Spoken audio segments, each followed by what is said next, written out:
What's up, fellow teens?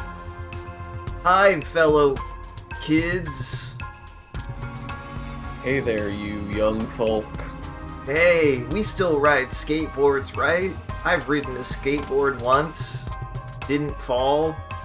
After having fallen at least thrice. I could wear the... Has it been longer in your life since you rode a skateboard or before you ran a skateboard? That's actually a good question. Because it was college. No. So answer no.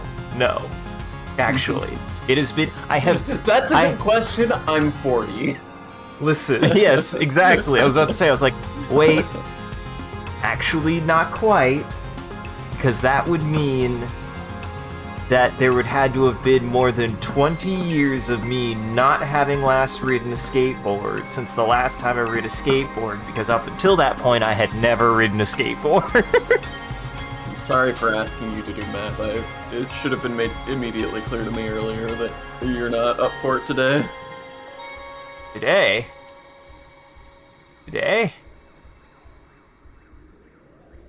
What is that, me? Hi. Hey. What's going on here? What's the problem? I just want to move the slider down a skosh, and it just wouldn't. I have to click it with my hand, and I wanted to use my controller, and it clearly showed that I could select it, but none of the buttons were doing anything. Ooh! Oh, found it. Never mind, it was the right joystick. Silly me. Mm-hmm. We skate. Listen, it's because I am to be able to play this game correctly, I have to be hip with the teens. I had to be hip with the teams. I've got push pops. Honestly, when I was a teen, I don't think we touched push pops anymore. Did anybody touch push pops in the aughts? Not particularly. Also, the correct answer was so that we can learn to get back up or something like that. I don't remember the quote anymore. I'm sorry. The movie's old now. It is an old movie now, isn't it? But we're trying to. I want to be able to make sure that I'm hip with the youth.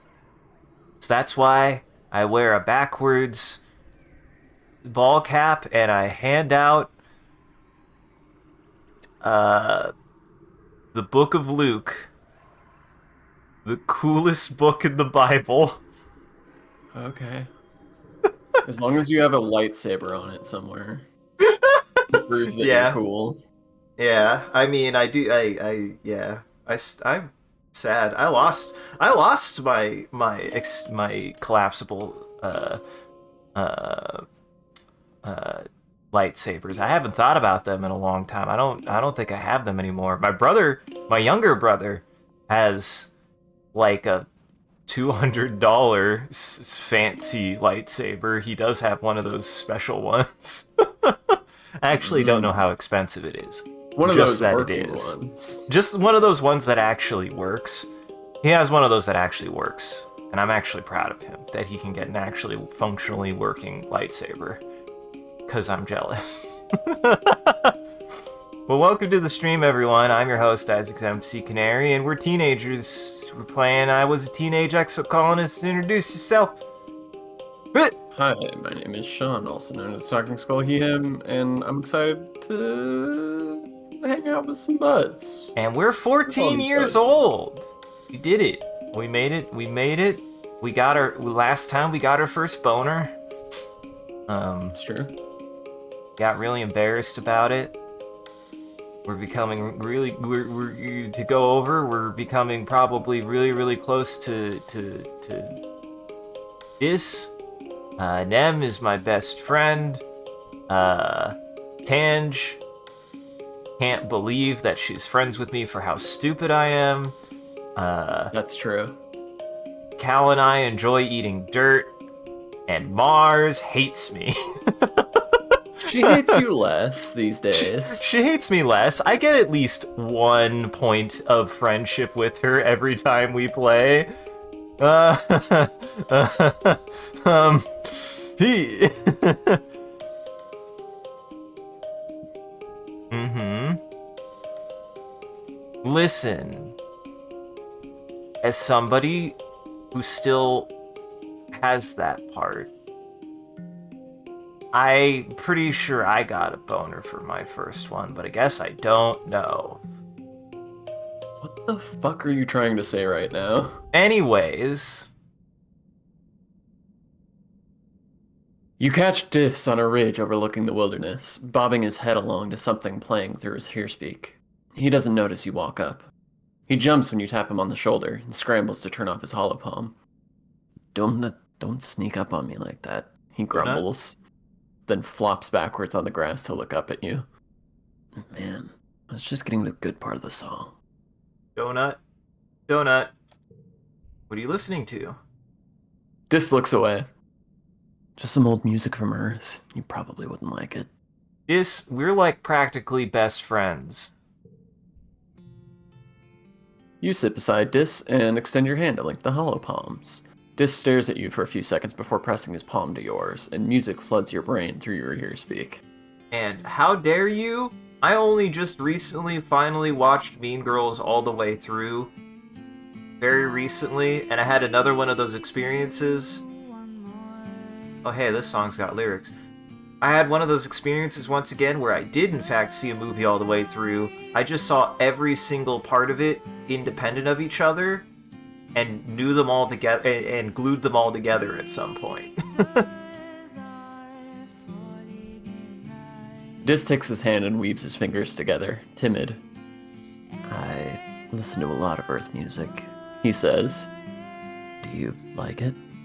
He asks. I mean, I do like it. I like this kind of shit. I would feel like an asshole. The song is very pretty.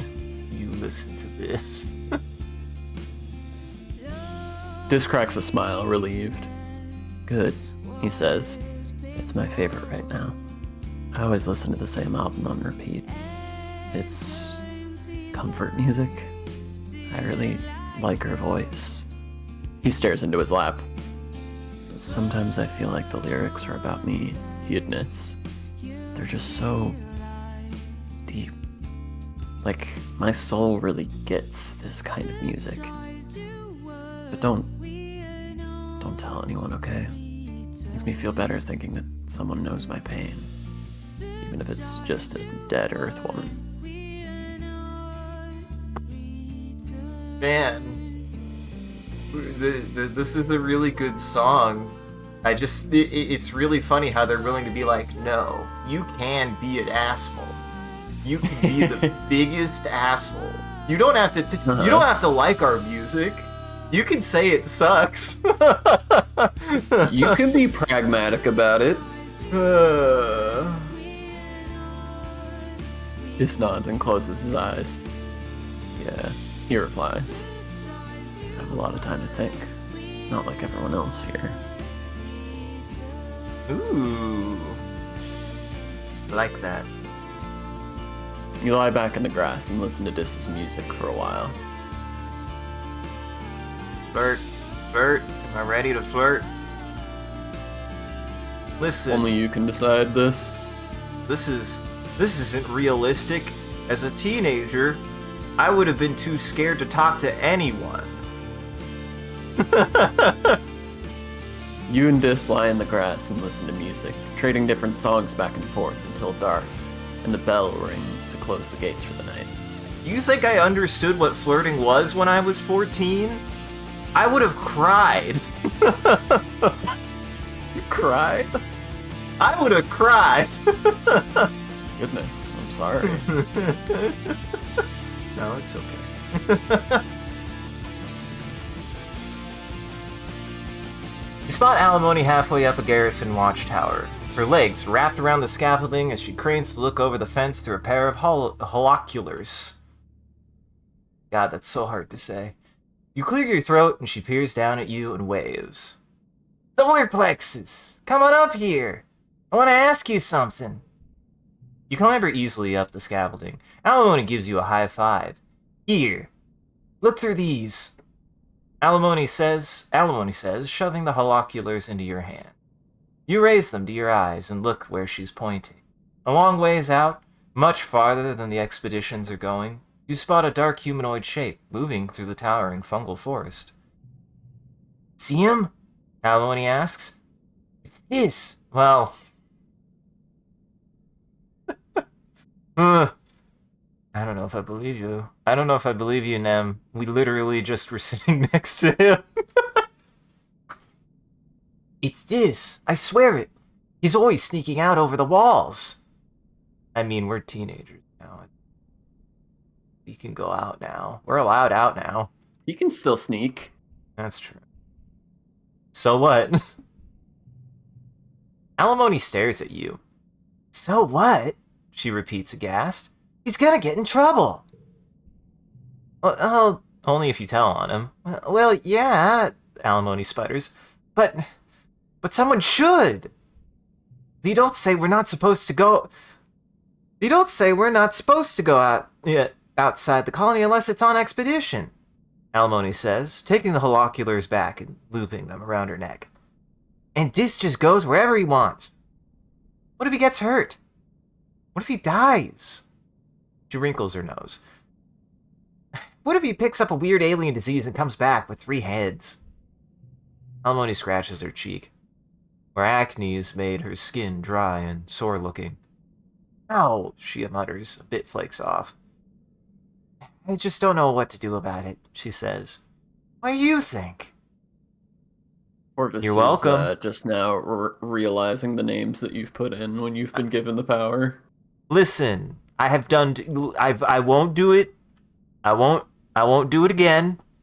Our pet is named Michigan. This is our best friend, Alimony. And... hold on. And you definitely know your own name. Hold on. And oh yeah, for kid, girl, boy, they call me Bubba, and they said it exactly once. They said it exactly once. They said it once. I'm proud of that.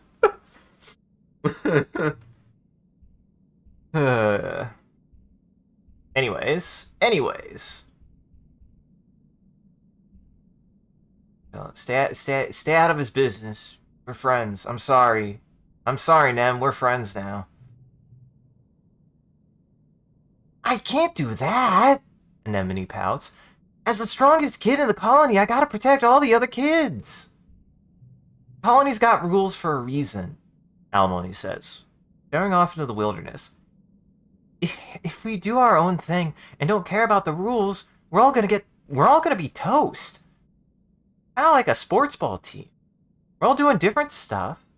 But we all gotta play by the same rules, so we can get as many points as we can. Anemone, solar plexus! You look down at the ground where a passing colonist is waving up at you. You do get down from there. It's not safe. Okay, sorry. I'm on watch. Alimony shouts down, indicating her holoculars. She shoots you a smile. I guess we should get inside the watchtower, huh? You both climb the rest of the way to the guard platform. Alimony heaves herself over the edge and reaches down to help you up, and you notice that her hands are all bandaged up and scabbing over with blue scales, probably from scampering all over the place the way she does. She notices you looking and laughs awkwardly. She runs her hand through her fluffy hair. Maybe if I get beat up enough, I'll have so many scales I won't have no more acne, she jokes. Best friends. Thanks, The rest, the rest is suspect. What did I do? The rest of your names.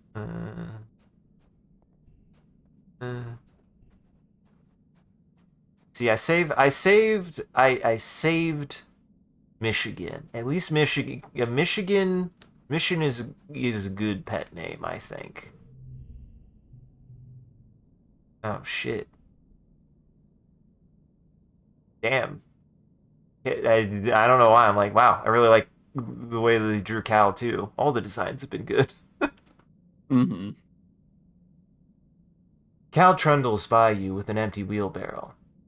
Hey, solar plexus, he calls out. Get in. We're going planting. Oh, Beat the wait. boy some dirt. I don't got no dirt. I ain't got no dirt. I ain't got no cucumbers for him. Do I know his birthday? I actually don't know. Do I know your birthday? I don't know your birthday. He don't mind stick, though. He don't mind stick, though. His birthday. It was not, in fact, his birthday. He was not excited for stick. Listen, cake is saved for special birthday. Cake is for birthday. For when I don't have anything else except for one person who who definitely made it clear that he wouldn't like cake. Uh-huh. Breaking a chemical bond requires and releases energy. Whichever one is greater determines which is an exothermic or endothermic reaction, Tange says, tapping her fingers against the laboratory table. I wonder if there are similar classifications for when the bonds between family are broken and new ones are created with others. She sighs. Chief Engineer Instance is the closest I have to what a family is supposed to be. Power for ye.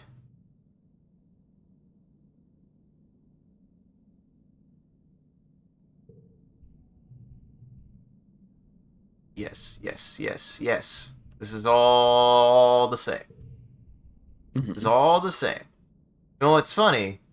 I do technically know her birthday. It's late wet. Got it. Late wet's your birthday. Ba-dang. Ah, shit. Am I the oldest kid? No, I'm not the oldest kid. Of course Mars is older than me. Oh, shit. Cal's older than me. Fuck, I actually didn't know Cal was older than me. Mm-hmm.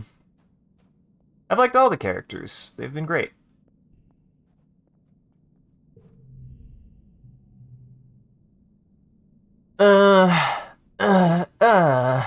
Mars whines.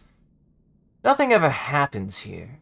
Please, just anything. I'm dying here. I've watched every holovid, and I've done every quiz and every holozine, and I'm so tired of being a teenager on this stupid rock. It's almost 5 years, and I don't even have a boyfriend. I have a rock for you. Yeah, Mars. Sorry about that. Mars, you're lucky that, in a certain sense, I kind of have to give these to you. They're kind of bad. Fuck. You canceled. I sure did.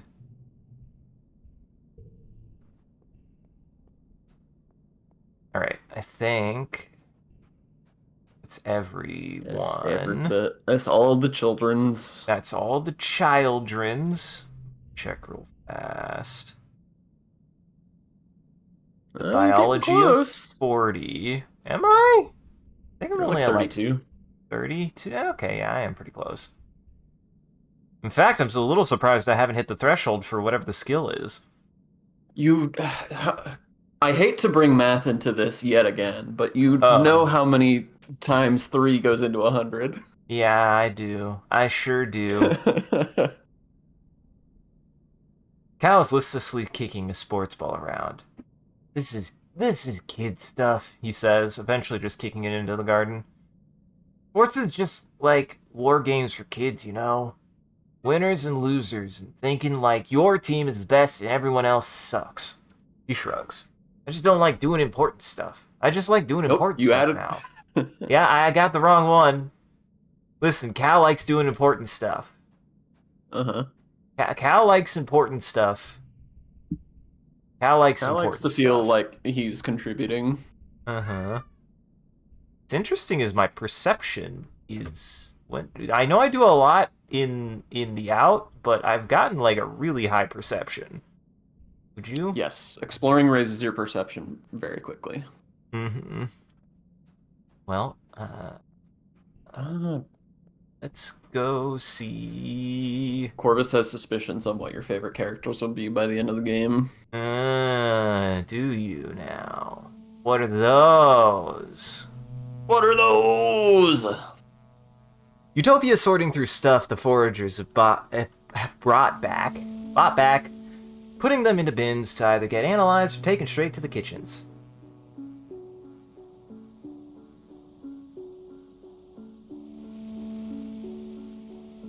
I What's the problem? know the accent I was giving her. Just gonna. Ow, it's gonna be a little rough. Gotta warm up. It's gonna be a little rough. It's gonna be a little rough. Hey, sweets, she says, not even looking up. You heading out?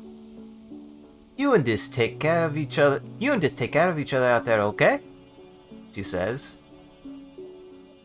I've got to get through all this before. I got to get through all of this before day's end. She says. It'll take me all day, unless you're hiring to help out. Sure. Ooh, yes, I want that. Yes, I want that. Utopia lays out an assortment of mushrooms. Alright, here's a simple one. Which one of these fellas is poisonous? Eat it, put it in my mouth, and make myself sick. Yay. Well, put it in your mouth and make yourself sick was the other option. Oh. Mushrooms? You got this. You know what kind of mushrooms are served in the canteen, and it's easy to pick them out. It's easy to pick them out of the assortment. And not because I definitely tried any of the poisonous ones. Mm-hmm.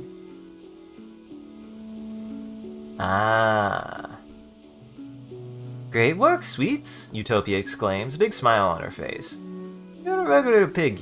You're a regular pig. Don't worry, that's a compliment. On Earth, they used to use pigs to sniff out buried mushrooms. Go out there and dig us up some, why don't you? Finish up what you were doing on the survey team, but come back next month and I'll put you with the foragers, she says. You'll be in the Valley of Vertigo. It's one of the best places for to forage for wild berries and other edibles. You unlocked a new place to explore. They gave me an alien environment to explore in. I'm a explore.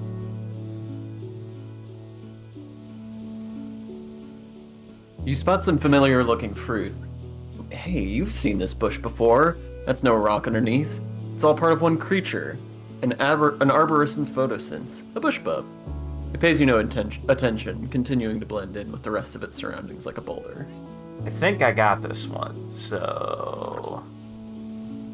I think I did all of them last time. So, I'm gonna calm it down. I think I remembered calming it down last time. Oh! Well, that's not the worst. What is that? Camping outside. That's not the best place for it to be, but it's not the worst place it could be. There are worse places. Honestly, that it's it could pretty be. good. Yeah.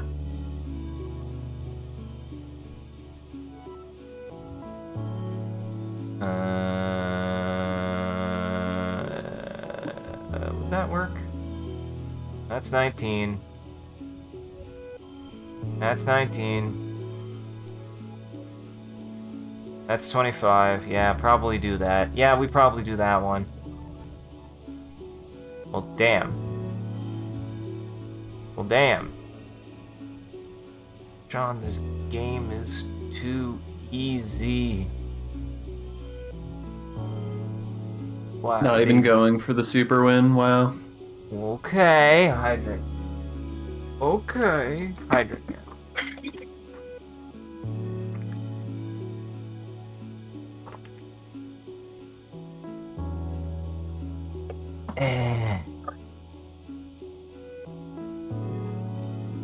Thank you, Hydrate Man. I can't believe you call me out like that. I can't believe you call me out like that when I totally could have done it, but I won't. I'll get one additional stress, Sean. One whole additional stress.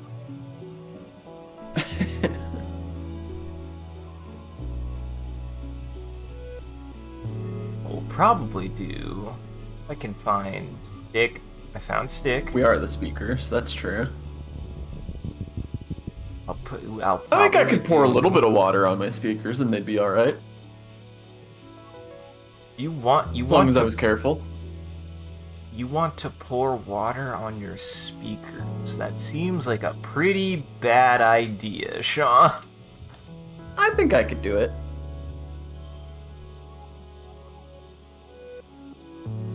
Oh, I see what happened here. Oh, I understand. I mean, this is still probably better. Oh. Do you understand what happened? Except it still wasn't worth the straight. It still wasn't worth the straight. Oh, because they get bonus repairs. That makes more sense. So wait, what happens?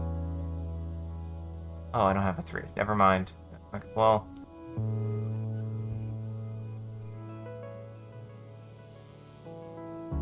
Oh! That's not a... Yeah, okay.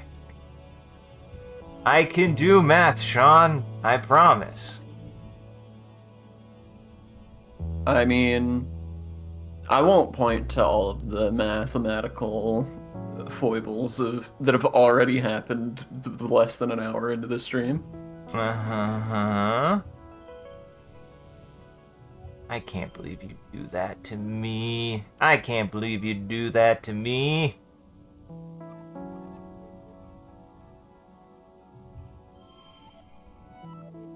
Oh, good. Renly got attacked by every pig on Windfall Island. How did you do that? How did that happen? That's just impressive. Hello, Silos. Hello, Silos. We are the #1 teenage exocolonist streamer. I am the biggest teen. You are correct. We did actually eat the other teens. We did eat the other teens.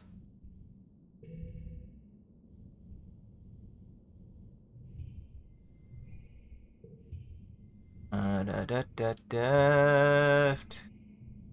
Card to my right. I think I just put in numbers until it goes, huh? That's usually your strategy. I didn't know what else to do. I was just like, there's not really an organization here that feels like it would be better to me. But I don't know math. Oh, hey, here. That's still 32, though. Yeah, that's objectively worse. Yeah, this seems fine to me. I don't know what I don't know what you mean. I don't. I didn't say shit. Help! Help!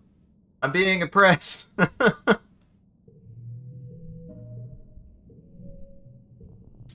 I think most of these are going to be ones we've already seen, so I'm just kind of going through them. I just want to see if I can collect some junk. You did miss something, by the way. God damn it. I can't. I'll never see them. Thank you for the 10 stream streak, Silos. That's wild. Congratulations. You've been here 10 times in a row. I don't even think Isaac's been here 10 times in a row. I do my best. You know? That's not fair. I was doing my best yesterday. Oh, I think... Is this new? I don't think I have this one. Hold on. Oh no, I have a Playing in the Snow, so I guess this isn't new. Question is, do you want another one? Yeah, that's a good point. I was thinking that. I was like, do I need more cards? I have 35 cards. And this is a thoroughly okay, like, middle-of-the-road card. Uh-huh. What Kirby butt? What Kirby butt? The Kirby butt in chat. Oh, that Kirby butt. I see. Shovel it out of the way. I hate this. Well, go ahead. since the last one I also just kind of skipped through. I'm pretty sure we didn't do this. You actually don't have a shovel with you, but you find a bush you can sort of use like a broom to sweep the snow out of the way. The spark snow is lighter and floofier than you were expecting. Whacking it with your bush causes showers of pretty sparks and tiny popping noises. It takes ages to clear the path, but it's oddly satisfying. Hopefully the next surveyor through will appreciate your hard work.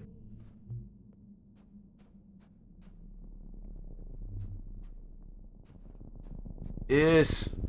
Okay, that's good to know. Hi, Dis, you're blocking a flower. Dis and you are surveying together, though he's mostly just throwing rocks at things and seeing what happens. This is so boring, he complains. We've seen everything here already. The other surveyors are going cool places, like the Sabaqueous Swamp. Places that are actually dangerous. I mean, I'm already like, yeah, let's go to the next place, though. Mm-hmm. Just have to wait till we're older. Yeah, Utopia says we're too young. Dis grumbles. What is she now?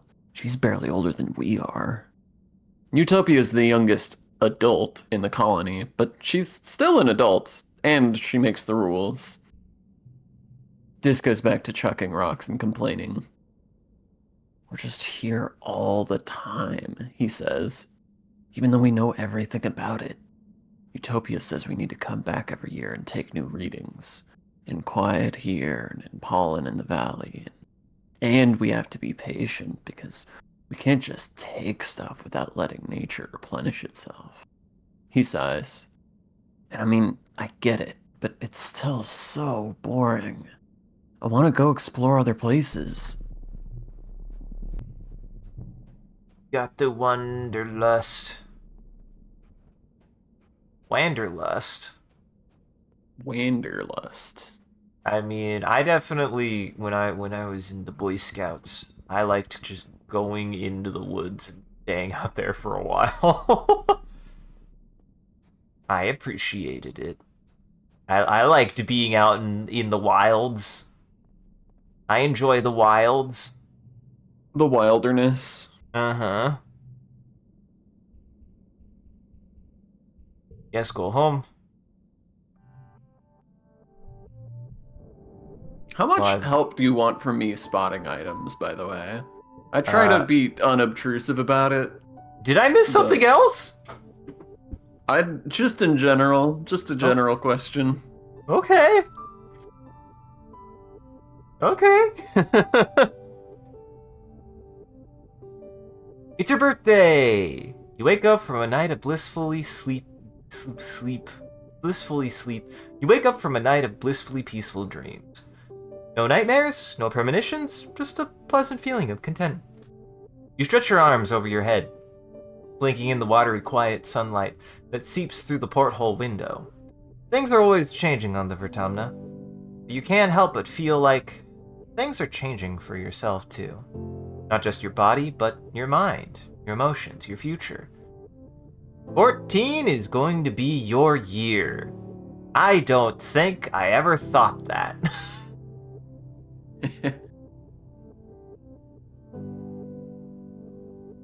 Your parents have been working around the clock since the last attack, trying to get the fields right again in time for this year's planting. Spark snow has already started falling, and every day they come home complaining about having to clear it. They ask you to ping them when you're awake so you can share birthday breakfast in your quarters instead of sitting shoulder to shoulder with everyone else during breakfast service in the canteen. You fire them a message and lay back in your bunk, watching dust motes float lazily in the light. After a minute, there's a knock at the door. And don't you at me like that. Don't you at me like that, Corvid. I have a park that we live pretty close to, with a forest, with a trail that leads into it, and I sometimes go, wow, I really need to walk in those woods more. There's a tree I'm obsessed with in there. It's got a face. It has eyeballs and a nose. He's really cool. He's the best. Gotta love a good tree. It's Auntie Seaton. She sweeps into your room in a bustle. She sweeps into your room in a bustle of skirts and shawls and sits down beside you on your bunk. Oh, look at you, she says. Happy birthday, beautiful. I'd 14 years old. Trying. She leans in and gives you a motherly kiss on your forehead. It's been years since she took care of you in the children's creche, but all the kids still call her auntie. Think of her as a close relative. Her sweet baking bread smell is as comforting as it ever was. She sits back and takes one of your hands in both of hers. Solar plexus, ever since I held you in my arms as a baby, I knew you were so special, so important. You're becoming a young adult. But I want you to know I will always, always be here for you. Just like your mom and your dad, she says, firmly. Okay, enough of the mushy stuff. Thanks, Auntie. I don't want to grow up. I don't want to be an adult. Listen, I'm 32. Oh no. I'm not going to be 32 for much longer, Sean. It's true. We should figure out what to do about that. Auntie Seaton smiles sadly. I'm sorry, little snapdragon. But growing up is a part of life. I can read today. I literally wasn't looking at the screen when I said that. I'll admit that. I literally was. I was like looking through the screen when I read that. It helps to look at things to read them. Yeah. Yeah. But growing also, up yeah, it is about time for your expedition. That's true.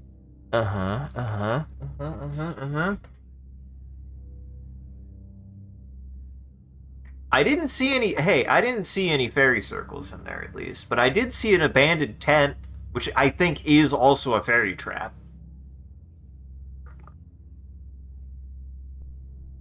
What else is going to be in there? Christmas games we played had a fairy circle in it. It's true. And it was scary. Because something wanted to kill us. One of the ones that was actually good. Auntie Seaton smiles sadly. I'm sorry, little snapdragon. But growing up is a part of living. I can't wait for you to... I can't wait for you to grow into the strong, smart, courageous adult I can see behind your eyes. She pats your hand.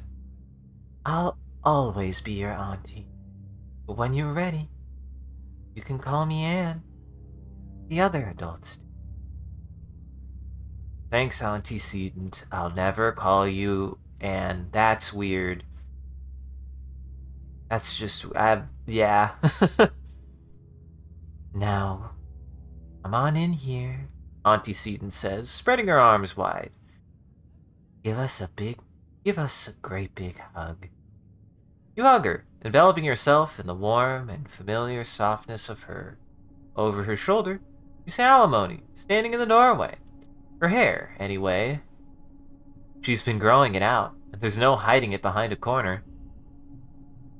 She skips into your quarters. Hey, birthday buddy! You know? Haha! I'm your... behind blue eyes? She can. My eyes... Also, yeah, birthday buddy. I wouldn't forget your birthday. I would never forget your birthday. I know it's always early dusk, which is 2 seasons away, and I would never forget your birthday. Definitely have never missed it. Never once, she says, bouncing on your bunk. Way to get older. Enjoy being 2 years old. Enjoy being 2 years older than me for a few months. Thank you. I thought you were on your way to me, Auntie tells her, and Alimony shrugs. Auntie turns to you. Annie is supposed to get her menstruation cycle implant today. She says. What did I What did I... You said menstruation cycle. That is not the word cycle, even a little bit. Yeah. I don't know how people's bodies work, Sean. Anyway, Sorry. here's this good picture of Nem. Guys, when do I get my first period? I've been waiting for so long. It still hasn't happened. I've gotten my first boner. When do the first periods happen? I just am confused. Sean, why are you so quiet? I don't know what you want me to do with this bit. Sometimes you give me a bit and I just hold it in my hands like this is impossible to work with. I don't know what to do with this confused child. Get away from me.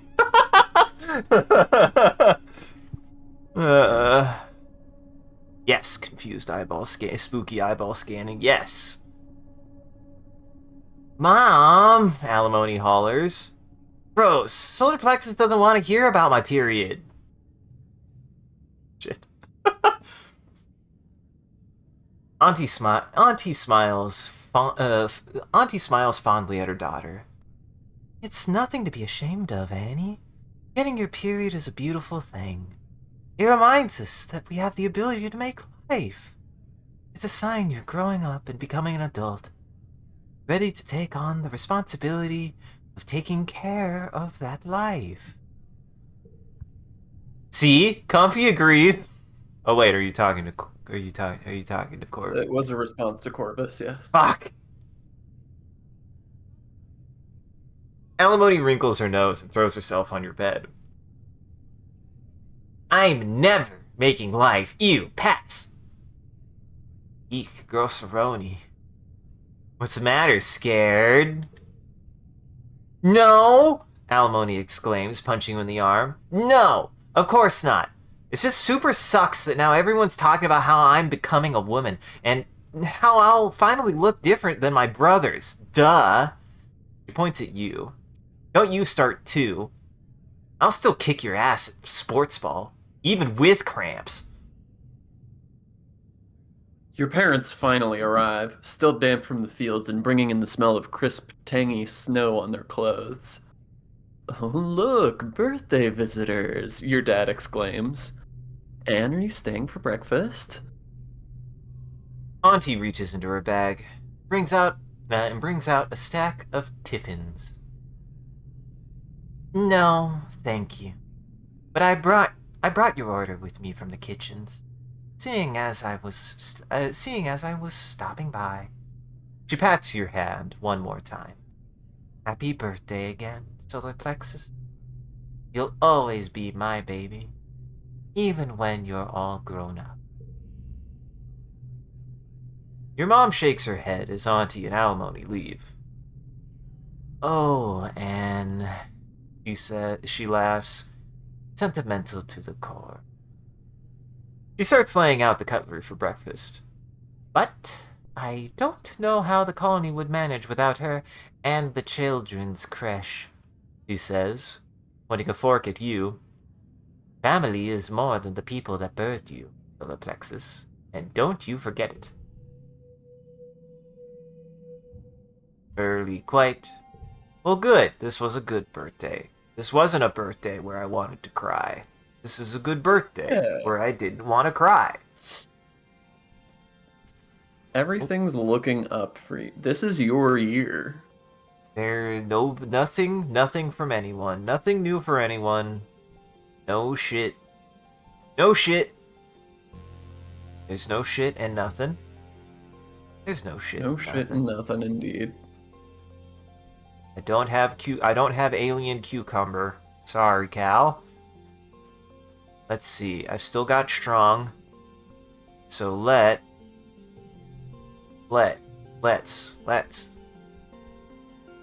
go on lookout duty. Wait. That's more okay. Took me a second. I already have so much. I already have so much. I already have so much perception. I don't need Good more point, right Comfy. now.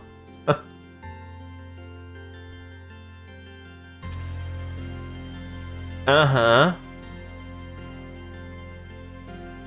I need the stress crying though. I need the stress crying though.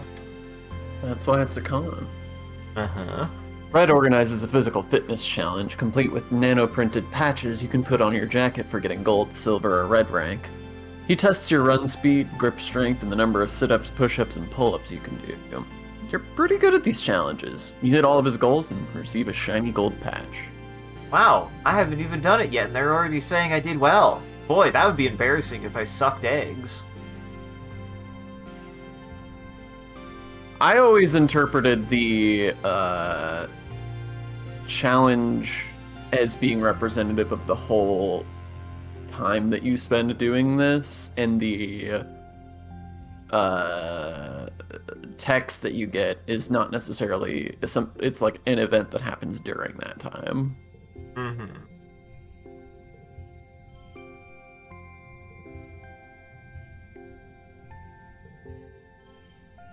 Also, here we go. I'm just gonna plug these in.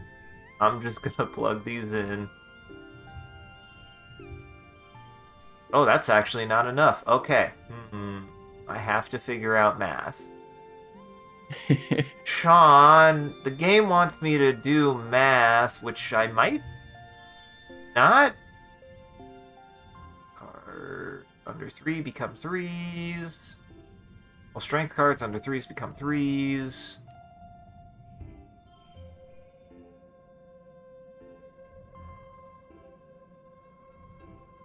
I feel like I'm so close. I feel like I'm so close, Sean.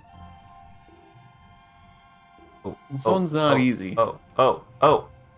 Hey! I don't get the bonus, but it's good enough. Guys, I'm learning math.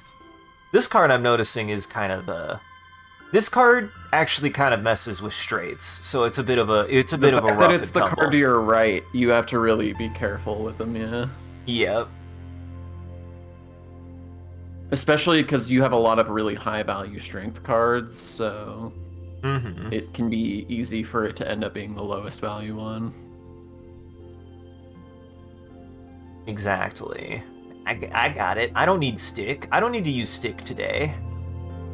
No stick for today. I'm so pouty. Teenage me is so pouty. Well, it's because you're stressed out. Yeah. I've definitely made that face. I was like, have I made that face? I've definitely made that face. I've definitely made that face, yeah. You know what? I actually haven't gone up on toughness in a while. I mean, if you want to raise your toughness, there's... Oh yeah, I guess there's the fields. I guess I could have gone to the mines. Fuck! Oh shit, there's an entire new area I need to go explore. Here, I'm gonna crash my fucking stress. It's fine. I'll crash my stress. It's fine. We'll go later. It's fine. It'll be fine, Sean. It's fine. Mars is here for some reason. Mars is here for some reason. Mars may not be as skilled a sports ball player as Anemone, but she plays hard. She orders people around like a team captain, but she isn't so great at passing the ball. She'd rather be the star. Her favorite thing is to spike the ball right into the opposing net stop's body. It's not a legal move, but she's done it so many times that the opposition now stands further back when Mars has the ball, which is exactly what she wants. Did you see that? Anemone complains to you during a break. Mars wouldn't pass the ball to either of us for 10 whole minutes. Somebody has to do something. Anemone looks at you questionably. Wow, that is the look of disdain. I don't have persuasion. Let's just not pass the ball to her. The ball is mine, Mars. Hey, The ball belongs to she me. can get as good as she can give, all right? Hey, -5 stress.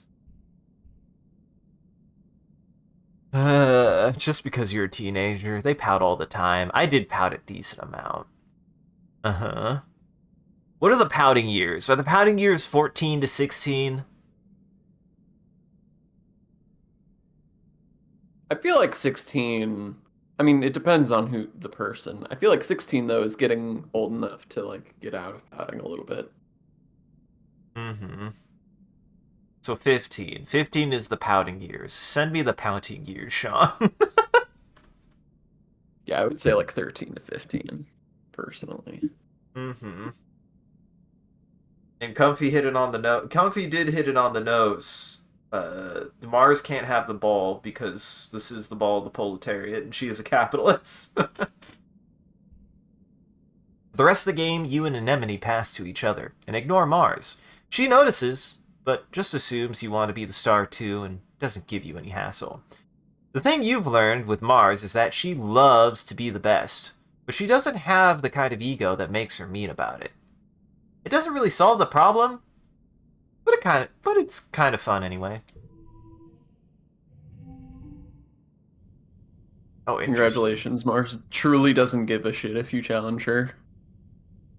She's happy to be challenged. This is a hell of a place for Card Get 2. This is a hell of a place for Card Get 2. Oh, but that's gonna be yellow. Fuck! Fuck! This sucks, Sean. Ah, ass. Ah, Sean, that sucks. It's fine, we can just do this. Sean, this is so close. Sean, this is so close. Okay, I got all the tools. I got all the parts together. I can figure out a number here that's... Shit.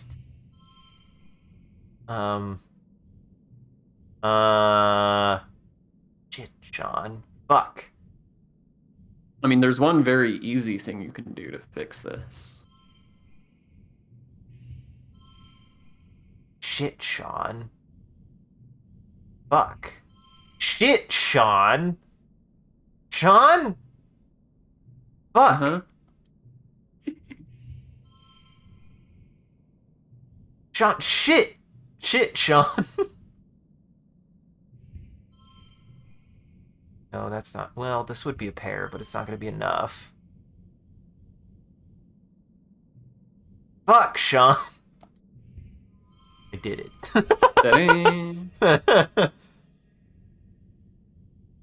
Sean, I just had to swear a little bit.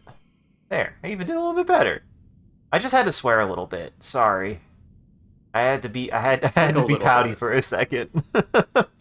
Mm-hmm. I had to play Balatro for a second.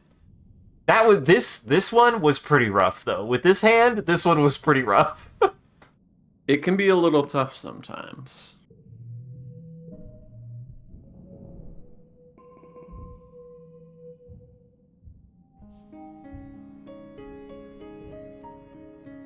All right.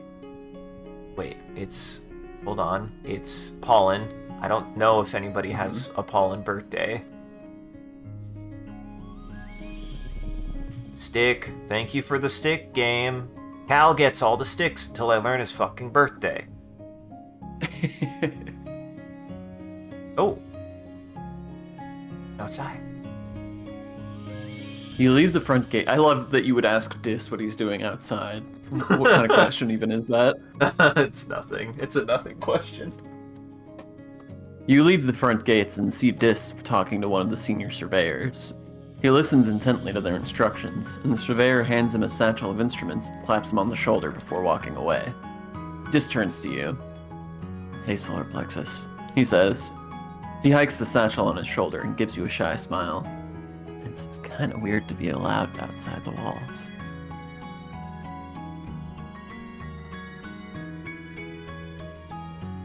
Interesting. Remember when we used to sneak out? Dis's eyes crinkle at the corners. It was so easy to avoid Chief Surveyor Tonin, he says wistfully. Weirdest thing you've seen? Dis looks up at the sky with a thoughtful look. There's this big rock in the western ridges that's almost totally flat on top. When I get near it, it makes me feel happy. He smiles. It's so strange. It's really hard to leave. First time I went there, I laid on top of it for so long that I almost missed the transport back. That's what we call a plateau, my boy.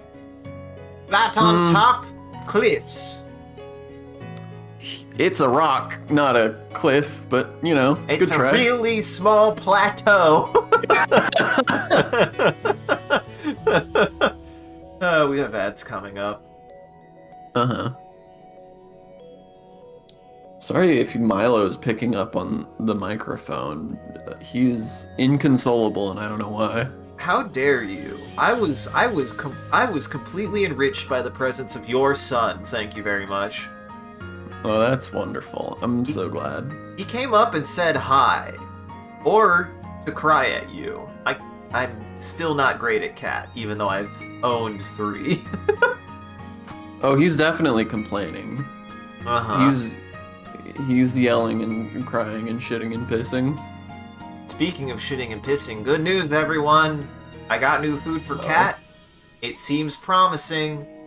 His poopy butt ain't so poopy no more. It's been better. He doesn't have such a stinky butthole? Yeah, his stinky butthole ain't so stinky, which is good. Which was a problem I was having. That's helpful. A while.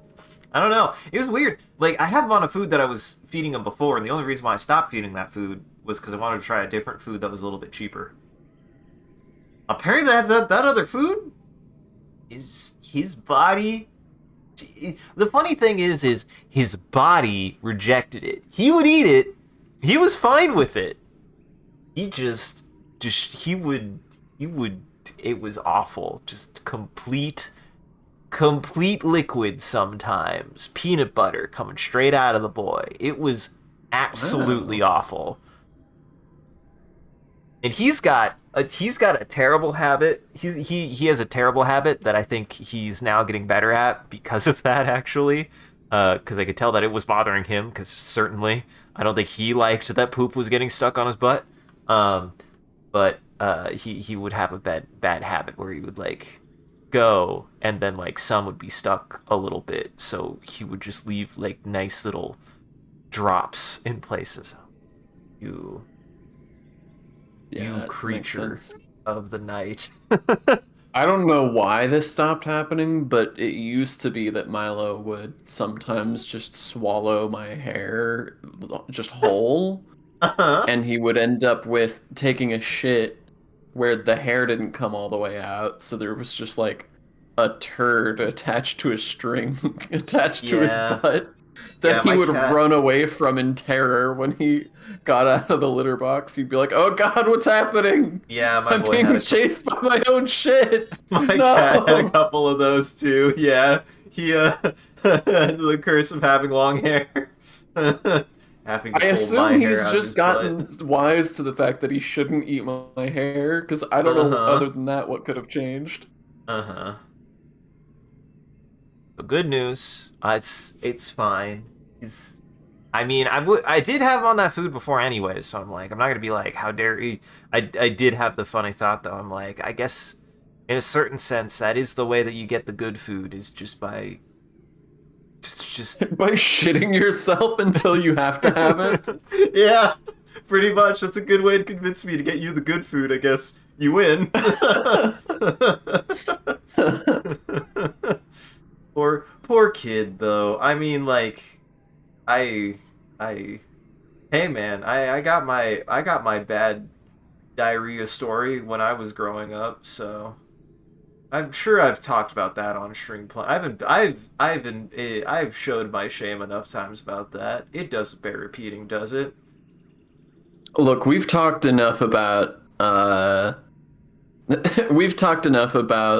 shit this ad break. I think we can leave it be for now. I was like, in a certain sense, I was like, I'm glad we're having a fun time with this specific flavor. I still was like, I Don't don't use the word flavor. I don't want to dwell on You this. and landed on the word flavor. I don't want to dwell on this topic. Welcome back from ads, everybody. Welcome back from ads, everyone. You didn't miss anything on this ad break. This ad break was uneventful. We've just been sitting in silence waiting for y'all to be back. Staring at the scene, staring at the screen, eyes wide open, unblinking. I know it's my job, but I haven't told anyone about it yet, he says. I don't know how to explain it, but it's almost like it wants to be kept a secret. Love to see it sometime. A weird expression passes over Diz's face before he schools it back to his trademark blank look. Maybe, he replies. I don't know. I don't think it wants that. Diz looks pretty busy, so you say goodbye and let him get back to his work. You'll have to let him keep some of his secrets for now. Keep your secrets. Strange child, keep your secrets. He has a fancy strange rock that's talking to him. It's fine. He has a brain rock.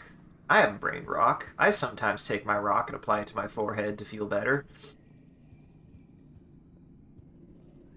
I don't believe anything If growing up in the 2000s taught me anything, that's not the thing that you're supposed to apply directly to your forehead. I mean, I'm not superstitious about it. It's just a cool rock, and it makes me feel better to apply directly to my forehead. Doing it right now. It's kind of cold. I'm missing the part. Rocks do get cold in the winter. Yeah. When it's cold. Like, I'm not listen, it's not like charging any energies. I just like this. I just like this. Isaac just wants to touch rocks.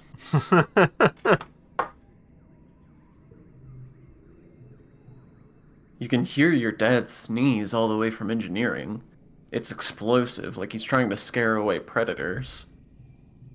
He's wiping his nose as you approach, on a handkerchief blotted with shimmering pink. Lately, he's also surrounded by a fine dusting of pink pollen that clings to him wherever he goes. You keep brushing the glitter off things in your quarters. Comfy, that's an amazing reference, and it still even took me a second to be like, oh yeah, that game. But that game we just finished. That game that we didn't finish just last year. Last year makes it sound so much longer ago. It was like last month.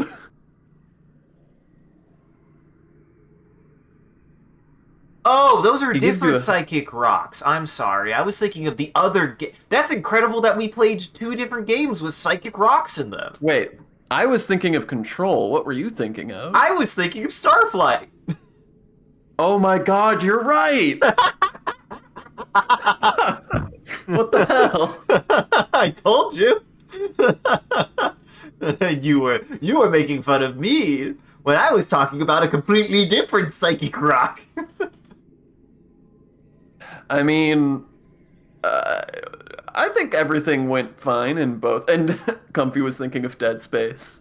Oh my god. True, that's fair. How many psychic rocks are we gonna... And I know at least one more game with psychic rocks that I kind of do want to stream at some point. I was just gonna say, we haven't even done the Swapper. Uh-huh. I love that game. It's good. It's really good. I really like Swapper. Who knew psychic rocks was even a trope? No wonder why I like applying my rock to my head so much, Sean. Clearly. Psychic rock! Your dad gives you a hug, then brushes pollen off your shoulder, laughing self-consciously. You haven't heard him laugh much lately. He's been working hard trying to improve the colony's food supply. He's showing signs of malnourishment too, though your mom is worse. You're worried for both of them. Your dad's skin is kind of shiny in patches. He sees you staring and rubs his hands over his arms. Sparkling dust poofs off of him in little clouds, scintillating in the light.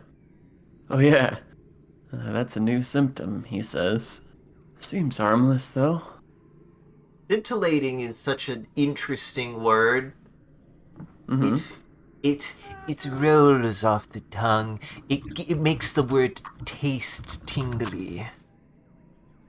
Oh. I don't know what the word means.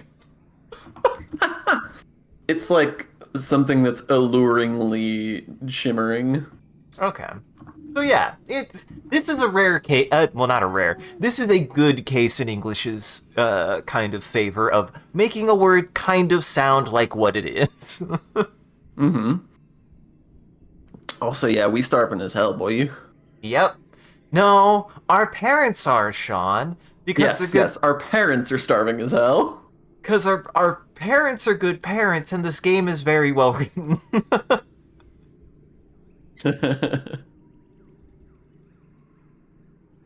Stay safe, Dad.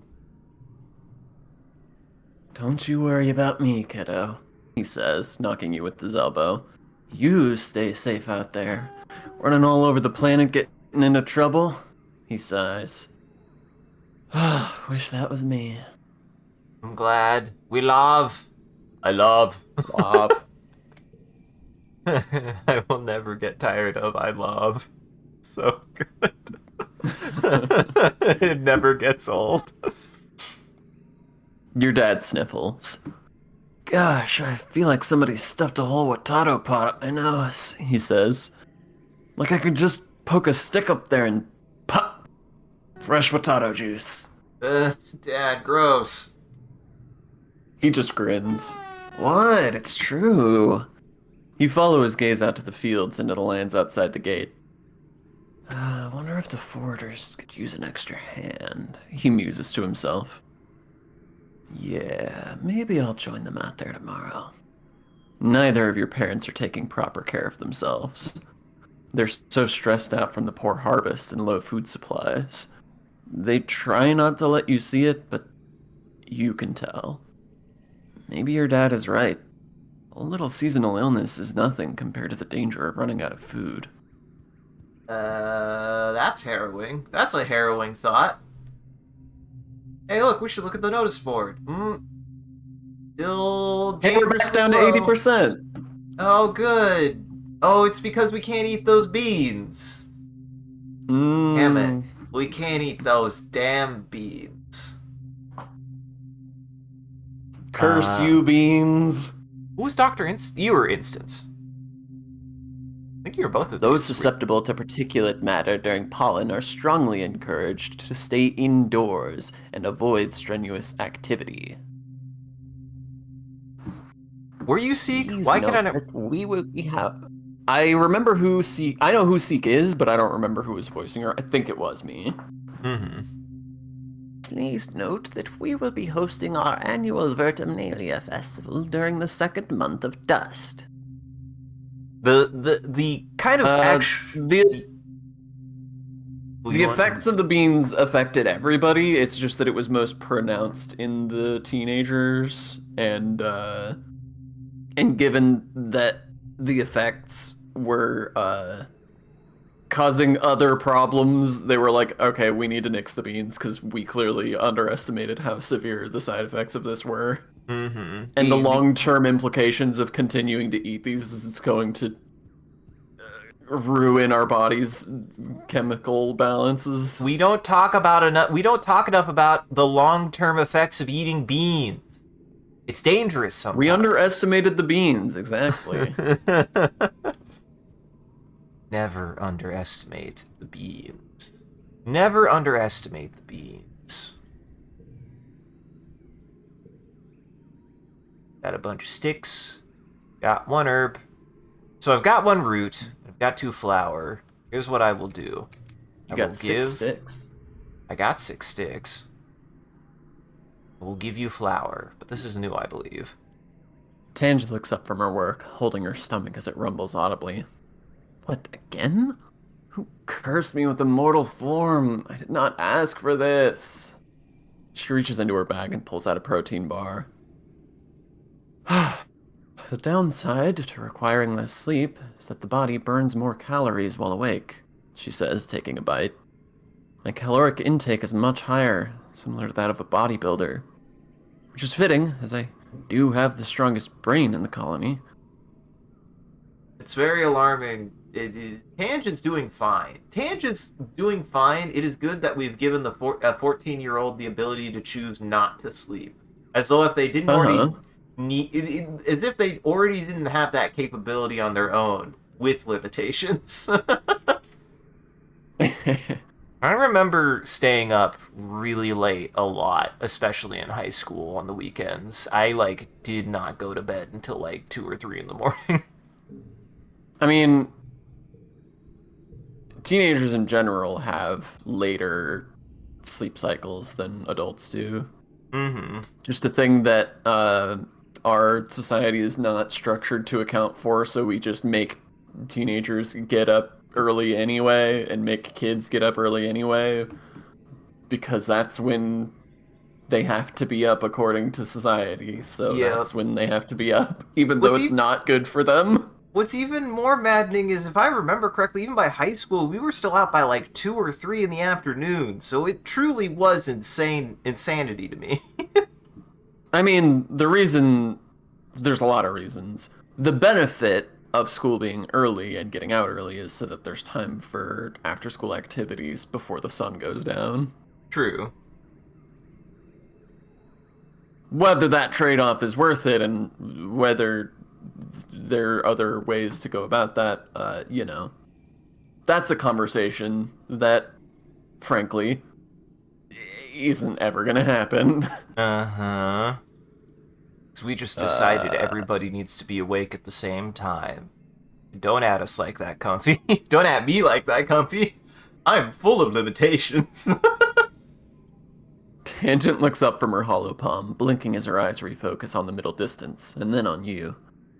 Her previously long hair is gone, buzzed close to the scalp. You almost didn't recognize her when you first saw her, and you wonder if it was caused by a lab accident or something. Hey, Solar Plexus, she says, already cagey. Did you need something? I probably shouldn't say hair. I mean, what's up with your hair? That's not a nice way to talk to a person. They did appreciate that I didn't do that. The faintest hint of relief passes across Tange's face. You get the impression that not pressing her on her personal appearance was a wise choice. Oh, well, hello then, Tange replies. She raises her hand as if to push her hair out of her face, but stops when she realizes what she's doing. I'm rather busy at the moment, actually, so if you don't mind, you can take a hint. The I don't know if I would. I think I probably would have liked that more out of high school. Like 8:20 seems like a pretty fair time to start. Then again, I guess I don't technically even really get up now until 9 o'clock. Ends at 4 or 5. That y'all are in school for longer than we are. Mm-hmm.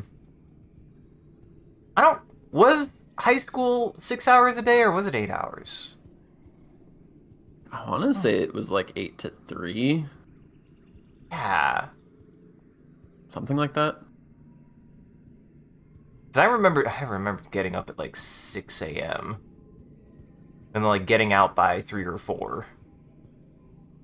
Like I don't remember it ever going that long. Longest in the EU, according to Comfy. Huh. Neat. Well, let's get to shoveling that dirt. Let's get to shoveling that dirt, and then I'll take a break. Your mom loves to give long biology lectures while the two of you move dirt. We're very lucky that the Vertamna soil more or less resembles Earth's already, she explains. It has few harmful salts and heavy metals that would be poisonous to people, like many planets in the solar system. And most life on Vertamna is carbon-based, just like on Earth. And the atmosphere contains about the same breathable mix of nitrogen and oxygen, which is why we chose it. She frowns and leans on her shovel. But the soil is more acidic, more dense. It contains less calcium and nitrogen. Not quite sure why. Not quite right. Tell me more about dirt. Let me know about dirt. Let me know about Earth. Your mom smiles while she works. Well, you know we're mostly made of carbon and we mostly breathe oxygen. But nitrogen, usually in the form of ammonia or nitrate, is another basic building block of our cells. It's in our DNA, RNA, and amino acids. She gestures at the sky. Vertumna plants can absorb nitrogen from the air, but Earth plants and humans can't. It needs to be fixed into the soil. That's usually done with bacteria called diazotrophs, which take atmospheric nitrogen and turn it into ammonia, which Earth plants can absorb through their roots. The soil on Vertumna has plenty of phosphorus and potassium, but less nitrogen. We don't know why. Where are the diazotrophs? Where are the diazotrophs? Diazotrophs. There is no M in there. Guys, there is no M in there.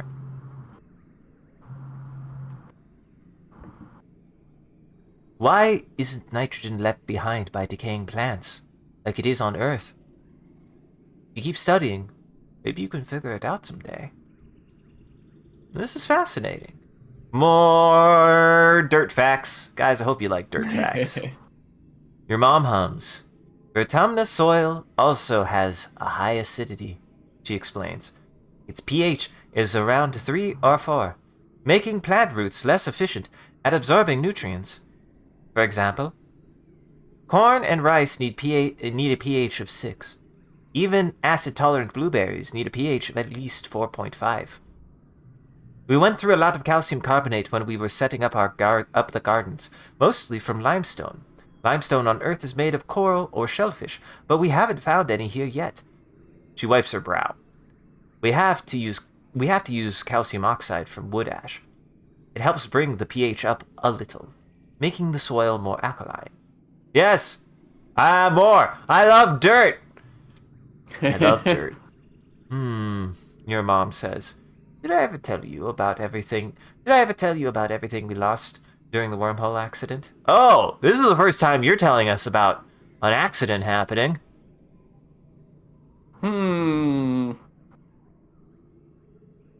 What could have possibly given it away, Sean? Couldn't be the wreckage of a ship that has been your home for the last 4 years.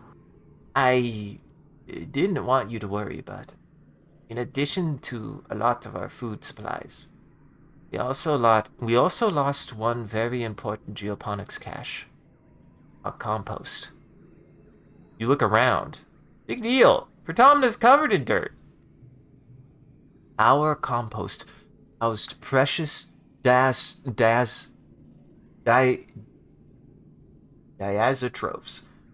Precious diazotrophs. Another bacteria.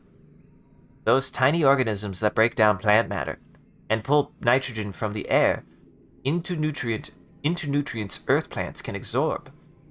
They don't exist here on Vertumna. Only a small amount of Earth's soils survived.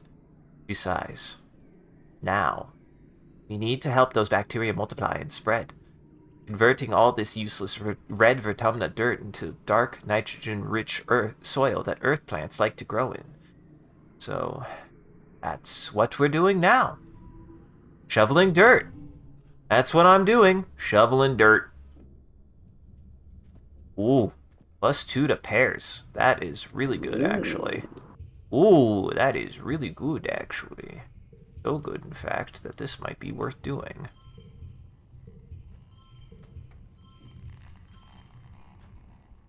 How's this smell? Not very good, apparently. Smells like teen chicken. Smells like piss. Smells like piss. Oh, I can't do math, Sean. Or I can't read. I certainly can't read. Ooh.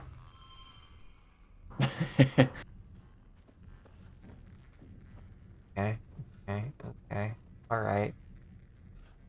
Also a 5, also a pair. 3 here.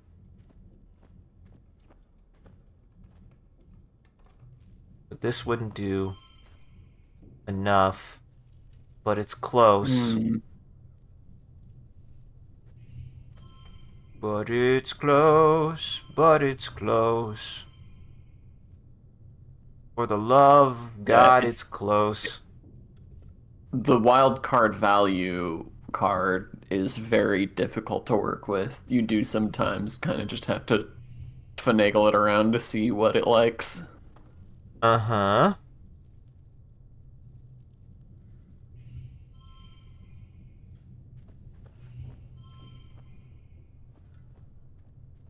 Oh, 5, 4, 6. Oh, but that. Yeah! Ta-da! I did it! I was like, oh, I see something. My brain did the math correctly, finally.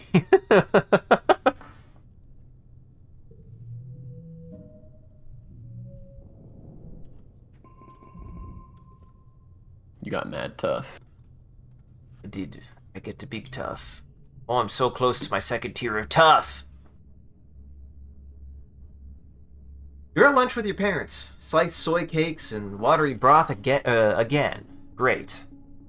When they put down their cutlery and look at each other, then you. When they put down their cutlery and look at each other. No, I read that right.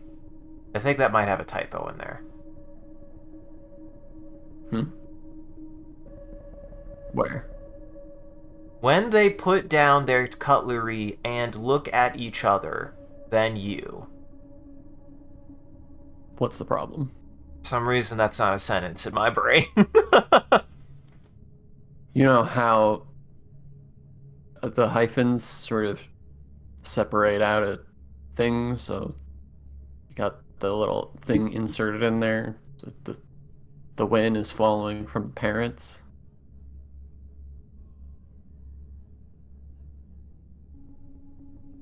You do know how to read. I'm confident you know how to read. I've seen you do it. You're seeing me do it right now. If we want more funny little bacteria to change the soil pH, can't we just like poop it out?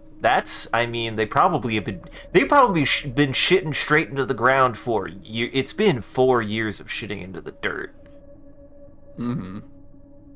Who knows what our fucking gut bacteria ecosystem even looks like these days? Uh-huh. You gotta eat more proactive. What is it? What's that yogurt that's supposed to be good for your guts? Activia? Activia. There's a few of them. Fun fact, and I kind of learned about this, and it kind of makes sense. A lot of those might not actually do as much as people think that they do, because fun fact, sending live bacteria through your digestive system, the part that digests it, is not very good for the bacteria. Uh-huh. The bacteria doesn't like that part. It lives in your guts, but not in your stomach. Uh-huh.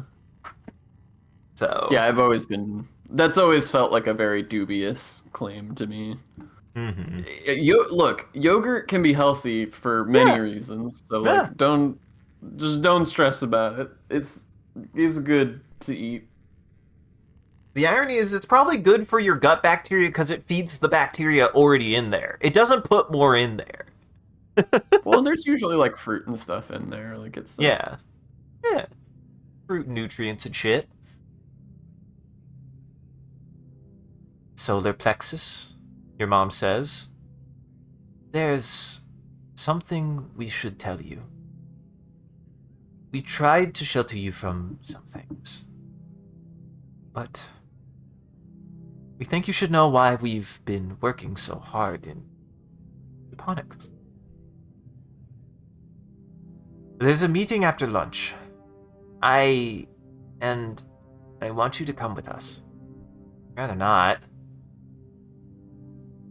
Mom looks surprised. Clearly thought you'd jump at being considered old enough to come to a real meeting. Oh, this is technically our items. Your dad chuckles. I suppose they can stay a kid a little longer, he says. No harm in that. But you can't stay a kid. I'm surprised you made that choice. Yeah. I didn't expect that.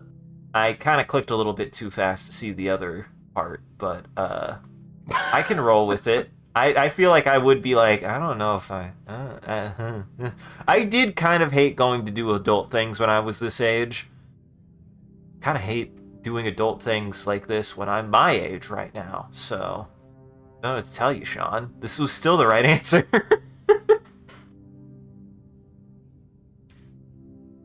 But you can't stay a kid. Not really. By dinner time, the holoweb is blowing up.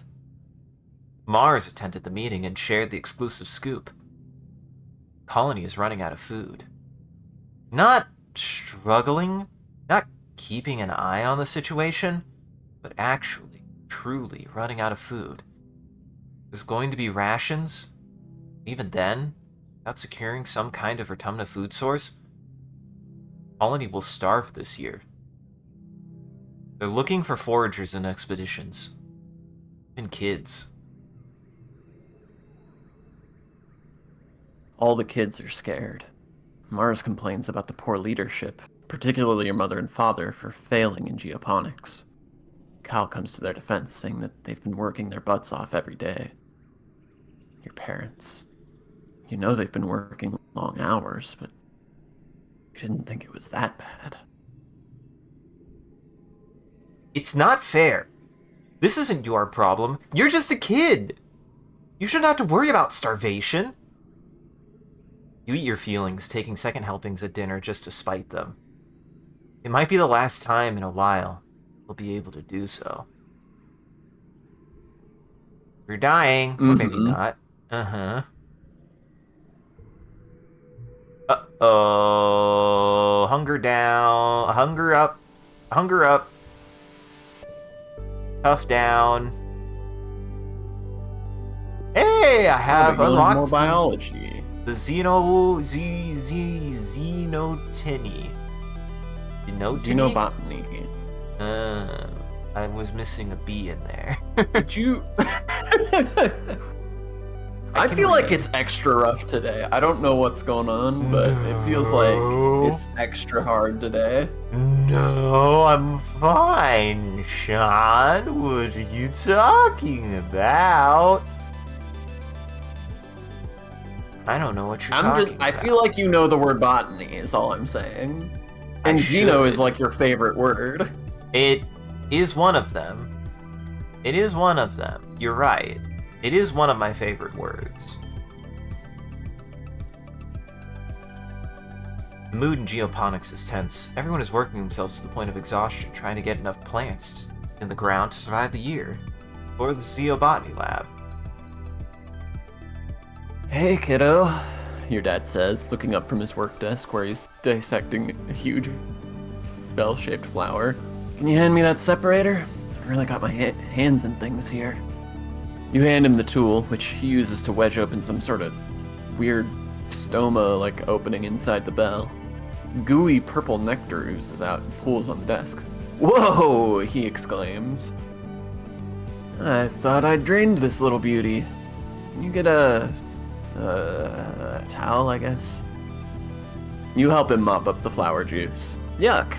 It's sticky and smells like rotting vegetables. When you're done, he looks at you with pride. You know, I've been thinking of getting one of you kids to help me out with the researching the native plants, he says. You think you might be able to break off some time to help your old man in the lab? I know you've been studying biology, he adds. It's not as glamorous as gene tech research with instance, but it is important. I mean, it is the only way I use my brain. It is, it's true. He grins. Also, yeah, not so yummers. It does smell like rot. Uh-huh. It smells like rot and gross and death and barf. I have to hate to say it, I've definitely smelled what they're talking about right now. Because of my boy and his stinky butt. He grins. Let me talk to your mom about it tonight before you go telling her. She's not a fan of alien plants, you know. If it were up to her, we'd fill these greenhouses with earth plants and nothing else. But there's gotta be more on this plant that we can cultivate. you find any cool plants while you're exploring, bring them here. We can take a look at them.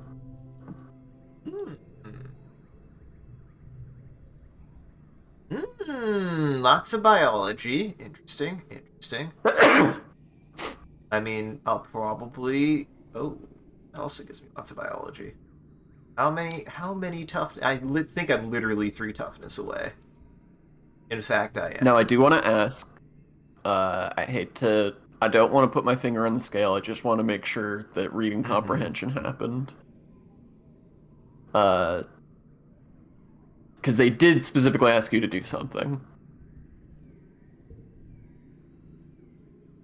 And if that's not, you know, I'm not saying you need to do that right now. I'm just making sure that you comprehended that was said. Wait, which? The going to get food? Yes. Okay. So my thought process was, I'm already at this much stress. So yeah, that's a fair point. Okay, I'm gonna rest. Like I said, I don't want to put the finger on the scales like what you're choosing to do. I just did want to make sure that didn't, fly by unnoticed. Yes. Essentially, my next decision after this was to go to the plains. That was the next time I was going to do something was going to be the plains. I was going to do one more thing. I promise. Listen, I know you can't trust my reading comprehension today with valid reasons. You just gotta trust me, Sean. You just gotta trust me. Also, comfy, that's wild. That's strange. Melon shouldn't smell like that. Yeah, melons should not smell like that. Are you talking? There is like doesn't the durian smell like that? Durians smell terrible. There's a fruit that smells like a garbage can. You play with your hot by Michigan while you hang out in the garden. They're pretty well behaved, never straying too far in the underbrush and always coming back when you call their name. Another hot by shyly approaches out of the long grass. Your hot by goes totally still, then lets out a happy chitter and bounces over to greet the stranger. They touch noses, then hop around each other twice. They disappear for a few minutes into the underbrush, long enough that you begin to get concerned. Finally, Michigan bounces back up to you and nuzzles against your leg. They want to be picked up and cuddled, so you pop them underneath your shirt and carry them like a baby the rest of the way. With their big frog eyes. Big frog-eyed baby. Yes, I thought durian was the stink fruit. All right. This card is not that bad, especially because I have an additional card. I mean, yeah, I think I keep both. This is of a tough these. one. Yeah, I think I keep both of these. They're both pretty good cards still. I would have probably gotten rid of paperwork personally, but that is definitely a judgment call territory. And I made a judgment. I did judge. And I did judgment. Judged. Alright. Forge in the valley. Forage in the valley. You're going to the valley. I did it. Egg! You found an egg. Perfect, just in time. I know what's happening next month. Someone's getting egg. Utopia greets you warmly as you muster for your first expedition with the foraging team. Solar Plexus. I'm glad you could make it. We need everyone we can get out here right now, boosting our food supplies. I'm ready to sniff out them tasties. Good luck hunting out there, she says, handing you an oversized backpack. More like a basket than a pack. Use your holopalm to identify edible and medicinal plants, and just throw them in here. I'll sort them back at the camp. Oh, and keep on the lookout for creatures. Pretty peaceful out here in the valley. but even a big bug'll get you if you're not careful. Go slow. Pay attention to your surroundings. If you're unsure about something, don't approach it. Stay on the path.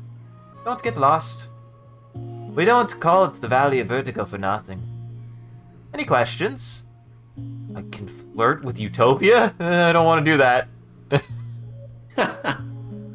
Also, that line looks like it's about to be really bad anyway. Uh-huh. This just immediately puts you on a list. They just access a list. They just get a ping that somebody picked that. You immediately lose access. Humphrey's to the best game. hypothesis is it may have to do with allergies. They have a bad pollen allergy, which gives issues with some fruits, chiefly melon of all kinds. Aww. Huh. Maybe Body goes, that shit sucks. Don't put that in your mouth. Yeah, that's maybe, fair. Maybe what you're smelling isn't specifically garbage, but vomit from from many years of bad encounters. Could also be because food taste aversion and food aversion is definitely a thing. I have been blessed with almost having no food aversions except for one specific one, and it's less of a food aversion and more of a brand aversion. I can no longer eat one of my favorite sandwich places that I grew up with because one time that sandwich place tried to kill me, and it makes me sad. It was the worst night of my life I have ever had. I had never had food. I don't think I've ever actually had. I threw up quite a bit when I was a kid, but I'm pretty confident all of that was like flu. I'm pretty sure all of that was influenza. I had never experienced food poisoning until that night, and I thought I was dying.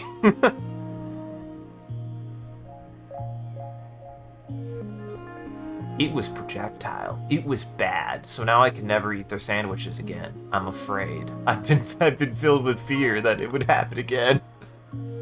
Honestly valid. Will Dis be there with me this time? Utopia looks like she's trying not to smile. Nah, Dis is good at finding new things. It's not so much the same things over and over. Like you. You're simple. You'll be okay, though, she continues. You won't be alone out there. And you're doing important work. You're about to leave when Utopia snaps her fingers. Hold up, Solar Plexus. We're also investigating some species we might domesticate. Those we'll want to tag and capture. Ideally, we're looking for herbivorous creatures that already live in herds. That either produce something edible, or reproduce quick enough we can slaughter them for meat. If you see anything that fits the bill, tag him and bring him back. Oh, here we go. Egg. Finding so many egg. Egg. Oh, I'm finding so many eggs, Sean. Welcome to the egg zone. Dude, I'm so happy that I found so much egg. You come across a veritable feast of berry bushes. Delicate, fluffy-leaved bushes with long blue berries. They look delicious. Time to do my brain. Time to use my brain. Good luck. You not as good at doing brain. I'm not as good at doing brain, but that's okay. Also, this hand is pretty bad. Yeah. I mean, if we're gonna go with a straight, this is probably the best straight I can do. Is that even better than...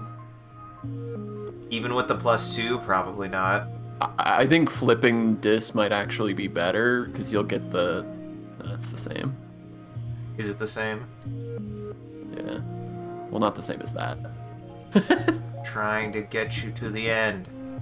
Yeah, because I can't make a straight out of this. That's 13. That's 14. Yeah, that's technically worse. 14. And yeah, I can't get it. Yep. Oh, that's what it did. Look at you drawing baby cards in the year 14. Uh-huh. What can I say? I'm the biggest baby. Ooh, that sucks putting that there too. God, that sucks putting that there too. That's the best play I got. I Ooh! didn't love that. Fuck, this is bad. Oh, that's terrible shot.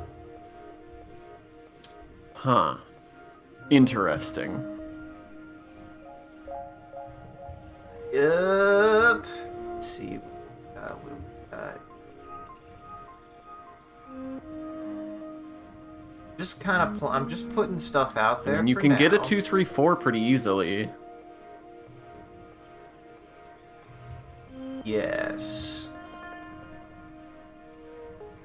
And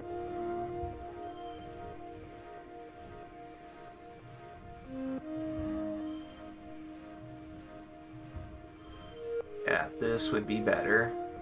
Wait, Oh yeah, you could wait. put that up to a 5 with a stick. Put a stick, jam a stick into it.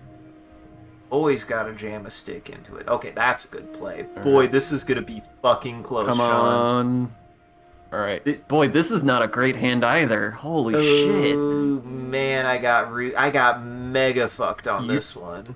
you drew like all of your worst cards. I mean, you drew some good cards, but you did draw all of the cards that aren't good also. At least you get a full straight. This is true. Full straight will be very helpful. It's not enough. Not helpful enough. Yuck. Fuck. That's tough. That is tough. Yeah, honestly, drawing an extra card or I feel like maybe we should have just redrawn our hand at the very beginning, to be honest. Yeah. Yep. Oh man. Oh no. Ooh, this was a tough one. Ooh, this was a Yeah, tough one. unfortunately, I don't know how much better than this you're gonna get. Even if you draw a card, like you're losing the straight. This is a pretty solid play. I think. At best, I would have to get a 6. At best, I'd have to get a 6. I mean, even if you don't get a 6, losing the straight only loses you, what, 4? So if you got a red 4, that would put you at least even. You got 2 blue 2s. Sure did. I mean, that makes doing paperwork stronger. It's not nothing. Very stupid thing I'm gonna try. Nope, that ain't gonna do it. You could Nope. get all blue. Oh, I could get all blue. Come on. I don't think it'll be very good, but you could do it.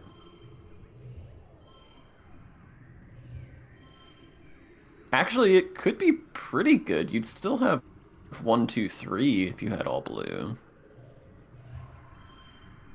Potentially. Or 1, 2, 3, 4, I mean. It's true. Have to do this. No, that's 30.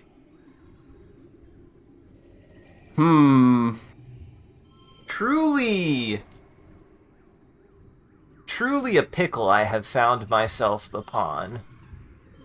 Yeah. Truly an eponymous pickle I've found myself within.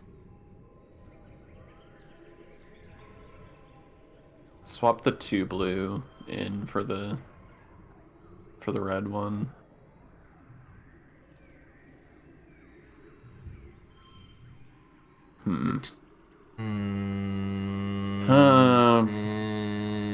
And you can't draw another.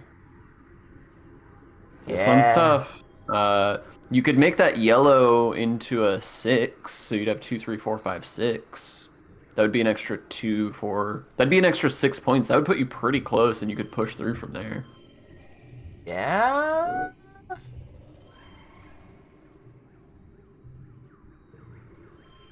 That's only 2. Oh, I'm so close. I'm so close, Sean. But if I gave 2 points to anything, from here. No, I don't. I really don't think you can do any better than this. I think you'd have to push through. 10 if you extra wanna stress is succeed. not bad.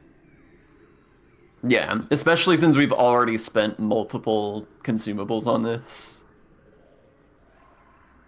What the fuck? Sorry, I just saw what Comfy said about marrying Emmanuel Macron. Or I mean, Emmanuel Macron marrying their teacher. Mm-hmm. What's funny is, in a certain sense, Sean, I probably could have given this 2 egg. I could have given this 2 egg.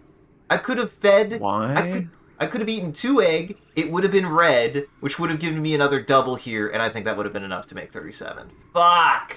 That would have been so much worse than just eating the 10 stress and using a single log. The eggs are so much more valuable to you right now than the logs are. You right. You right.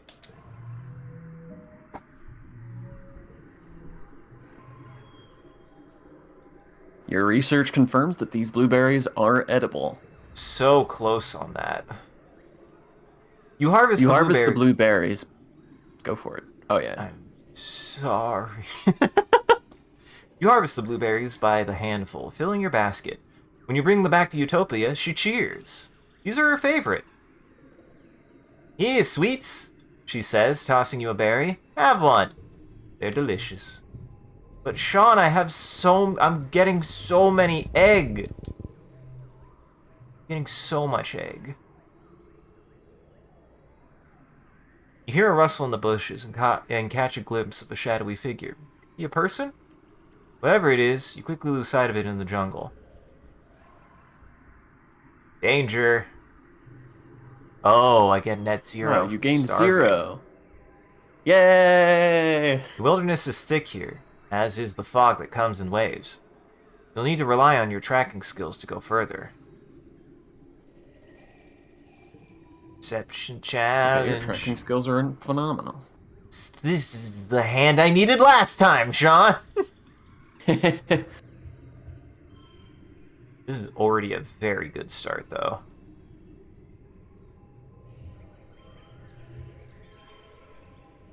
Yeah, it's hard to get much better than that. Stress, cry it out. I'll just have to stress, cry it out. 3, 4.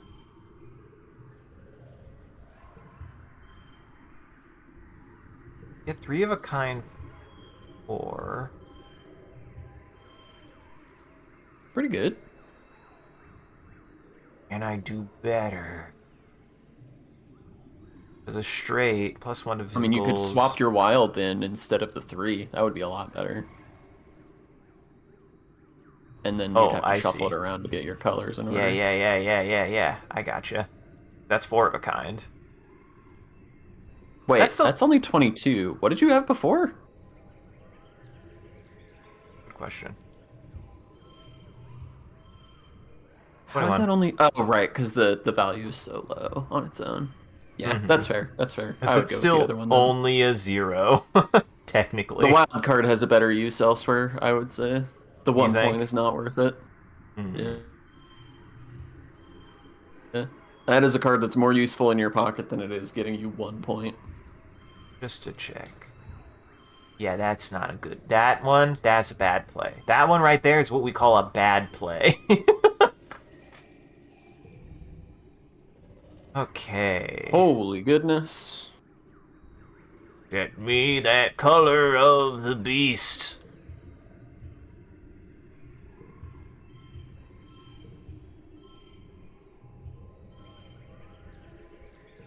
Hell yes.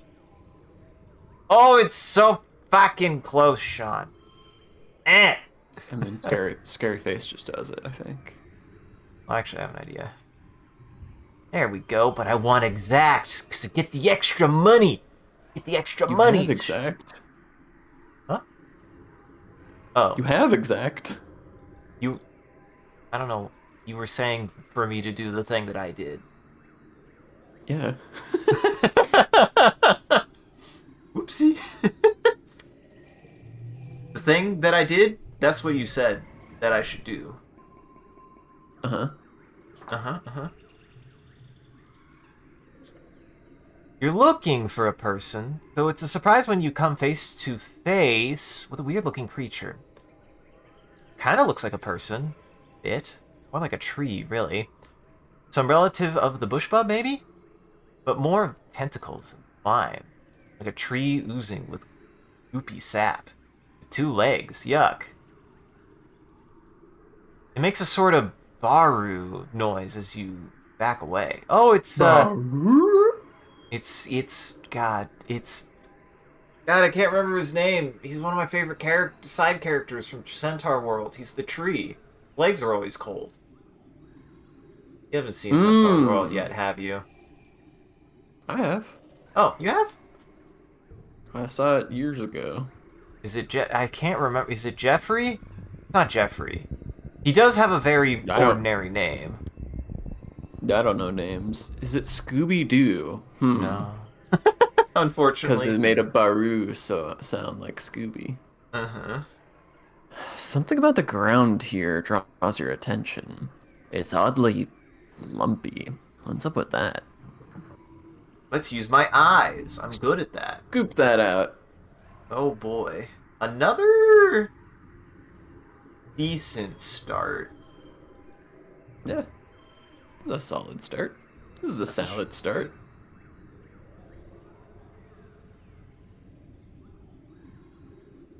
Okay. And then that's good. No. This is good. This is good.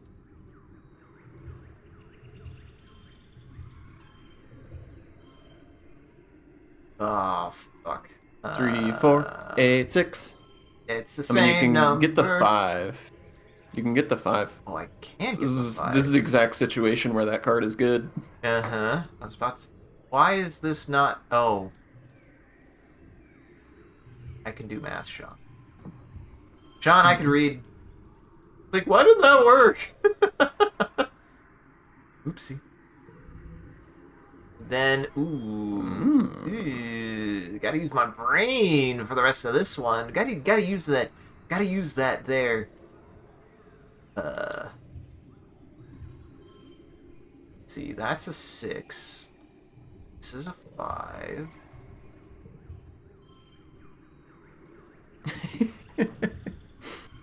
That's not gonna work. If only I had a 3, Sean. I don't even think I have a 3 brain card. What are you looking for a 3 for? I just... Oh yeah, but that won't work because that's not a 5. This is a 5. I did it. I did it on accident. I didn't even mean to do it that well. Hold on. Let me put a card back. Let me put a card back, guys. I found out that I can put cards back if I use my mouse. Oh, I put my card... Oh, Sean, they won't let me put my card back. I don't want to use this many cards. Put it back. I'm getting angry.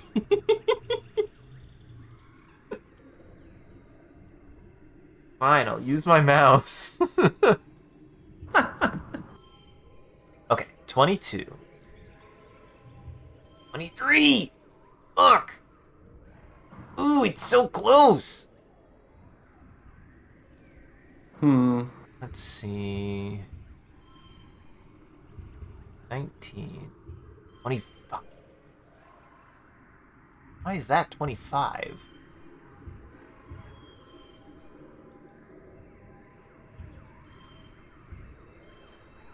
$18, 21, 27. Fuck. 23. They're fucking with me, Sean. There we go. Did it in 1. I'm so good at this game.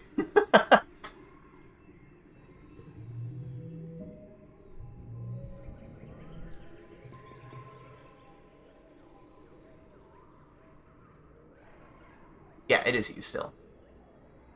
Oh, I forgot who was. It's okay. It took me a second too. I was like thinking. I was like, was I? No, it was Sean. Whoa! It's a Watado minefield.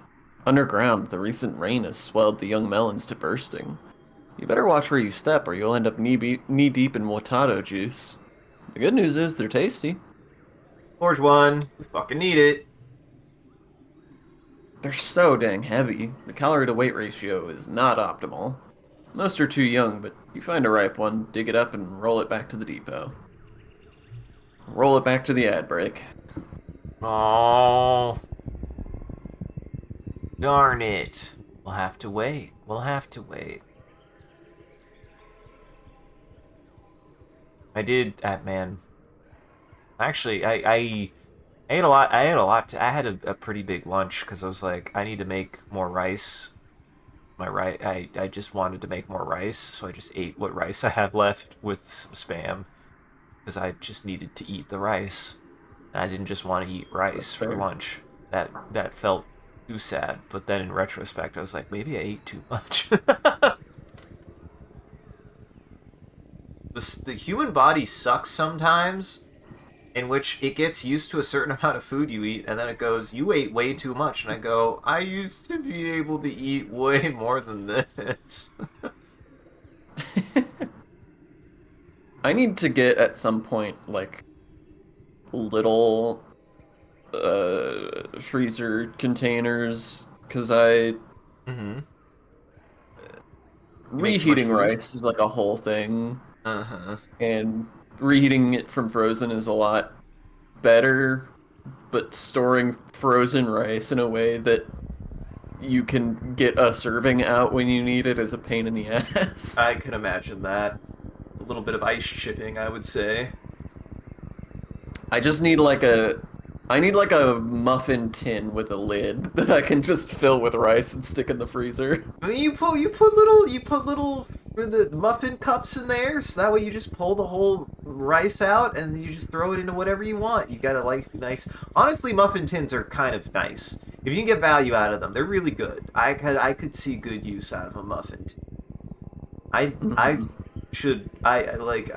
There's cornbread. You can make cornbread muffins. I can make cornbread muffins, and I should, because they'd be good. I should get a muffin tin. I should just make more cornbread in general. Cornbread's great. I fucking love cornbread. Cornbread does beat ass. It's amazing. There's a jalapeno cornbread that my local grocery store's bakery makes that I am a big fan of. Your local grocery store... Well, I guess you live closer to a grocery store than I do, so you could be talking. Yeah, it's across the street from my apartment. It's my local grocery store. I was gonna say.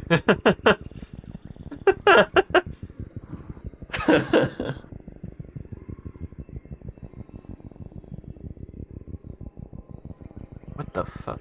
What the... Sorry, I just got distracted by some... What the hell? What the heck? Why are you... What are you... For some reason, from yesterday, I'm being told about a clip that's on a leaderboard that I just now noticed by somebody who I don't recognize. I have no idea what that... I'm just gonna stop looking at that. It's confusing me. It's, good news. The context you've provided for all the rest of us is nothing, so it's equally, or even more so, confusing for us. Don't worry. I'll let you have the context when I have the context, because I don't have context either. That's how it works. What you've told me is you just saw a clip on a leaderboard, and that confuses you, well, and I don't know Twitch... what that even means. Okay, I just looked over at the activity feed, and it's saying...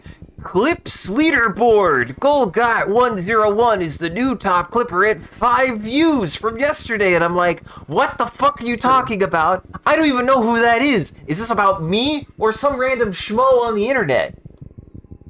Some random schmo. Oh, okay.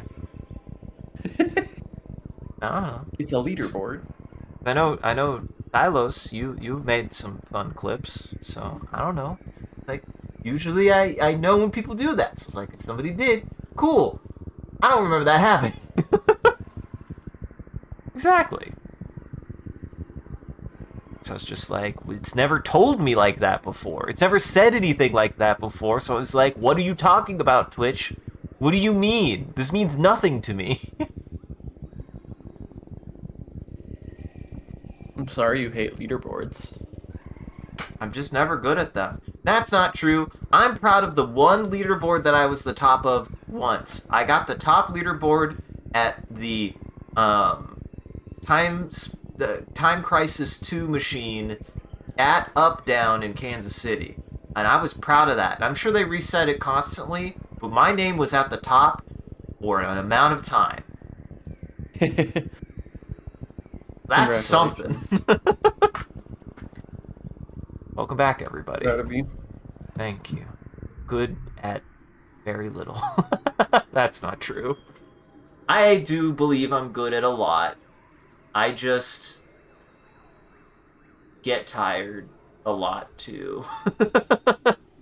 I mean, you don't spend all of your time doing just one thing, so you will never be the best at anything.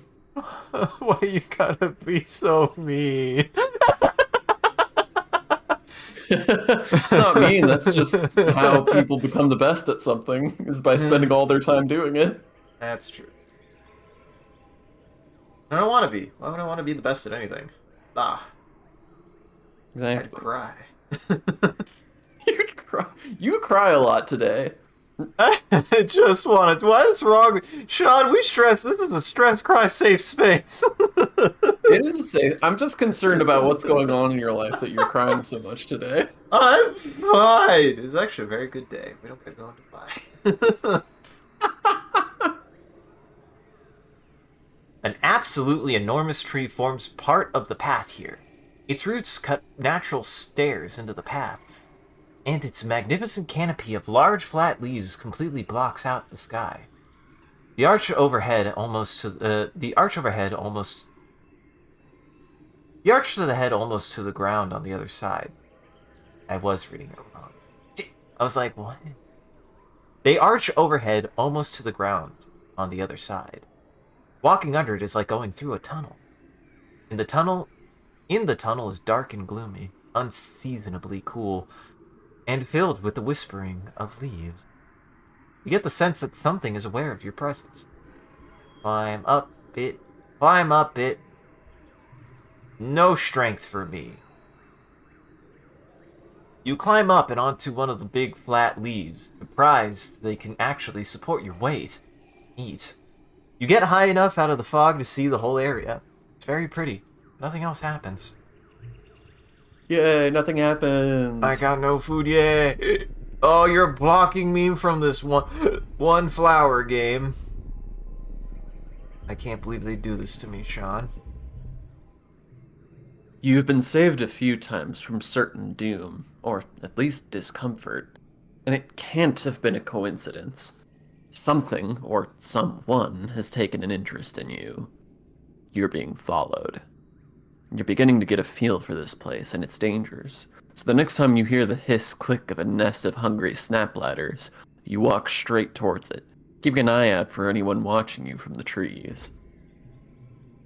There, just as you think you're going to have to climb into the damn nest to get your savior to show up, you see a shadowy humanoid figure darting behind a tree.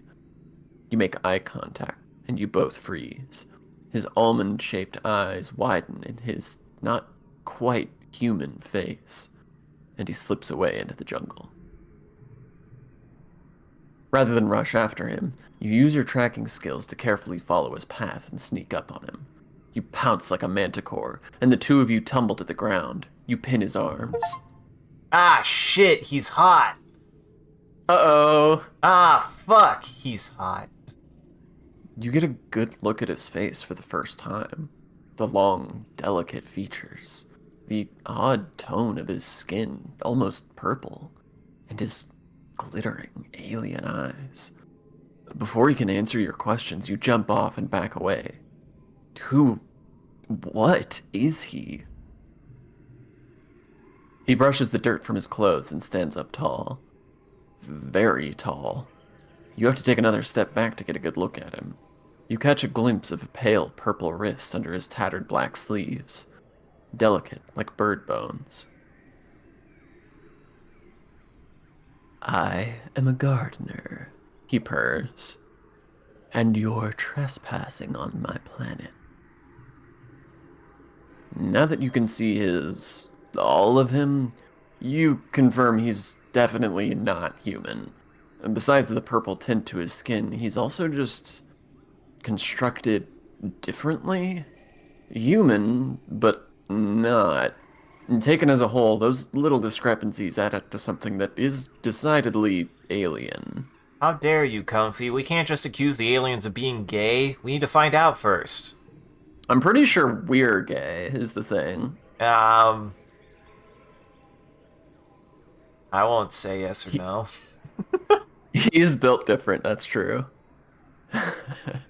He laughs, a light and infectious chuckle that sounds more animal than human. It goes on for a bit too long. You think he might be poking fun at you.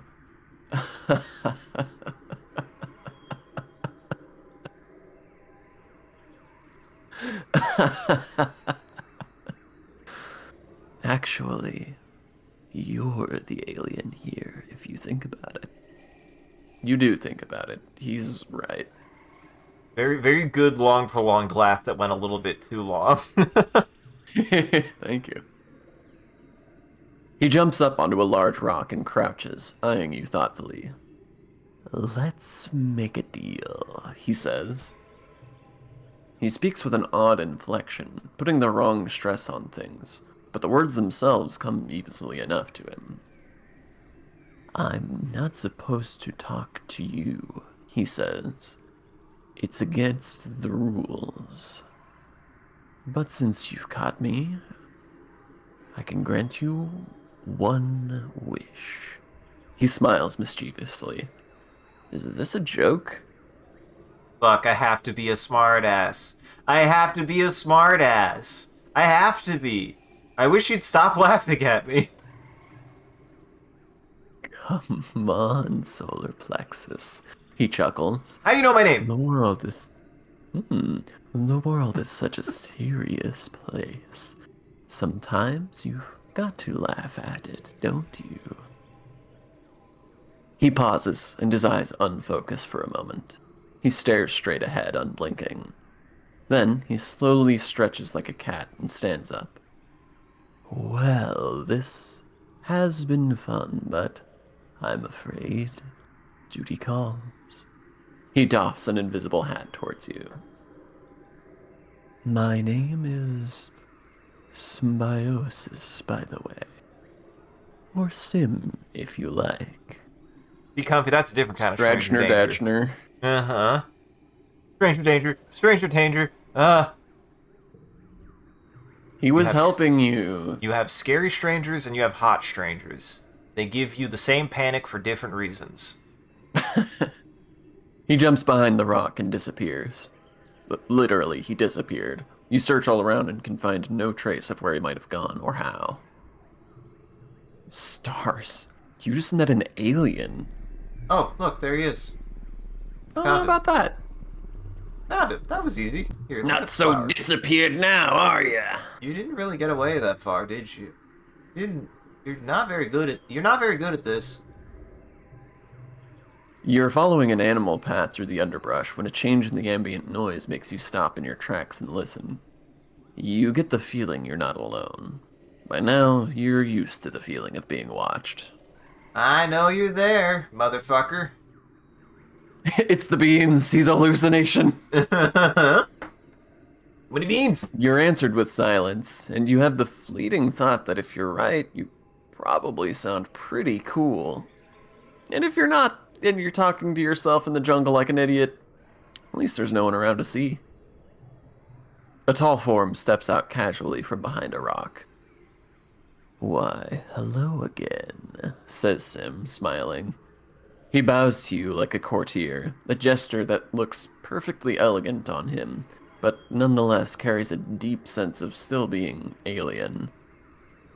You take the chance to get a good look at him. He's like a human, but not just genetically enhanced. He's a whole different species, an alien, a gardener, whatever that means. It's a lot to take in. You look... He puts a finger up to his chin in an exaggerated expression of contemplation. like a wide-eyed sugar bug. His hair slithers around the sides of his head, like it's trying to get a better look at you. You find your voice and croak. I find it interesting. Oh, it's because I technically haven't told anybody about him. How did I... Uh-huh. What happened that I got this interaction almost exactly immediately? Is it because my perception is insanely high? I don't know. I'm not sure what triggers that. Told me one about you. Because, to be frank, I literally just met you today. In fact, you disappeared, and then I took 5 more steps and ran immediately back into you. That is for the best, Sim hums. If my people knew I was talking to you, I would be in some deal of trouble. I imagine it would be much the same for you. He smiles. Think of me as your fairy godmother.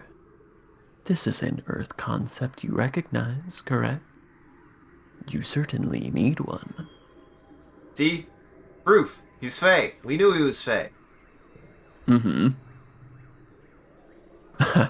Because, my sugar bug, you're about to stumble into a nest of young snap-bladders.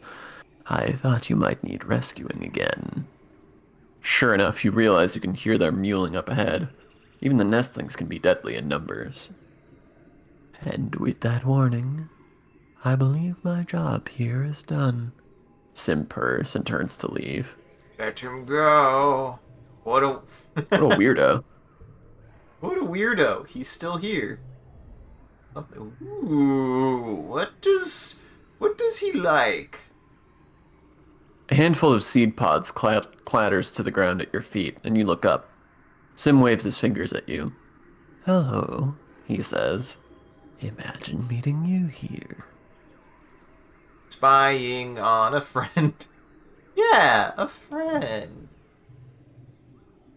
It's only fair that you observe Sim in the same manner that he often observes you, intently and while hidden behind a tree.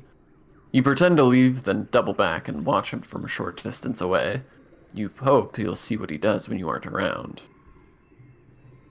Sim looks like a human, if an alien had to draw a human entirely from written description. Too tall, too long, his eyes too black, his whole posture too weirdly attentive. His hair is the most interesting part. So perfectly kept for someone who seems to live in the wilderness. And sometimes you swear it moves in ways that hair shouldn't. Like the first time you saw a time-lapse video of a flower turning toward the sun. God, I'm glad you had to read that. God, I'm Why? glad you had. You would have been very mad at me about the typo I just read.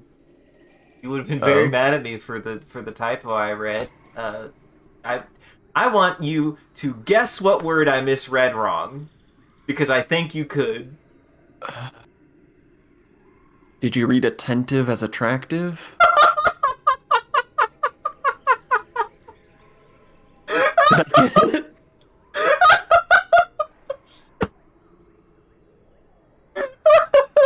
Fucking hell. Was that right? Yes. Unbelievable. I'm sorry.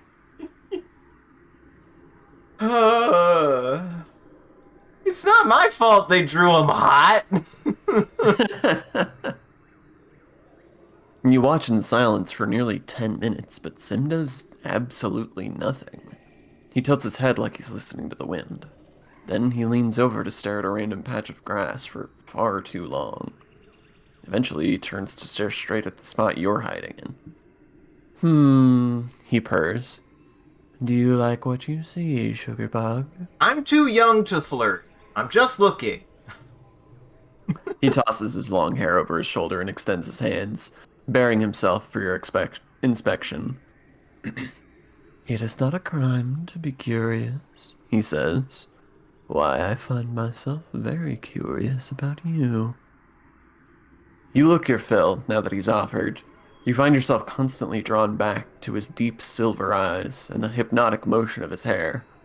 And within moments you find yourself more relaxed.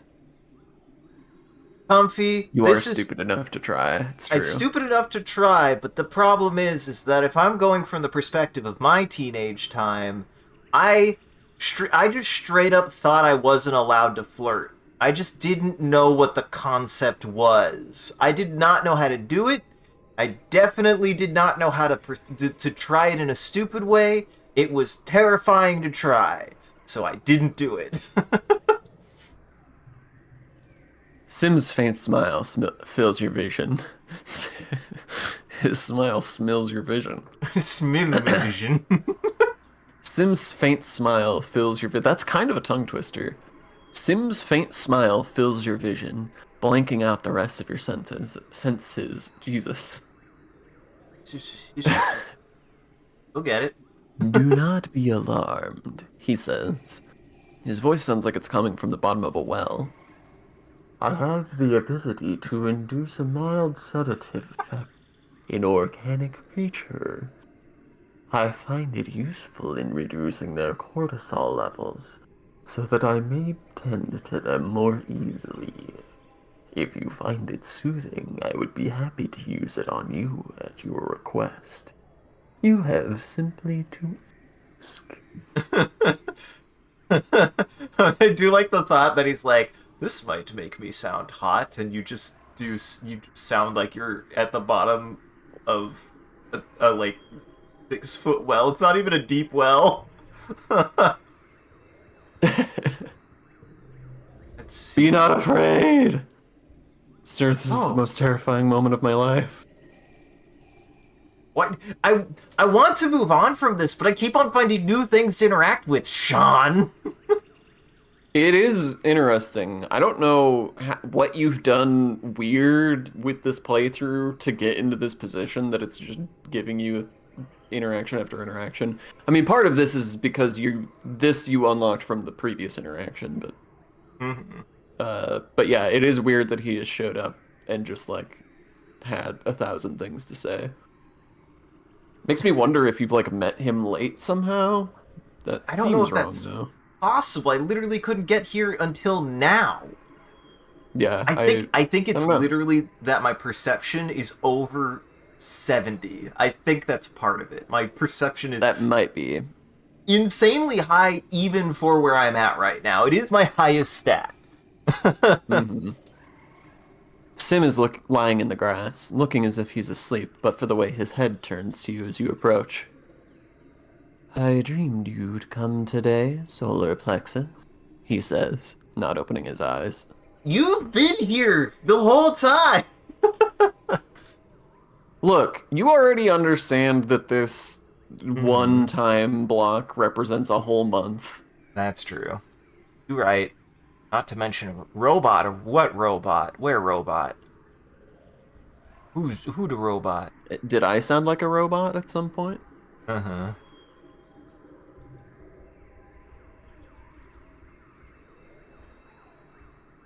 Said I'm not far from that either. Jesus.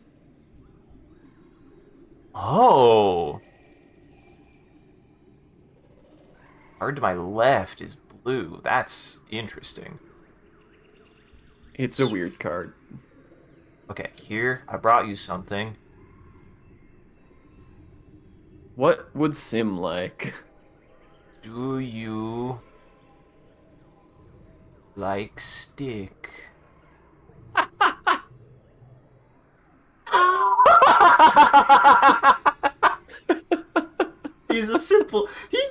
They're a simple lot. They like stick. I have found who likes stick, Sean. This is the one who likes stick. Sim called you an organic life form. Ain't no way he'd say that if he was organic himself. It's interesting. Huh. That's a thing to keep in mind is why he called you organic life form. I didn't think about that. Sim examines your gift in great detail and asks various questions about where and when you found it. He hums to himself as he turns it over in his hands, a broad smile on his face. Remarkable, solar plexus. Just remarkable, he says as he hands it back to you. You are truly the most thoughtful of gift givers. I have enjoyed your present to the fullest. You try to explain that he can keep it, but he just smiles again and shakes his head. You must be so good at giving presents. This was the first one you gave me. You've never made a mistake, have you? Never. Now I'm curious. Sorry, Mars. I'm so sorry, Mars. Oh my god. Fucking hell.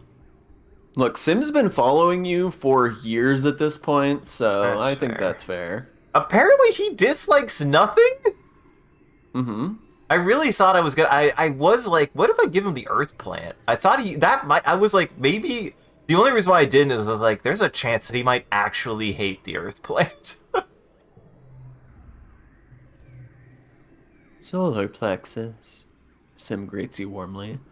My favorite human. How can I do for you? Of course, Sim murmurs, stepping into your space. His cool hands alight on your cheeks, tilting your head to look into his eyes. Within moments, you feel the burdens of your day lift off your shoulders, like a balloon floating away into the sky. Great. Your consciousness reasserts itself sometime later, and you find yourself held in Sim's long arms. You blink away the brain fog and pull yourself together, thanking him for the experience. Sim smiles. It was my pleasure, Solar Plexus. Stay safe out there. Well, there's pretty stiff competition, Sean. The dating pool is starting to get pretty rough. What is this? Yay! What is this? New guy. Oh my god, he's an amazing little guy. You come across not just one Ricky, but a whole swarm of them. Mostly just baby ones, about the size of your head. They're all amassed around a massive tree scurrying up and down the trunk. When you can see the tree itself under the swarm, you notice it's the same pale pink as the baby Ricky. Its tentacle-like roots meander a fairly large distance before plunging into the ground. When the Rickies see you approach, they get agitated, and they look hungry. Definitely hungry. Like dozens of hungry, grapefruit-sized furry pink spiders. Stuff of nightmares. I do have 50 bravery, though. I do have 50 bravery, though. You walk up to the tree and put your hand on it. The baby Vrickery swarm around the tree trunk, very upset with you. They calm down when they see you aren't doing anything. There's an unmistakable thrum of life under your hand. But just, I guess that's thrum. I've always pronounced it thrum. Welp. Not just from the proximity of the baby Vricky, but from the tree itself. It's warm and leathery. Feel something like a pulse. It's alive? Hey, we just had this experience. Good, great. Good, great. It seems as if this tree is itself a Vricky, just in a different phase of its life cycle. Does that mean that the little clusters of the fruit in its branches are Vricky eggs? Or maybe cocoons? There's so much you don't know. You do know that this nursery tree is a special place. Hey, Sean, I think these guys... Hey, Sean, do you think these guys... Do you think they like... Do you think they read Speaker for the Dead? If not, that'd be crazy. I do highly recommend Speaker for the Dead. It might be my favorite science fiction book of all time. It's hard for me to find one that I like more. I probably need to reread it again. It's that fucking good. Yeah, it's my favorite book, period. Yep. Very good. Gave some Zaza. Grab you. Yeah, that's true. He gave me that alien wheat. He gave me that alien chronic. He gave you that extra sticky icky. That's how you know I'm a cool teen, guys. There's nothing to forage here, though. These ravenous youngsters have stripped everything edible from a wide radius. Move on. Egg! You know what? I'll lean into it. I think that my character is like, I need to work as hard as my parents. I need to work as hard as my Papa, parents. I will do you justice. I will bring back food. I don't want to starve. You come across a huge field of flowers. Most are teeny pink ones, but some are beautiful big yellow ones. You check the holopedia. Looks like they're a brand new species. They don't even have a name. They need a name, like butter dandies, even though they look like neither buttercups or dandelions. Honestly, they kind of look more like spitting cobras than anything. Okay. Perception. Pick them all. Pick them Harvest all. them all! Harvest. We must eat. Tear up the fields! I actually might want to save this because I have 2 of these. So, but this would be the play I would make if I didn't want to use that. Pretty good play. Oh yeah, paperwork. Never mind. This is a very good play. That is the, if anything, that is the ideal time to play that card. Uh-huh. Okay, 6, 7, 6. I can't 3, save 4, this, 6, 7. I mean, the I mean, you can do. alternative is this, Yeah, I was gonna say. which is a very good place. A bad play. Are you joshing me? Are you joshing me? Are you fricking me right now? Are you fricking with me right now? Yes, John, mostly. John, you can't frick with me like that. You know how I get when you frick with me like that. You can't frick with me like that. Trying not to fuck this up. I mean, I don't think there's a way to No, salvage. it's a good play. I'm Guys, just he's fricking being a with goober. me. He's fricking with me. Sometimes I just gotta throw a little bit of a wrench in the egg. Man, upgrading Nem's loyalty is so huge. That's so nice to just have a 6 lying around. Uh-huh. Let's see. 5, 6, 5. Nope. Put that back. You put that back. Hell yes. 3. Hey! Ta-da! And I don't get a bonus for getting the exact, so I don't give a fuck. Who even gives a fart? I don't even give a fart. I don't even give a fart. No skill changes. Oh. You notice Ooh. there's a distinct difference between the blooms. As you watch insects buzz from flower to flower, you notice they leave a trail of slightly more pinched-looking specimens. The pollinated ones will likely close up and be shriveled by morning. With this knowledge, you pick 3 healthy, unpollinated beauties. Hey. That's a lot of flower. That is a lot of flour. You This missed way that has... egg. No, I saw egg this time. I just also am exploring for a second because there's a lot of direction to go. So, we have plant. Go get egg before... I will forget egg. I will forget egg. If I, don't I was go that like, way. I don't know what your decision-making process was there, but you just grabbed the egg.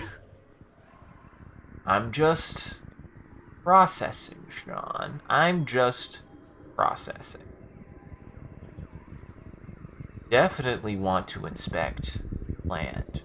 You have... We are curious about this large guy. Don't I have something to help with this?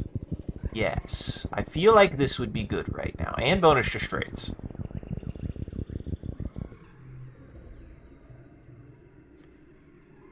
You find a trippet. A large, tasty, plant? Kind of?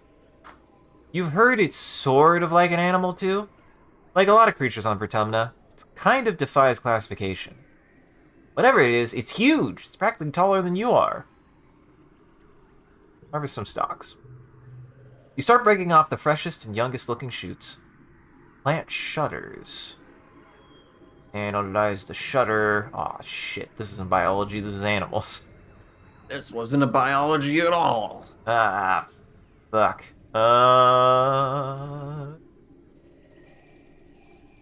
This wouldn't be, though. Fuck. Might be able to get value out of this. I would get value out of this and save the higher cards for later. I think this is probably the best play for this, because I don't see me getting value of this later. It's not bad, yeah. Okay. Why do I always get you when I get the... God damn it, every time, Sean.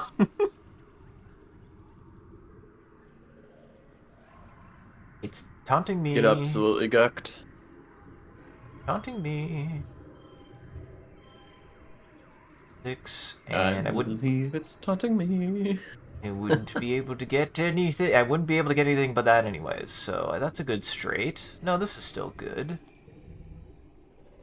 This Isaac is just throwing points on the floor. What? Nothing. Fuck. Did I? I didn't use my brain again. Now I'm worried that I should have You used didn't my look at what you were doing closely enough, brain but that's more. fine. You got this under control. Oh fuck, first collectible use is free? Shit, that's really good.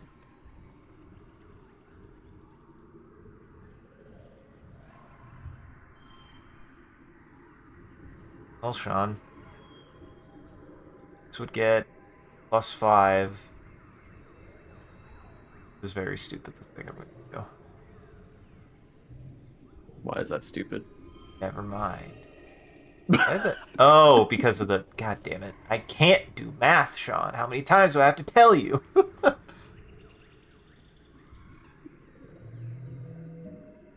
And I got free egg. Free egg. Yeah, this plant is alive and sentient like an animal. It is definitely not happy that you're ripping its limbs off. It's hard to tell if it's in pain, really? You don't say, but you'd say discomfort at least. All the same. Yeah. No, something about what you're doing feels wrong. Make a note on your map of where it is, but oddly, never find it again.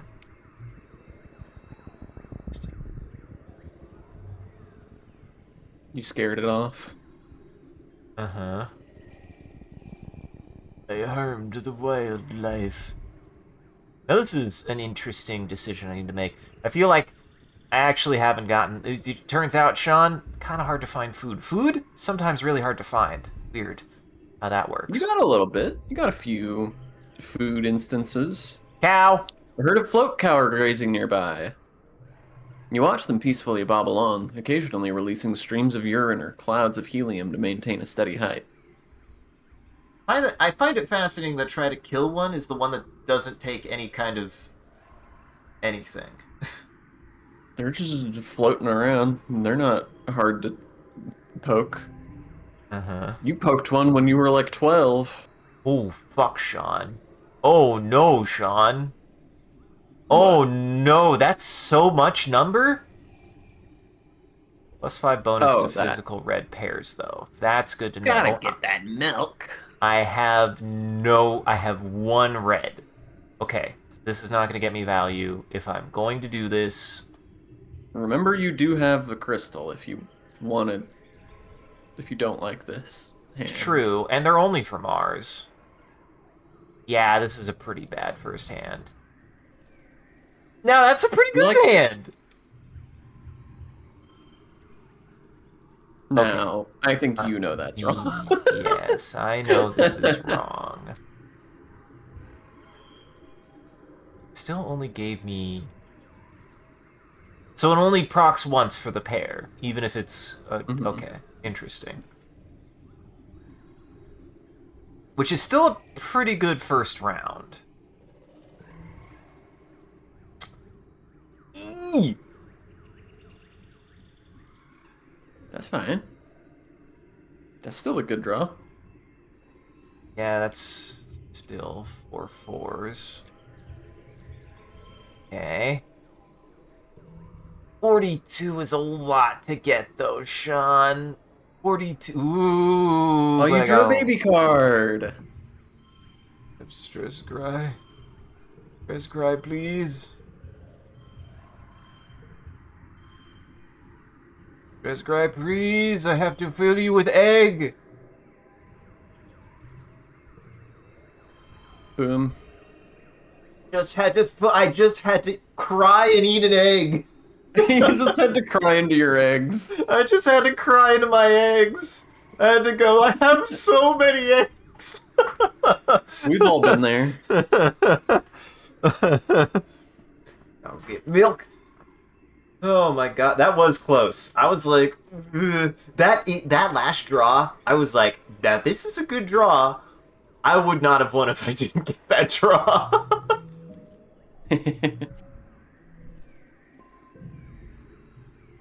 Eventually, you pick out one young female that looks underfed. Yeah. You don't like underfed? I did read it as underfed. You don't like really underfed? confused. Thanks, English. Underfed. Eventually, you pick out one young female that looks underfed and moves more slowly than the others. She seems like an outcast. The others won't let her eat, and they keep chasing her and harassing her. She should be easier to catch, and, as malnourished as she is, maybe easier to tame. You get a lasso around her and hold her down while she whinnies in terror and releases her piss malice to try to get away. You're in the blast radius, but you hold firm. You're able to bob her along behind you all the way back to the depot.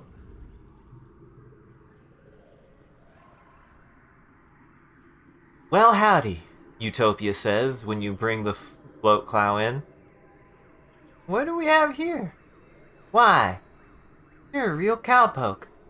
I can't get it back. She's not said anything to make her sound like the accent, and I can't do it. Fuck it. Solar flexes. I'm a mite jealous. She inspects the tired float cow. She looks a little under the weather. Utopia proclaims. Here's hoping we can nurse her back to health back in the ranch. I'll take her back myself. You can come here anytime. You can come see her anytime in the geoponics. Yeah. We got cow, and I passed out. You got cow. You brought cow home and then fucking collapsed in Utopia's truck. Uh-huh. Am I still hungry? Look. Month. Dust. I brought back a cow. Mother, father, I brought back a cow. Do we still wants to talk to you? Do we still? Well, she wants to talk about the cow. Well, first off, I would never.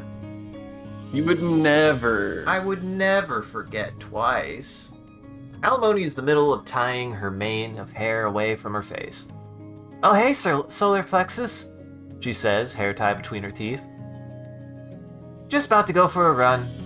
Wanna come? It's our birthday.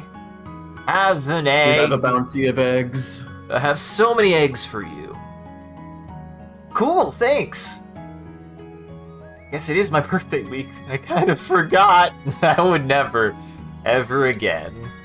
It is still incredible to me that I got her birthday on the first egg I gave her. Uh-huh. Now, this just makes me sad. Mm-hmm. Alimony scratches at her cheek, then scowls as a bit of blue scales flake off. Stupid acne, she mutters. On top of everything, I got this too. Alright, what do we got? What do we got? What do we got? Dis is inside. Dis, I never know where the fuck you are. That's how he likes it. Mm-hmm.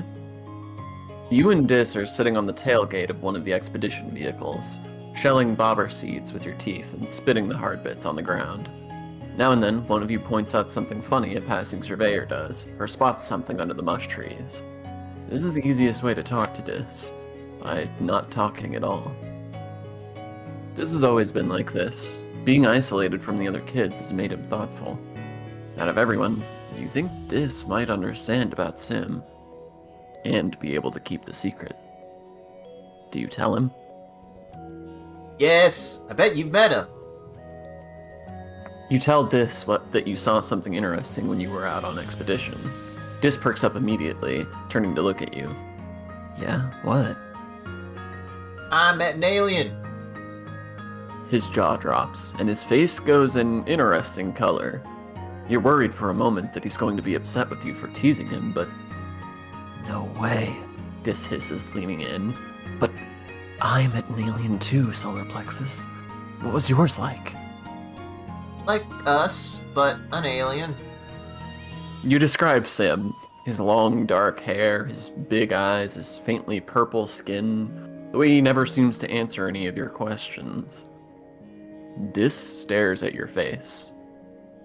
Wait, you met Sim too? You nod, and Dis's hands fly to his hair. He said he met another human Bubba, but he didn't say who it was. It was you this whole time? He made me... Go on. Just chuckling.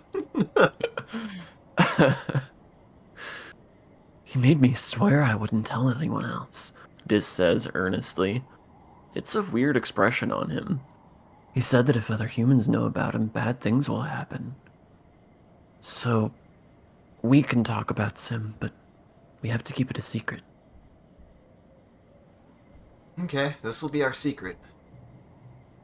Dis nods, looking serious. Good, he says simply, then repeats it. Good. You go back to shelling bobber seeds in silence, watching the colony go about its business. I knew it. He's the only one who can know. I'm sorry, everybody else. You don't get to know. Mm-hmm. Don't want to. God, if only God Tange would give anything to know. Uh-huh. Your mom and dad are taking a midday break in the shade of a trellis and wave you over as you approach. Solar Plexus, come here, come here, your dad says, pulling up a crate with his foot and patting the top invitingly. Come spend some time with your old mom and pop. How's your day been? Extra solarly... I'm not that enthusiastic. Alright, I guess. I'm a moody teen. Look at how pouty I am. Our fearless explorer, your mom drawls, taking a swig from her canteen. She wipes her mouth with the back of her hand and passes the canteen back to your dad. Made friends with any alien life forms yet? No!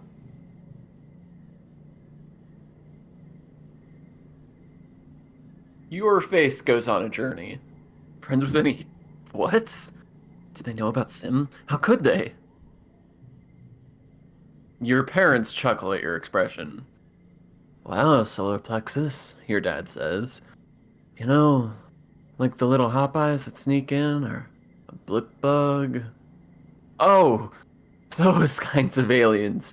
You thought for sure that they were talking about Sim. But hey, while they're asking... Nope. Sorry. Gonna lie to my parents. Your mom and dad nod and go back to their conversation. You sit with them a while and share the canteen. It's iced blep tea. You're not supposed to drink it because it makes you feel kind of buzzy, but it makes the rest of the afternoon fly by. Good to know my mom is drinking on the job. Oh, that's good. Oh, just that's... a little bit. That's good. There's calories in alcohol. She's a blue-collar worker who likes to have a beer during the day. That's totally beer. Totally beer. Tange watches a stink roach skitter behind some nearby boxes, a look of intense disgust on her face. I hate it here, she spits, shuddering. Giant bugs, constant peril, climate. We were better off on the ship. She grimaces. Many humans carry the erroneous belief that we are great explorers, but I cannot see how that is true. It would be better if we could photosynthesize, or breathe gases other than oxygen, or endure a greater range of temperatures. No, you see, All humans have ever had going for us is that, until now, there have been more than enough of us to die idiotic deaths without making a dent in our overall reproductive fitness. He's not wrong. Have a flower.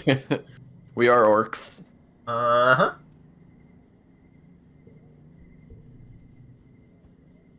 Not incorrect. Have a flower.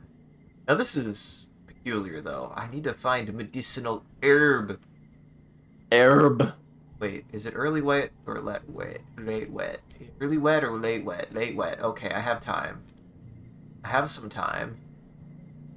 Did get cucumber. Did I get cucumber? I did get cucumber. Did you get cucumber? I did get cucumber. Cal's listlessly kicking a sports ball around. Oh, I already read that one. I get more fun nature facts. A cucumber first. Oh. You spot Cal heading towards the barns at the far end of the farms. Hi, solar plexus, he waves. Hey, how is Socks? Not Nietzsche. She's probably already read everything that Nietzsche has done. She's gonna get careful, she'll get red pilled. No. I hate that. I'm never making that joke again. Cal shoulders the sack he's carrying. Bringing some food to Socks, he says, looking around to make sure no one hears. You want to come with? You enter the barn and Socks slithers down from the rafters with all of her many feet, both lengthwise and anatomy-wise. She trills happily when Cal puts fist-sized rocks from the sack. Pulls fist-sized rocks from the sack. He tosses them up to her, and she snatches them out of the air, pulverizing them into a shower of gravel with her massive jaws. You even do a few as well, watching her cavort around the barn, making chittering noises. I have a little while before I have to get back to work, Cal says. What should we do? How about we just take a break? Cal sighs dreamily. You're right. And we've been working too hard. You, Cal, and Socks curl up together on a scratchy blanket that Cal produced from one of the storage bins. She fits nicely right between the two of you, pressing her little white feet against your tummy. She wiggles around to get comfortable. When everyone is settled, close your eyes for a bit of much-needed rest. Cal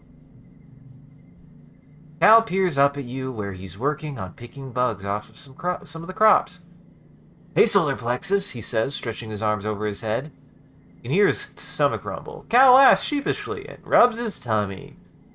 Sorry, I guess I kind of get hungry. I'm a growing boy, you know?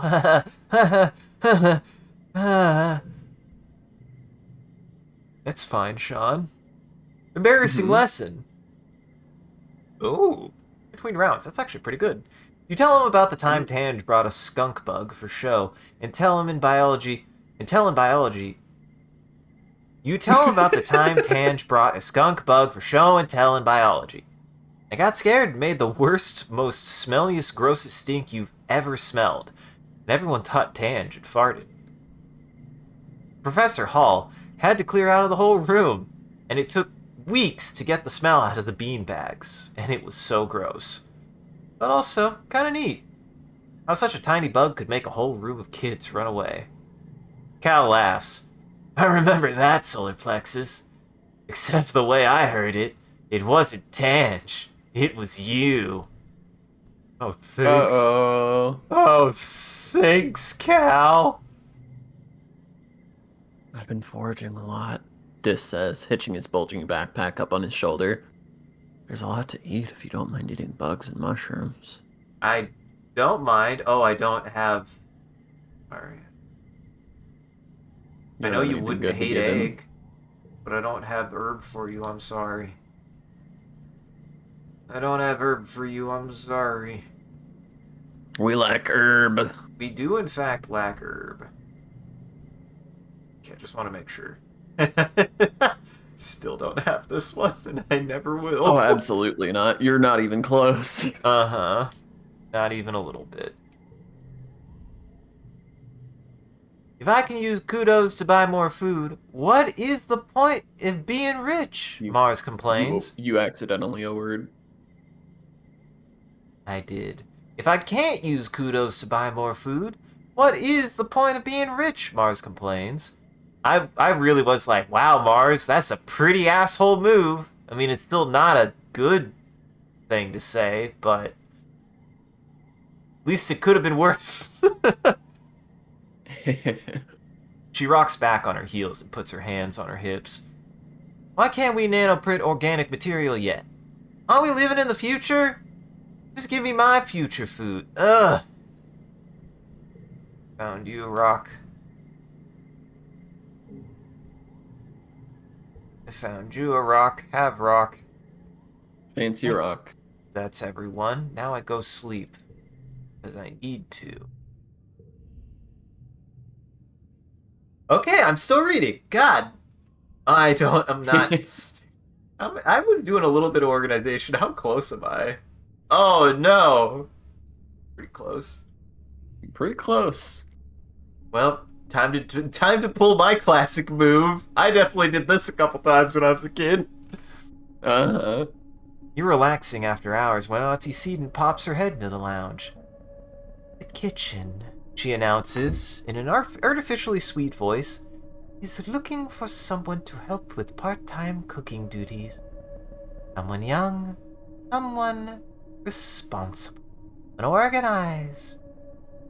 Someone, she stares pointedly at the teens in the room, who might have too much free time on their hands. How dare you? I worked so hard I cried. Sweating away over humid food nanoprinters really isn't your thing, so you hang back. Auntie Sweeten sighs and rubs her hands on her apron.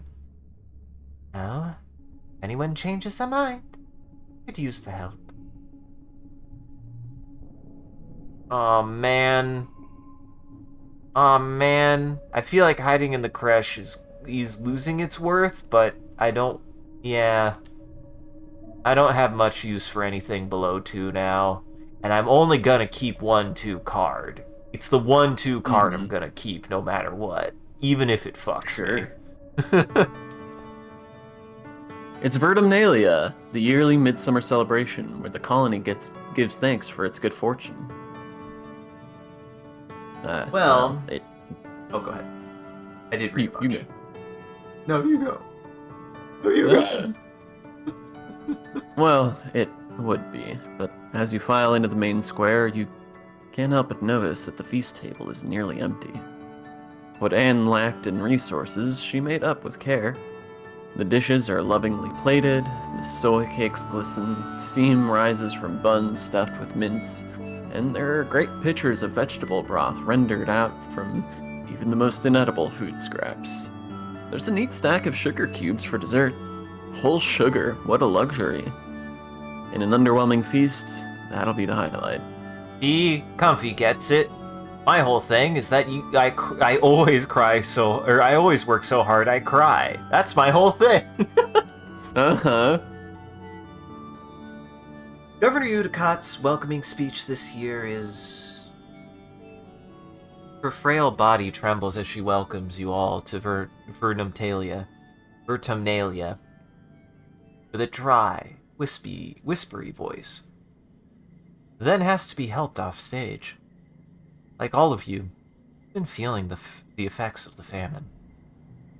Everyone clears away the chairs for annual Everyone clears away the chairs for annual competition.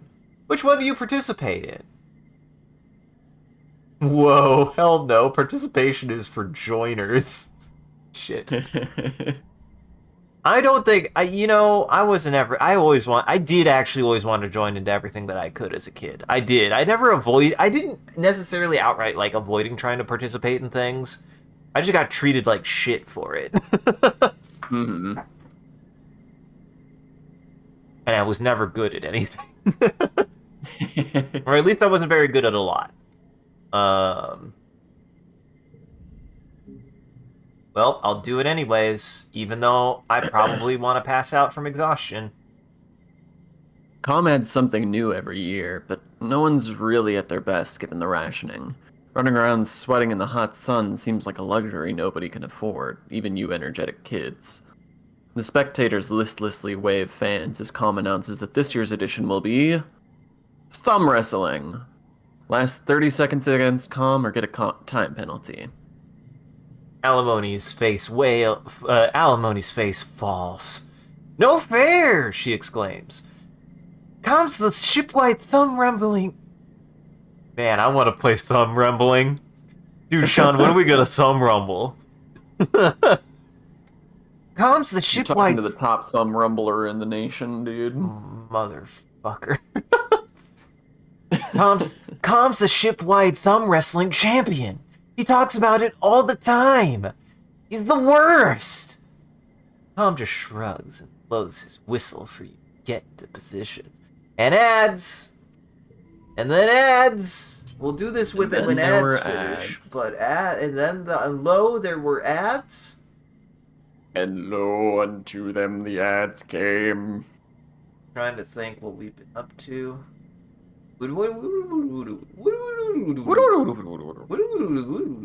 watched something. Watched something. I mean, we've been watching a lot of Naked Gun. Yeah, we showed Jackson Naked Gun. We've been watching Usher. We're one episode away. I'm curious how it'll wrap up. Yeah. I mean, what have you thought of Usher so far?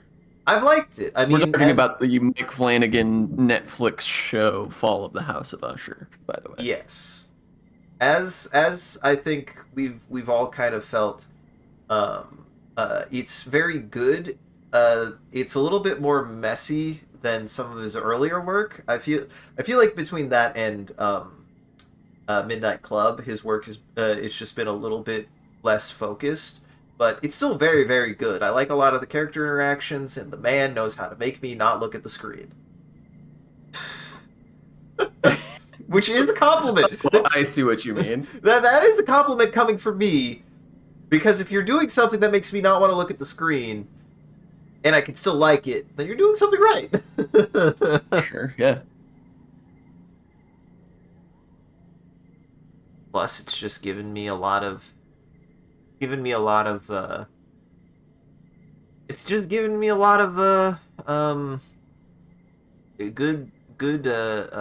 Poe to read. I've gotten to read more Poe. So I it turns out I hadn't read as much Poe as I thought I had, but also it turns out everything that he uses for an episode is all about the Poe that there is. Yeah, I mean, Poe wrote a lot of stuff, but there's definitely a canon of classic Poe works that is the stuff that people read. Mm-hmm. So yeah, I have really enjoyed it. I like where a lot of the characters have gone. I am curious how it'll resolve, because Mr. Flanagan likes to play a lot with how things like supernatural are handled. And I'm curious because in some ways this is the second most overtly supernatural thing he's done. Maybe most, because the thing that I don't even want to say which one, because it's also a great reveal. It's part of the mystery, so I won't even say which one. Because that's why I would say, like, even that one is not as supernatural as this one, because there's still a while there where you're like, what is going on? I think it's really splitting hairs to try to pretend that anything about that show is not supernatural. Like, that's fair. By about the midway point, it's very clearly supernatural. Yeah, you're right. It is probably my favorite work of his, though. It's really good. Fantastic. Uh-huh. It's one of my favorite horror pieces ever made. Yes. It's very good. Very. Everybody should watch every Mike Flanagan show, especially Midnight Mass and Haunting at Hill House. Sean, you don't know how badly I was like, I gotta bite my tongue here. I still fucked it up. Fuck! What, do you not like Haunting at Hill House? No. I just was gonna compliment you on how well you did masking it, and I was like, well, shit, if I say anything, then anybody who's listening would be like, oh, it's one of those two. Well, I already did it. Fuck! Shit. Yeah, well, I tried.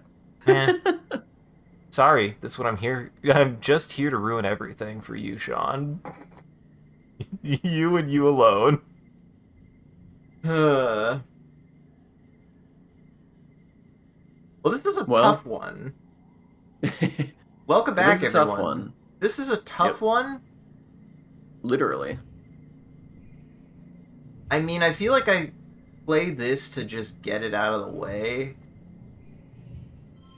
I feel like I play this just to get it out of the way, because I don't... The first words is not going to come in handy anytime soon, I think. Now this is a pretty good hand. Now this is a pretty good hand.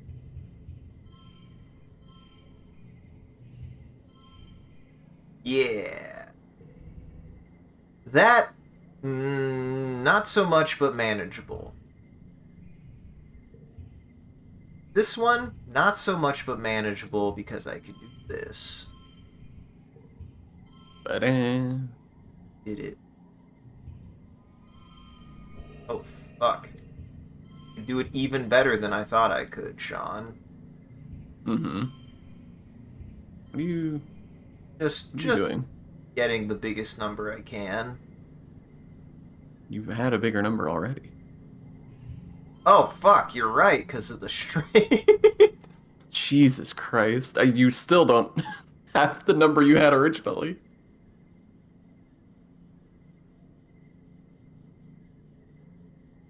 You had a full straight across the board, and then you got rid of it. John, I had a full straight across the board and a double. I can't believe I got that. Well, as they say, snow buddy perfect.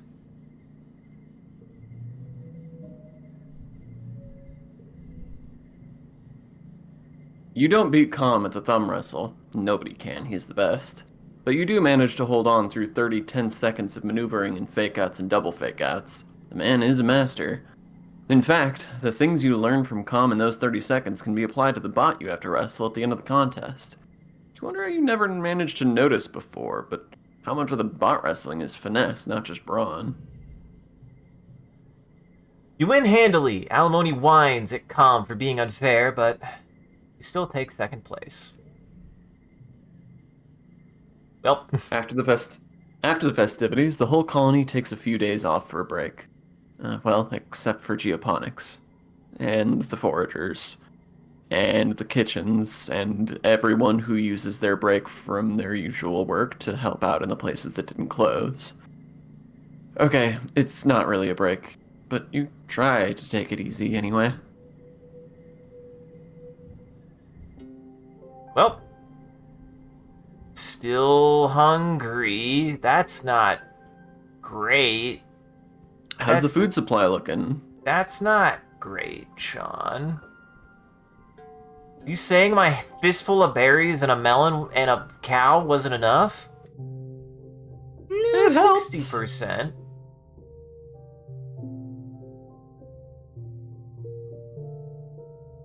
If you can hold a basket, you can be on the foraging team. Come see me. I don't think we've met Fluorescent yet.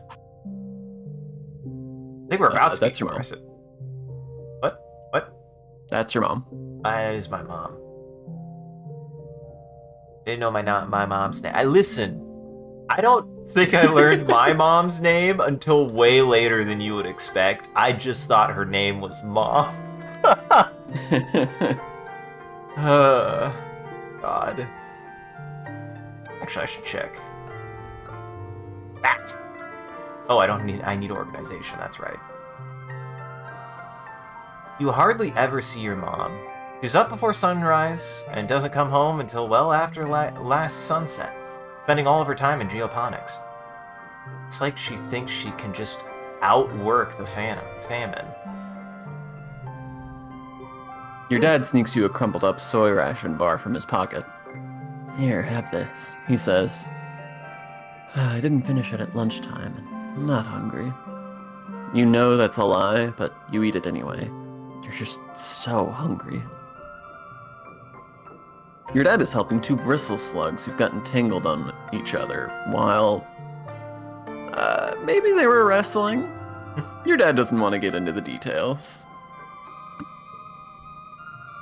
He hefts up the larger one, and you carefully pull apart their bristling spikes, being careful not to get jabbed yourself.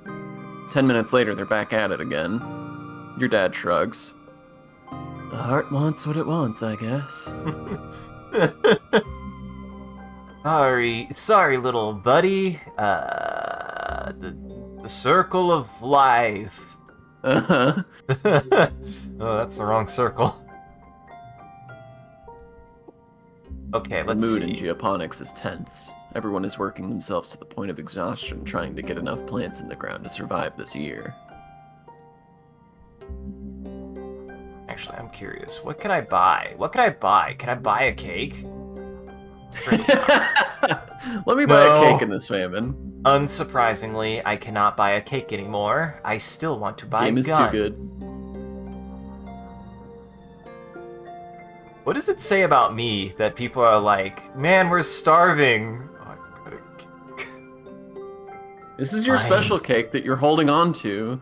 It's not gonna fill anybody up. It's not gonna provide any nutrients that you need to keep from being malnourished. It's just sugar.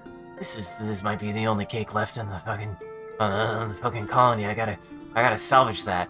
I gotta keep that shit. This is my cake. This is nobody else's cake but mine. I didn't mean to talk to you, Cal. Clicked the wrong thing. Cal is standing in the garden watching a pair of Dorbs moths flutter overhead. They're the worst, he says, frowning. We gotta find a better place to put the grain, because they just get in everywhere. Be surprised what kind of hole they could squeeze through. Okay, I think I want to do animals. You meet your dad by the animal pens, fresh and ready for your first day at your new job. Your dad laughs at your clean clothes and your scrubbed face. Oh, Pumpkin, I'm sorry to tell you that you're a little overdressed for this position. He chuckles. You're gonna get dirtier than all heck today. Go on, put these overalls on and let's get to work. You change and follow your dad to the float cow pens. He rubs their noses as he points out their names. I know they're cute, but these ladies aren't pets, he says. They're livestock. More than that, they're not really domesticated like our animals back on Earth. They're more like... tame. Don't worry about Cal's hole. Don't worry about Cow's hole. Worry about this cow's hole instead. Uh-huh.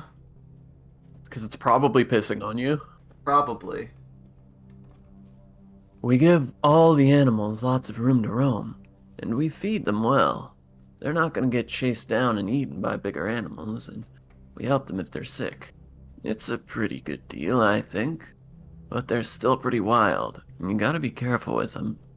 He leans his elbows on the fence. We were pretty lucky that Vertumna has herd animals, he says.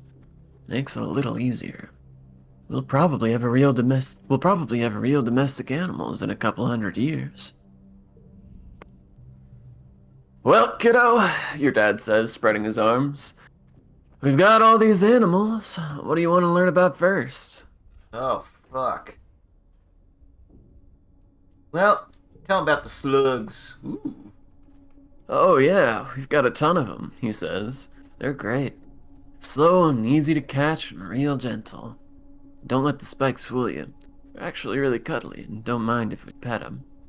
It actually helps them. In the wild, they'd be scratching up on all sorts of things to knock off those itchy berries.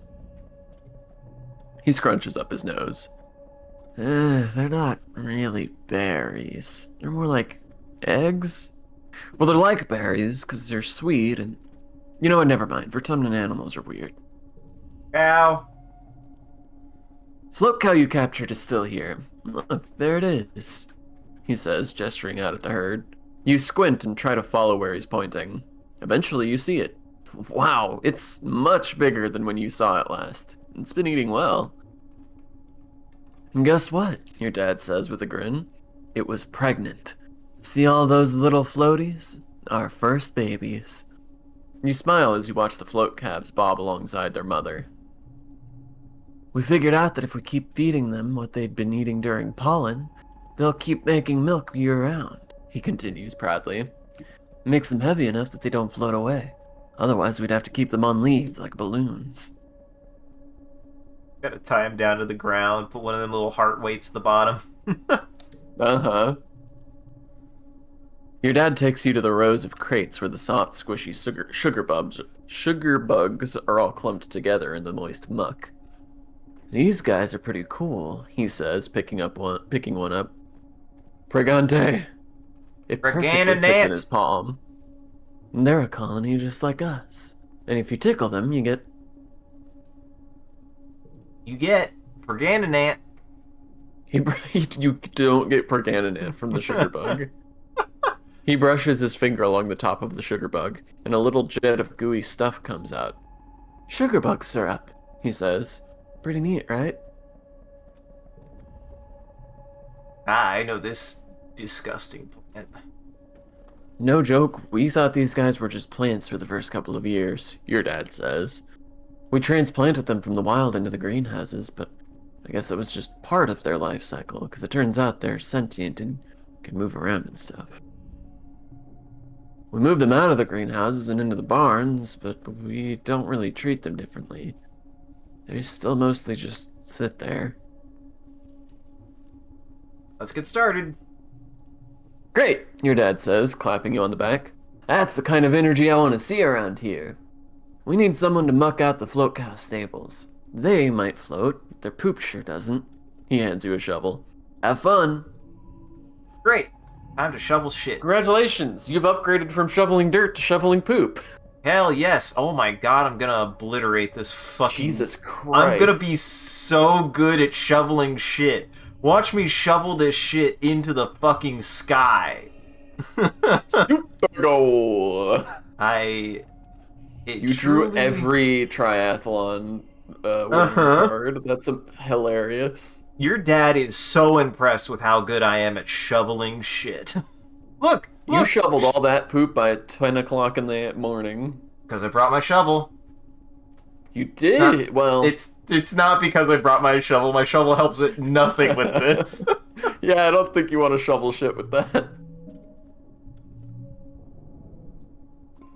That's a lot of kudos. That is a lot of kudos. Alright. I got a lot of kudos. Let me see. I think I'm gonna run. Eat that gun though. Away. I'm gonna run away. This gives more kudos. Holy shit. Okay. I don't think we've tried this yet either. Mm-hmm. Your dad introduces you to the little lab they have set up in one of the greenhouses. It's incredible, he says, gesturing all around him. We're surrounded by alien flora, and we know practically nothing about it. What's edible? What's medicine? What can we make fibers with, or build with, or use in ways we haven't thought of yet? He beams at you. You and me, we're gonna find out, my little potato. Your dad directs you to a research bench. And here's where you'll be working. The bench is buried under samples and beakers and weird-looking alien sprouts. More than just a simple table, the analysis bench is covered with buttons and little holes you could put things into. Press a button at random. You mash all the table's buttons until...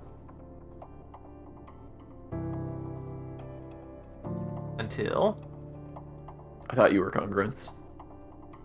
Oh, is that congruent saying that? My bad. Yo, kiddo! It's congruence. The friendly ship's computer beams at you from her own hollow screen set into the bench. Of course she's here. She's the guardian of all knowledge in the colony, after all. You wonder who she got yo yo yo from. Your dad laughs. Don't tell anyone, but Congruence is the real brains of the operation. He confesses, though it's not like it's a secret. She'll make sure we don't do anything super dangerous, which means you and I get to focus on experimentation. If you follow the rules and stick to what you already know, you won't learn anything new. So don't be afraid to try stuff. You bring your mushwood samples into the lab. You're going to study these and revolutionize the use of mushwood lumber. Maybe. I mean, is it going to use all of my stick? No. Yeah, that's fine. I could use one stick for that. Yeah, I could use a stick for... I have so much stick. Look at how much stick I have. You got a lot of stick. Look at how much stick I have. I have one stick left. You got one stick. You examine the mushwood under a... Sorry? You examine the mushwood under a microscope and take notes on its cellular structure.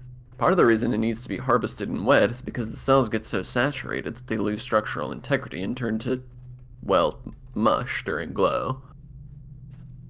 Studying the exact process by which the cells take in water leads to a breakthrough. It might be possible to hack the process and stop the mushwood trees from taking on too much water during wet. If they don't take on as much water, they won't take as long to dry. You should be able to develop a spray that the loggers can apply to the fruiting body of the mushwood, the part that sticks out above the ground, to close its pores. Reducing negative pressure in the body should stop it from pulling so much water into the mycelial network underground. This is great. Logging will be much more efficient now. Hey! Look at me increasing the fitness of the colony. Look at me. Hell yeah. You're much less likely to be completely overrun by alien attack next glow. You're 1 point less likely for that to happen. This is actually kind of a rough hand. I'm curious, in your mind, yeah, I don't know what the baby steps is doing. I don't know what the baby is doing here. What is the baby doing here? This is still pretty rough. I have several questions about how you've set this up. I think you've fallen into the habit of just putting these in numerical order and not considering anything else. Now, I'm trying. I think if I give egg, that would increase that by 1. You're so far from maximizing this hand still. I don't want to like backseat too much, but I really think that you have fallen into the habit of just always putting them in order of lowest to highest. Huh.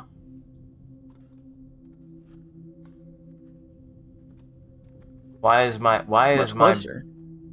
brain, why did that... Oh, I see. I understand now. Well, now I could spend an egg, I think, and it would be fine. Egg would help? Egg would help here. Why on that? That literally didn't increase your score.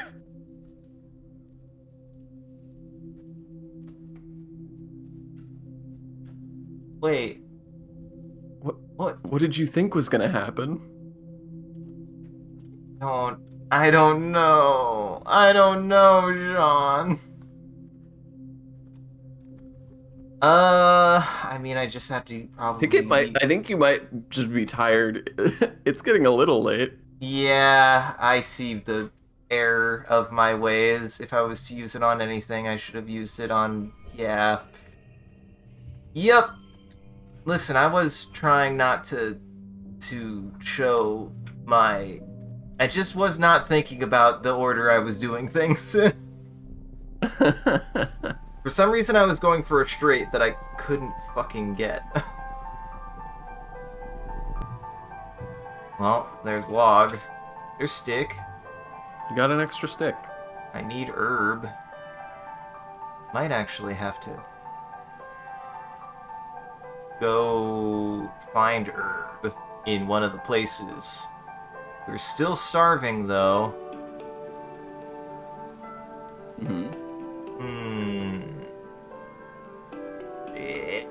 Sean, this is now becoming difficult.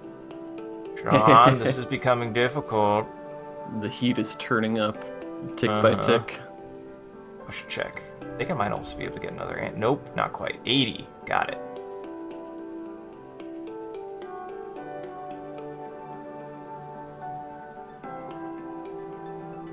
I think we haven't read this yet. Oh, sorry. Your dad throws you a full canteen. Here, he says. You need to stay hydrated and rested if you're not eating as much as you should. Dang it, Dad, drink your water. Stop it. Stop it, Dad. Drink your water.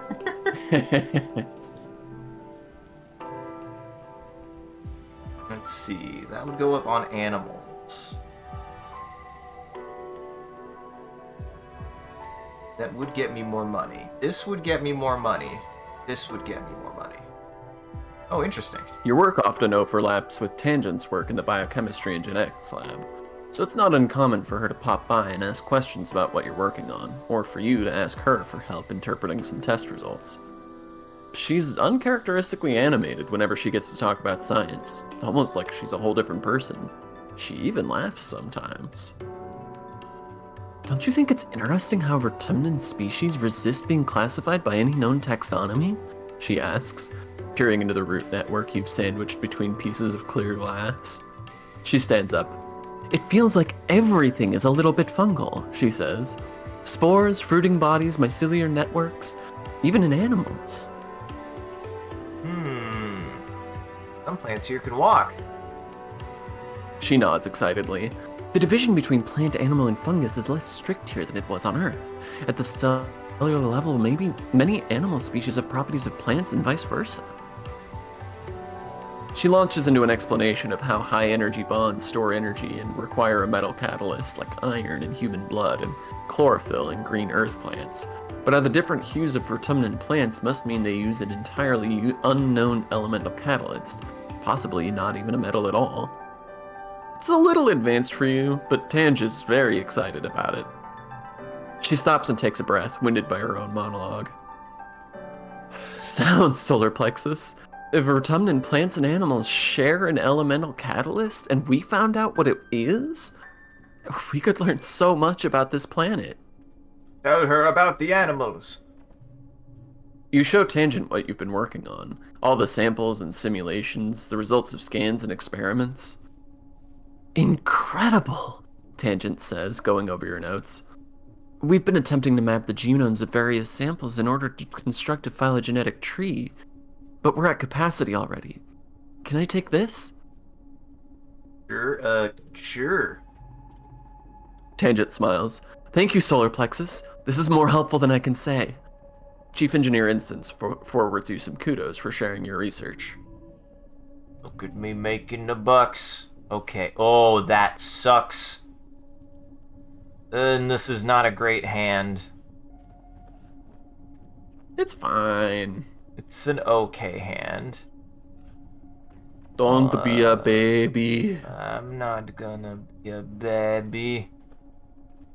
First or last, it would be 6. I wouldn't be able to make a straight. It's piss. Well, the animals keep pissing in front of us. That's the connecting line. Knew it. Easy. And you were worried. And I was afraid. Be not afraid.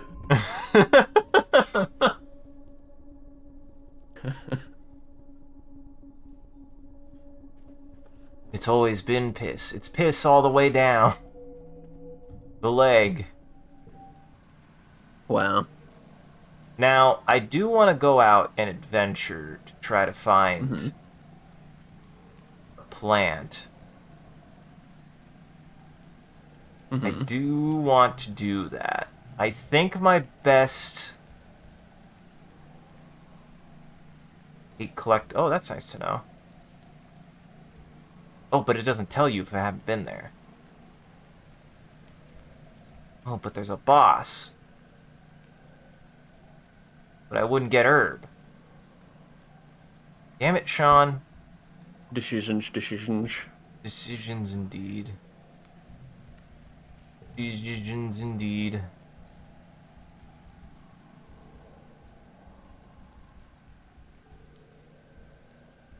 I can't get over that. Sim started with so much more than Moss. Mm-hmm.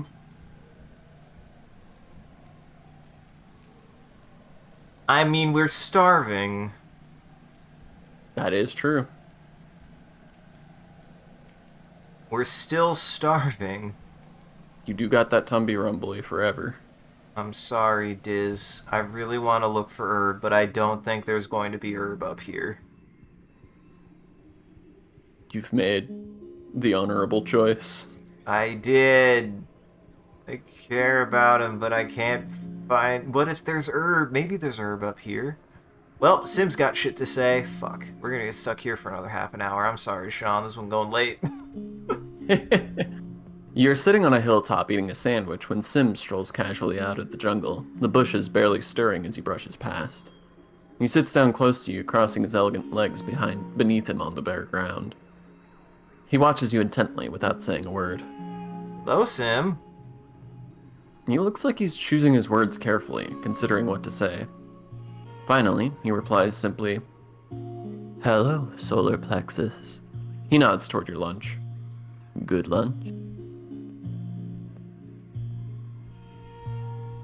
It's a zucchini sandwich, my favorite. His brow furrows.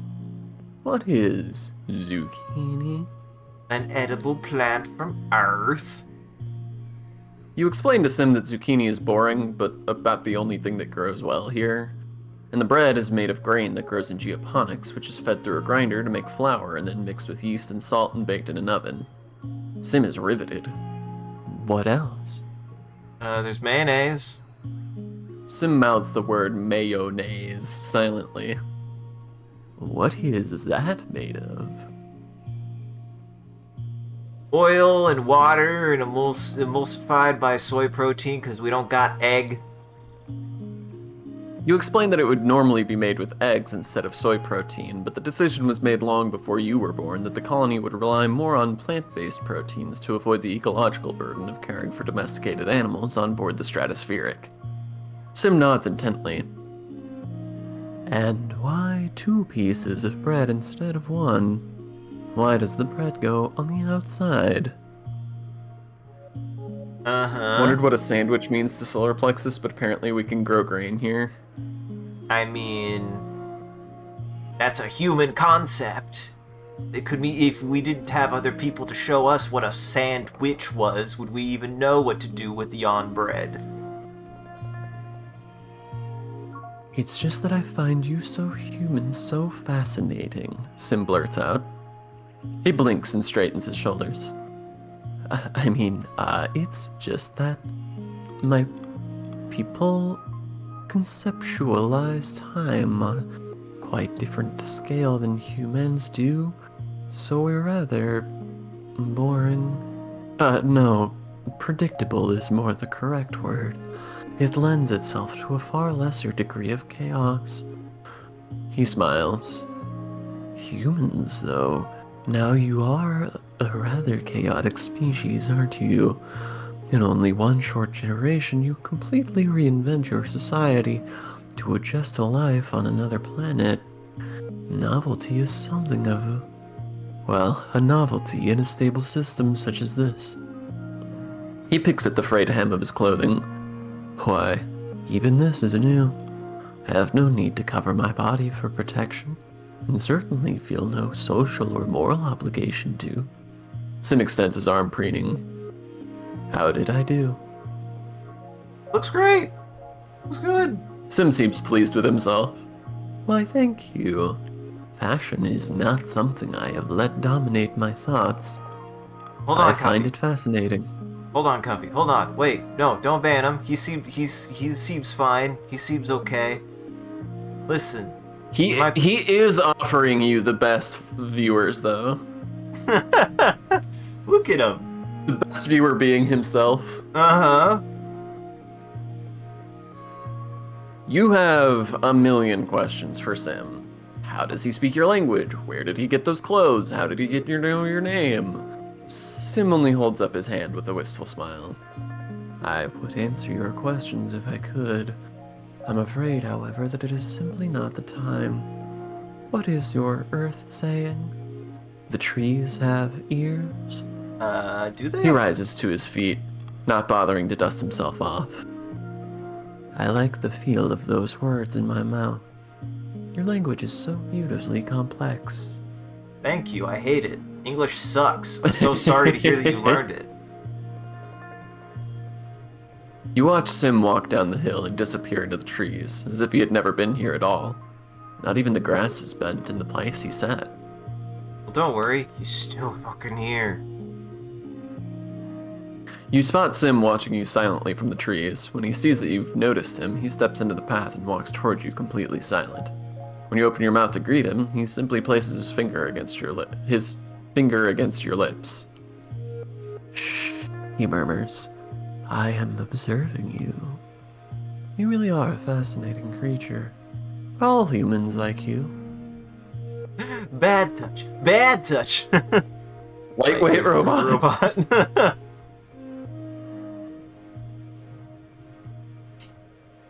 Yes, this is the same. Yes, this was the same. Sorry, I only have one log. And I might need it, actually. It gets pretty dangerous out here. I might have to whack something with it. In fact, I'm like, I should probably change my setup.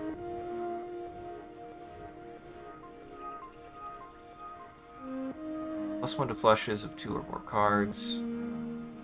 Why can I not think of what I get this? I know what a straight is. I know what a flush is. Flush is when they are the same color. Okay. Okay. Yes. Yes. Yes. Same suit if you're nasty, but the suits are all different colors in this game, so. Uh-huh. A bristle slug is rooting around in the underbrush, like a little porcupine with no legs. Well, little is relative. It comes up to your waist, and it must be at least 100 kilograms. You've seen a few of these up at Geoponics. They're easy to catch, their spines and berries naturally fall off and are edible. A chewy, renewable source of food, kind of like jerky. Maybe you could catch one. Ready to catch it. Ready to capture. Try to capture. Oh, shit. Give me that bug! I mean... Now make sure to read. Yeah.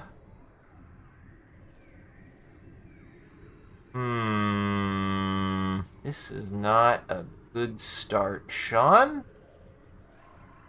I think I start immediately by stress crying.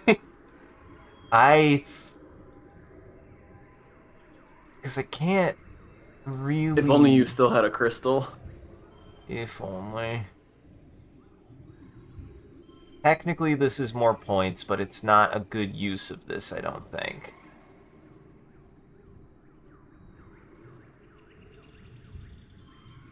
I think it's this. Oh, first collectible is free, though.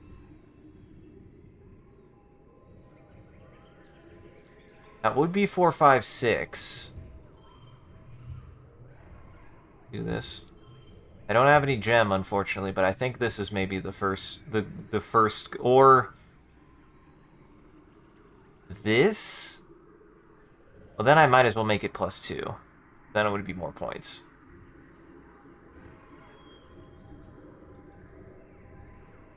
How many egg do I have? You could also save it for a later round, because only the first one is free. True.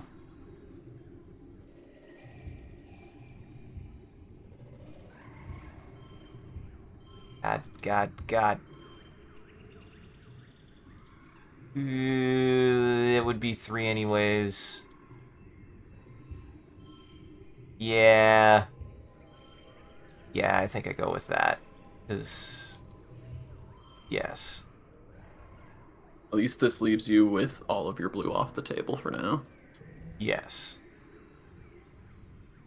Okay, alright, alright, okay, okay, alright. Yes, yes, yes, yes. That's good, that's good. We love it. This is good. We like this. We like this? We like this? Now you just have to get 49 more points.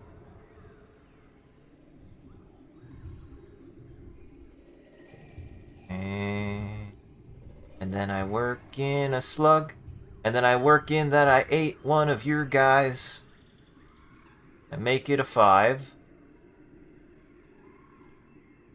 Or 4. That would be good. They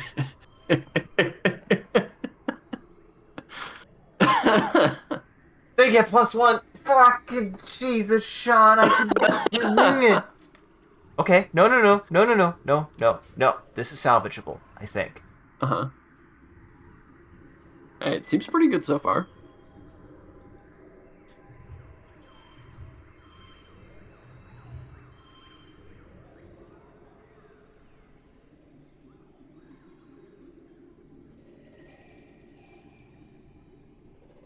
Fucking shit, Sean.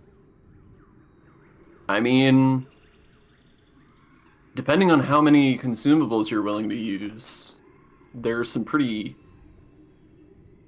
there's a pretty easy win here.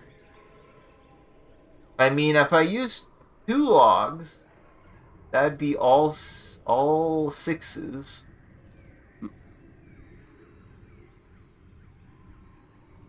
Because there's no way, because this would make it a 4. You also don't necessarily have to use 2 logs to do that.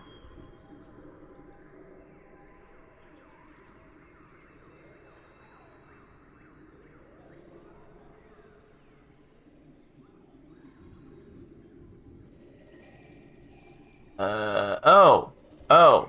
I also have plant. Plant would be 5. That would make a straight. No, that's, I mean, I guess that's, yeah, sure. Well, would this lose its rainbow? I wouldn't test it, personally.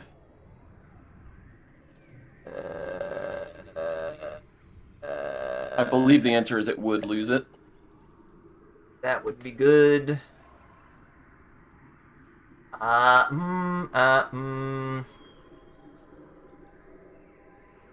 Wait, why would... Why... Why wouldn't I... Why wouldn't It's I? very late for you, huh? Should. I could do... What did you do to 8, the slug? 7. What? I gave an egg. Uh-huh. And what happened? Oh, yeah. You're right. I understand. It's just another option on the table. Will it be enough? Would all 6s get me there is the question. I mean, you would get the 4 points directly off of the numeric increase, and then the straight would go up from, what, 4 and 2? Is that what you got currently? So it'd be another 4, so I think that'd be an extra 8 points, which would not quite be enough, if my math is good. But you would also get the color, the flush would go up as well, so I think it would get you at least 9 points.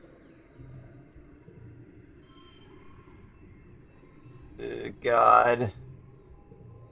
Oh my God. Jesus.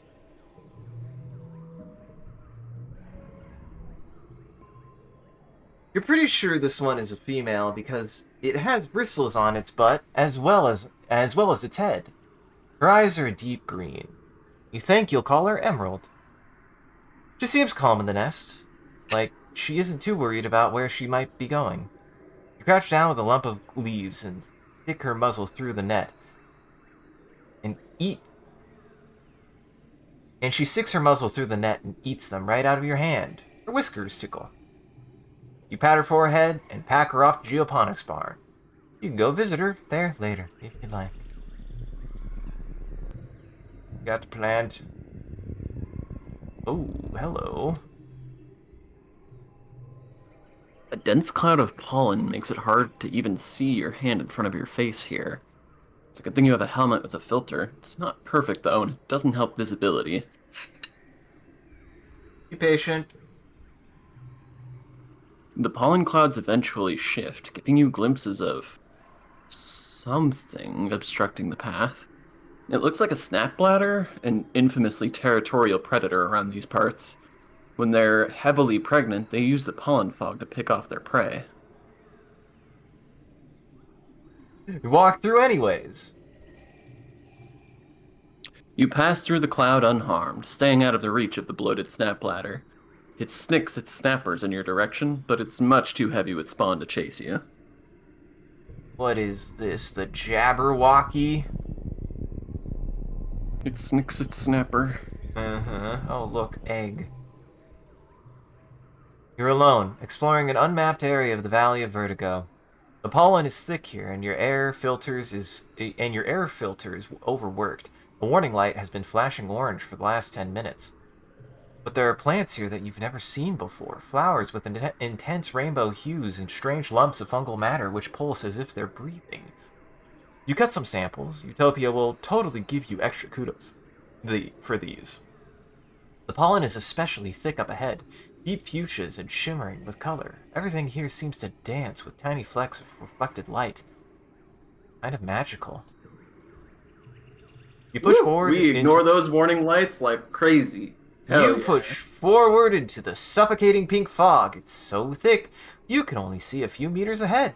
You follow the glimmering towards where it is densest. You come upon a glade filled with what seem to be strange topiaries. They loom out of the glittering fog, each in the shape of an animal. They're all formed from the same spongy, glittering pink substance, dotted with finger-length fungal growths. You're so distracted you almost fall into a large hole in the center of the glade. Check for danger. You've seen plant-like animals before. Are these topiaries actually predators waiting for you to get close? You watch them carefully from the edge of the glade. They're completely still, not breathing. There are no signs of life. There are no life signs. Good. Your envirosuit beeps a warning. Effect. The topiary you choose is a large dock-sized quadruped, which appears to be kneeling. It's far too lifelike.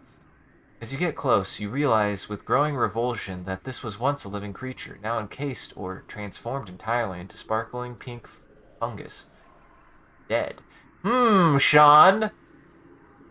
I think I smell a red flag.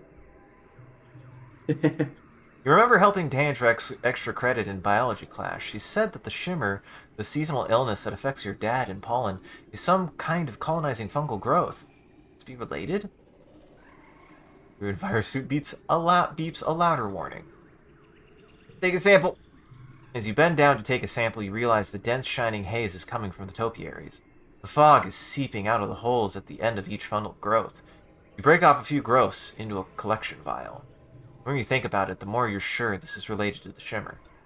I'm gonna leave before I die. As you turn to leave, your filter light begins flashing red and an alarm sounds inside your helmet. You realize with horror that you've been in the dense pollen for too long. You start sneezing as the sparkling dust seeps into your breathing mask. It feels like tiny knives in your sinuses. A heavy, choking pain in your lungs. You lurch back towards the checkpoint, barely able to breathe. Your helmet is so clogged that you don't think air is getting in at all. You can see it clearly, as if seeing a vision. You take your mask off. Surely you'll be able to breathe better. Something in your terrified brain clings to the idea. If you just take off your mask and breathe in the colon, you'll be fine. Everything will be fine. I think I keep it on. No! You don't go gently into that pink night. You're hyperventilating. You can't get enough oxygen through your clogged filter. Darkness closes in from the edges of your vision until you're seeing the world as if through a long tunnel. You're near the checkpoint. Utopia runs out to help you. You instinctively turn back, unthinking, wanting to return to the fog, to those strange statues. Collapse in her arms. Several days later, you wake. You don't remember much, just a great choking heaviness in your lungs, the world swallowing you and closing over your head. You have snippets of consciousness. You have snippets of conscious thought for the last few days, but it's hard to tell if it was a dream or not. Be gone from my body, foul fungus! Oh, that's bad, Sean. That's not good. It's rough stuff out here. You remember Tammy sitting by your bedside, her cool hand on your forehead. Dead. That part must have been a dream. Feels like you had a fever once, hot and sticky, achy all over like you've been boiled alive. You're still terribly weak. There's a pain in your chest like someone has been sitting on it. It takes all your energy just to breathe. You live. Your body took a serious hit and you may never quite be the same. Damn it, Sean. I got traumatized. You got trauma. I got Yay. traumatized. Well,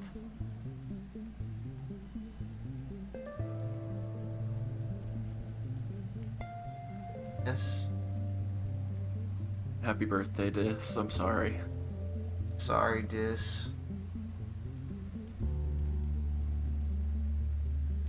Sorry, Dis. I would give you cake, but you fucking hate cake. Not mind flour? Dis blinks owlishly at your gift. Is it my birthday? I almost forgot. I hate when people make a big deal about my birthday. But this is nice. Thank you. Welcome. I'm sorry I didn't have herb. The one time, Sean, I'm like, I know what I'm gonna do, and I don't fucking have herb. Don't fucking have herb.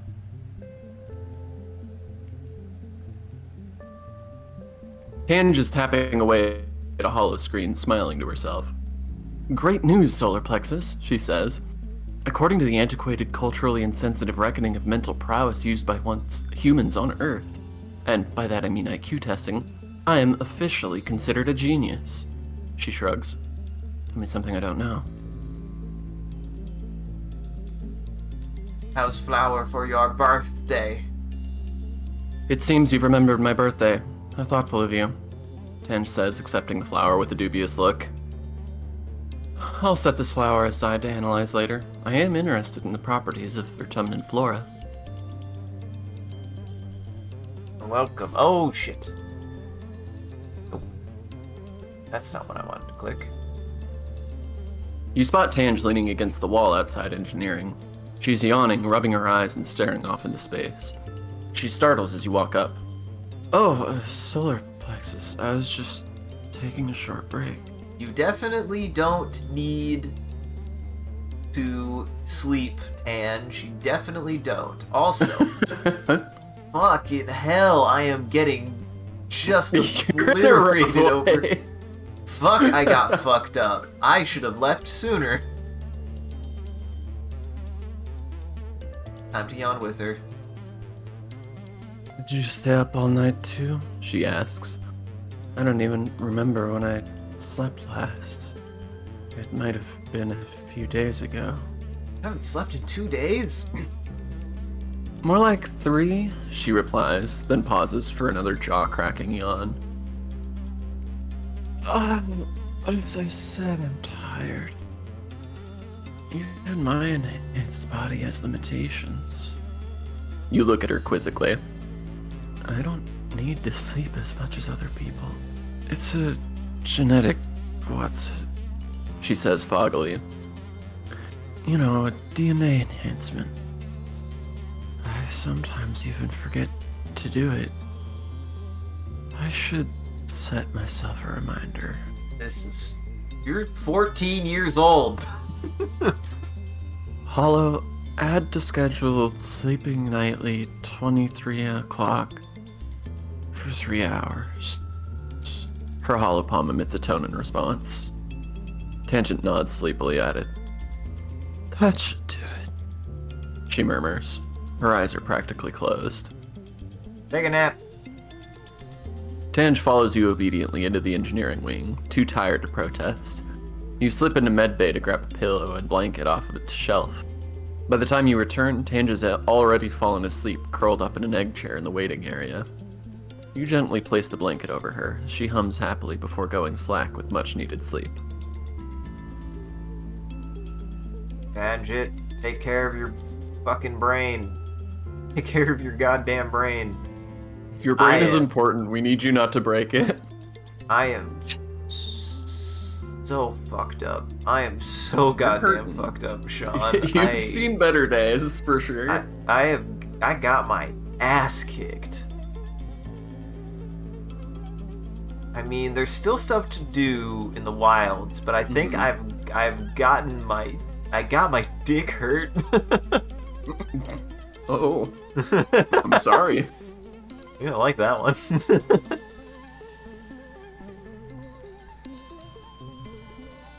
I'll use my brain, I guess. You know, I was having that thought. I was like, I also like this weird arc I've gotten in my character that I started off as like a really tough character, but I have leaned into more brain, especially recently. Especially biology. Uh-huh. You report to work in the geoponics laboratory, bringing along the sample of weird, spongy, purple-pink stuff you found in the fog in the Valley of Vertigo.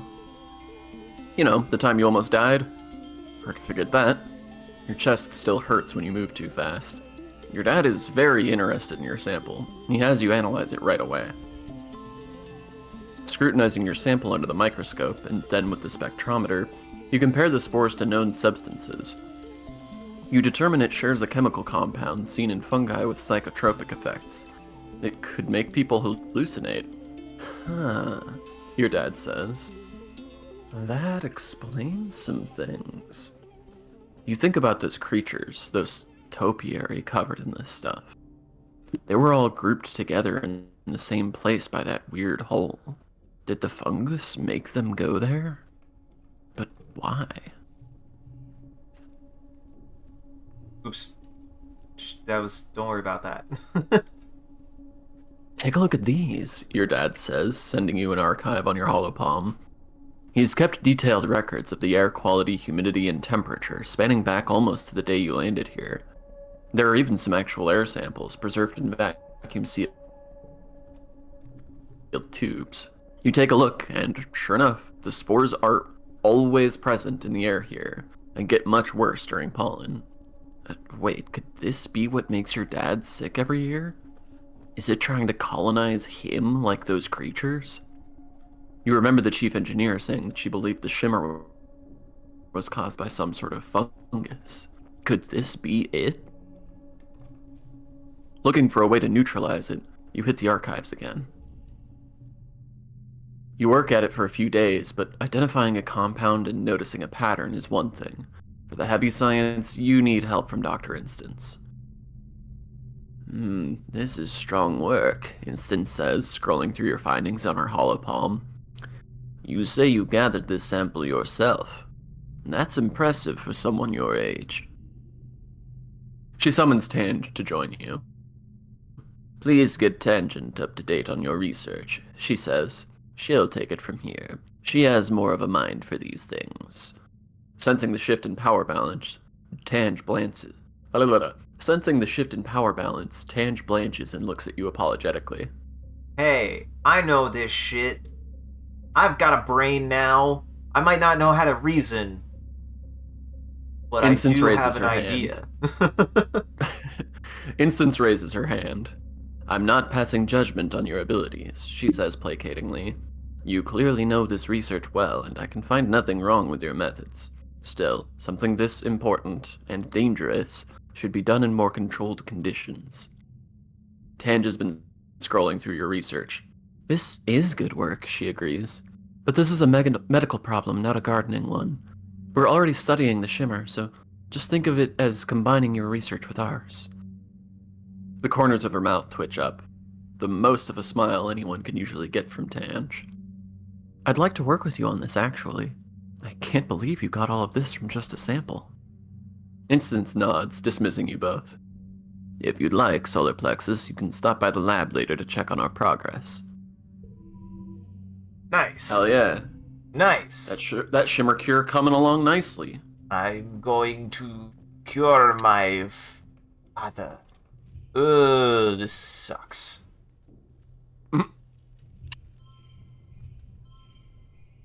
Yeah.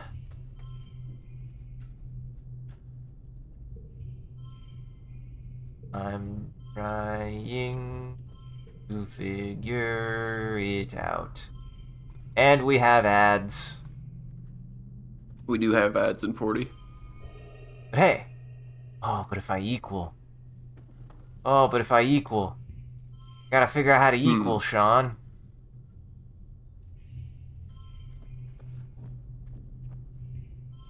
How'd that get better?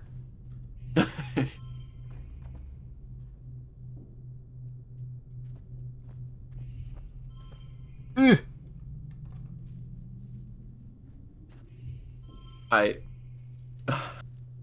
What? What? Nothing. I try not to backseat in this game when you're doing these, but I really feel like the later it's getting, the less your brain is working. What makes you say that, Sean? What gives you this impression of my capabilities? When you had 33, stop right now. This is what you've got. You're not getting any bonuses from the order of these cards. Your only bonus is from the flush. There's no possible way to rearrange them to get less score than that without swapping them out. Okay, you're correct.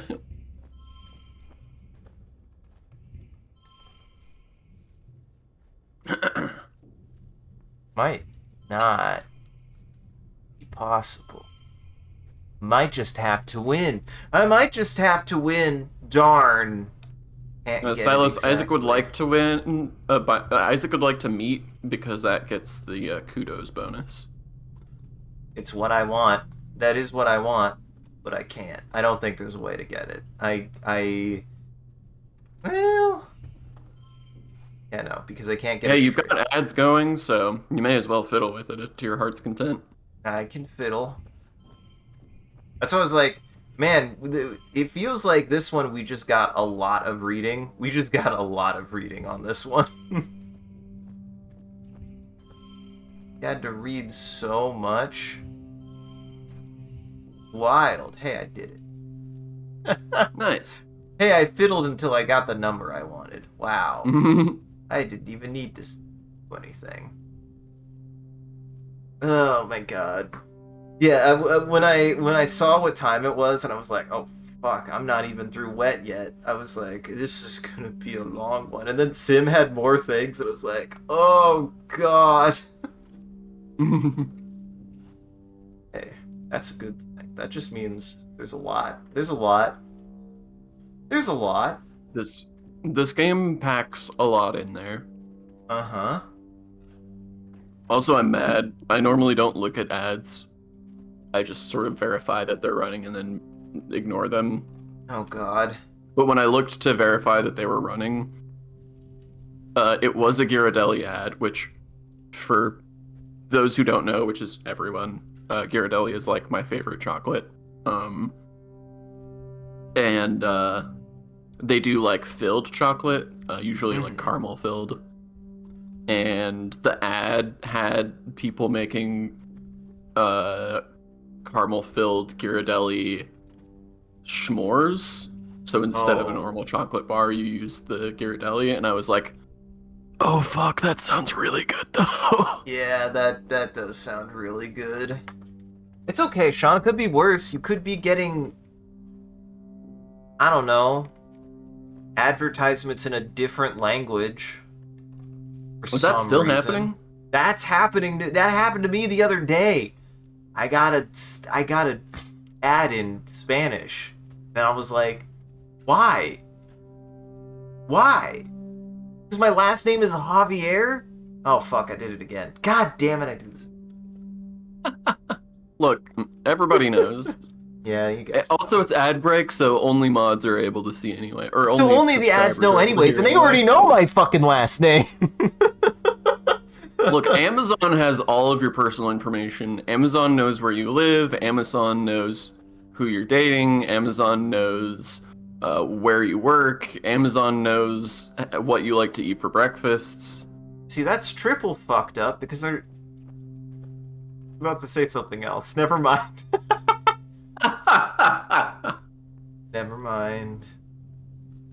Being respectful. Well, welcome back from ads, everybody. Welcome back from ads, Silas everyone. knows Isaac's last name now. Yeah. Well, I mean, we've been Do you feel exposed?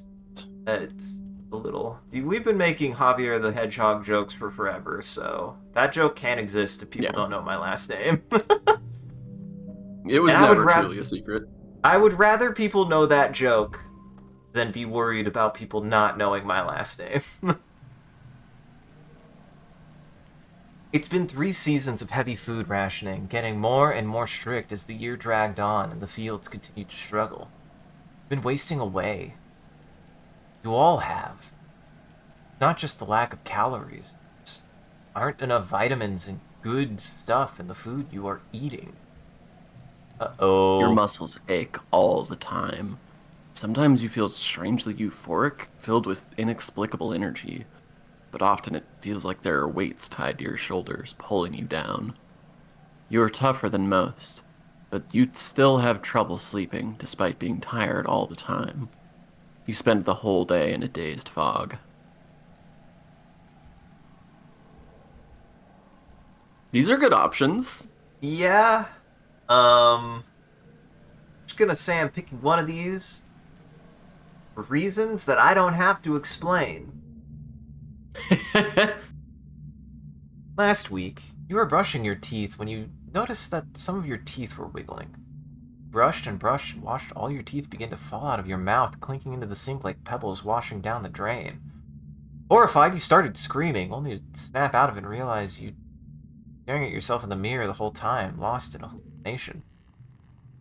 Your friends stop working and retreat to their quarters. You lie to each other on the holonet, all saying you're okay, just taking it easy, waiting for the harvest. Well, the harvest came and went, as meager as ever. Your mother still hasn't given up, and never rests, never stops working, as much as your dad begs her to. She must be sleeping in geoponics because you hardly see her in the family quarters anymore. From where you lie nestled in the bed of your cozy fugue. Fugu? Fugue. It all seems like far, far too much effort to bother with.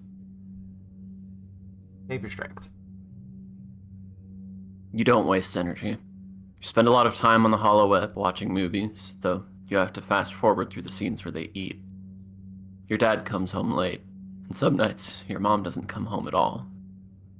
Your dad tells you she's set up a bed in one of the greenhouses to save time and energy.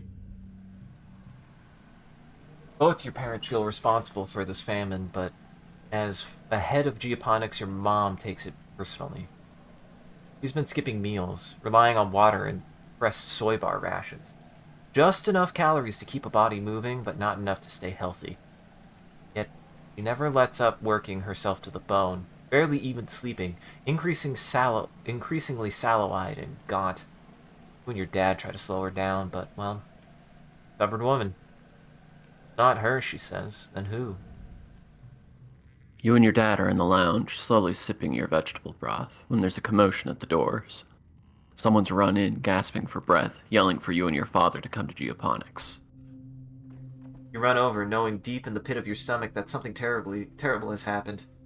When you see the faces of the agriculturalists, your mom's people, you know that feeling is real. Your dad sees her body first. He lets out a cry like something you've never heard before.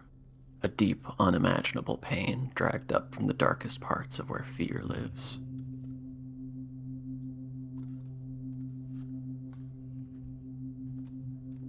Your dad You...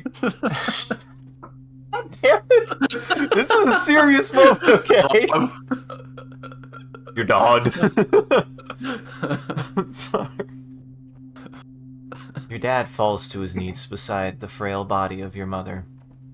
He pulls her into his arms and sobs, wretched and agonized. You don't even know what to think. Your mom always seemed larger than her body. But seeing her now, there's nothing there. Just a fragile shell. They tell you she didn't even cry out. Just went to her knees and then lay down in the dirt. That was it. She's gone. Good. Oh, I'm... This has been my year, Sean. Hey, oh yeah, it's going really well.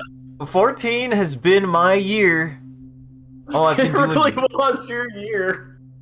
Fuck. Can you send me 14 was my year? Shit. Also, thank you, Silas, for the clip. Uh-huh. Your mother's body is taken to the incinerator room. And that night, the colony gathers to pay their respects. You join them? Oh. You hear from the others. Oh, go ahead. You hear from the others that the funeral service was beautiful. Just like how you used to do it in space. Your mother's body was placed in the colony recycler, and her remains will be used to nourish the fields. Even in death, she gives to the land. Your dad, the new head of geoponics. My dad? My dad. Wait, hold on. Hey, Sean, does this help? Sean, does this help? Please say, please say, please say, please say, please say, no, no, no. Fuck, so many. No, Dad. You're lucky. You got lucky this time. Your dad, the new head of geoponics, encourages you to take some time off to process your grief. What do? I would get back to work if my character had the capacity to. Silas doesn't think the colony is going to make it. Doing fine.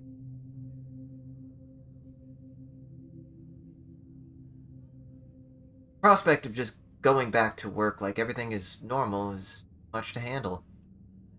The sun dips below the horizon and glow begins. You end up spending the whole month alternating between sleeping, scrolling the holonet, and staring into space. It's restful, at least. A few days after the funeral, surveyors return with an unexpected bounty from the Valley of Vertigo. It's enough to survive for another month. Until the new year, maybe, if you keep rationing. The colony will continue to limp along, but without your mother.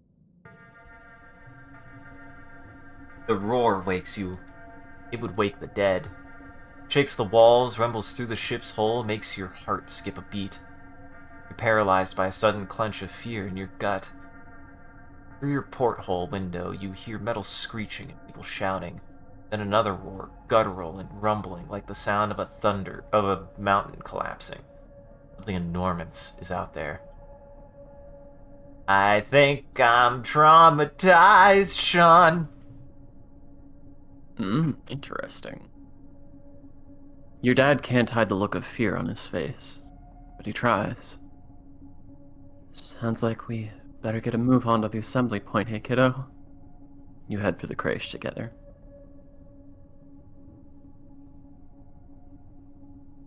Ash neutralizes soil acidity and provides it for a lot of nutrients like calcium, potassium, etc. Though I have heard that apparently the way that we cremate, it actually makes the ashes bad. It makes them bad and actually like worthless for planting.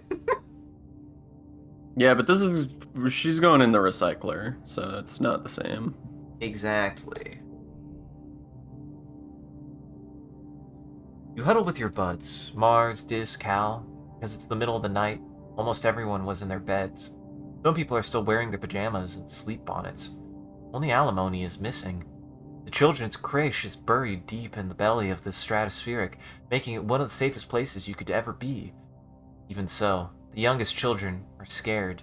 There's a lot of crying. Watch. What? No. Jesus Christ, I'm having a bad time, Sean. Somehow, even with the sirens blaring, some of the youngest drift off in your arms. After an hour, someone in the defense squad rushes in and orders everyone to leave the creche. The battle is getting close to the stratospheric.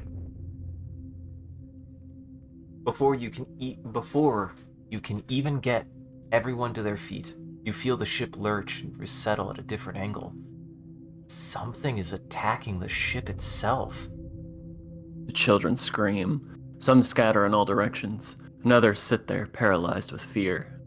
Without warning, the entire wall of the creche just peels away like a tin can, letting in a rush of cold night air tinged with the ozone of plas rifle fire. You look up and see it, up close, face to face. Whoa.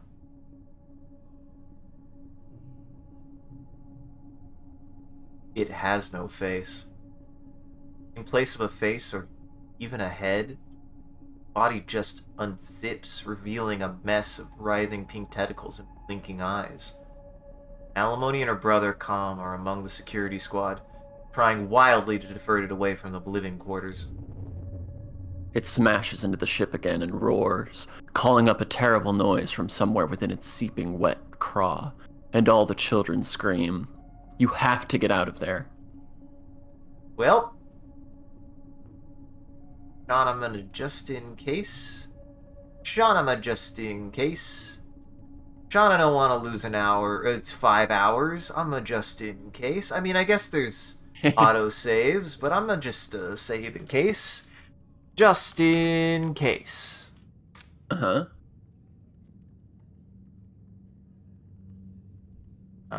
Okay. There you go. That was weird. I don't know why that happened. Don't worry about that. Good luck. That's not the worst.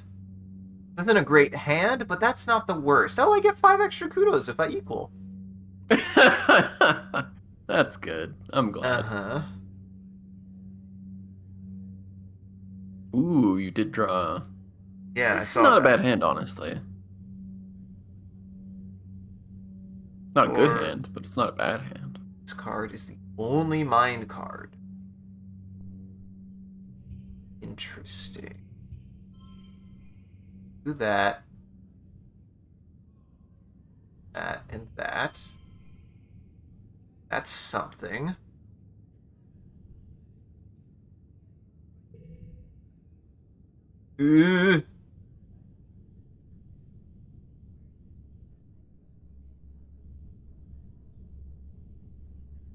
This would be next best thing. Mm-hmm.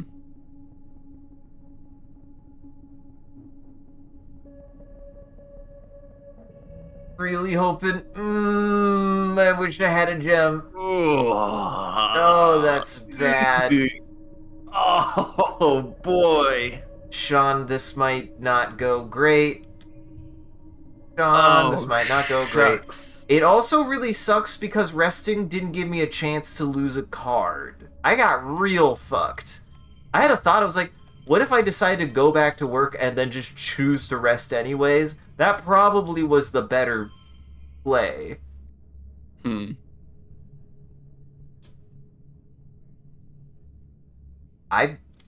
Fuck it, Sean. We might die here. That or I just lose. Yeah, I mean, there's this. Yeah, we can do this better than this, but because you can put the 1 in there to get that full straight.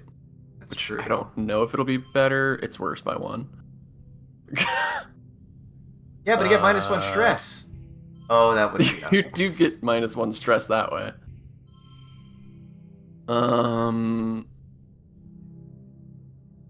I mean, you're able to push through. There is that option. I mean, alternatively, 1 egg. This would make 2 yellow, but I don't think that would be... That would make it this would make it 3 threes, but I don't think... That would give me less stress overall. And I don't think that would get you as much points. You think? Even if I change these to...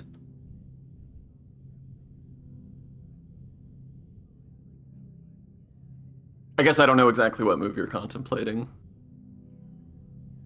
Or I spend all 5 flowers on all of them. That is on the table. That's not... that is an option. If I don't want to take stress. You do lose all your stress when you die, that's true.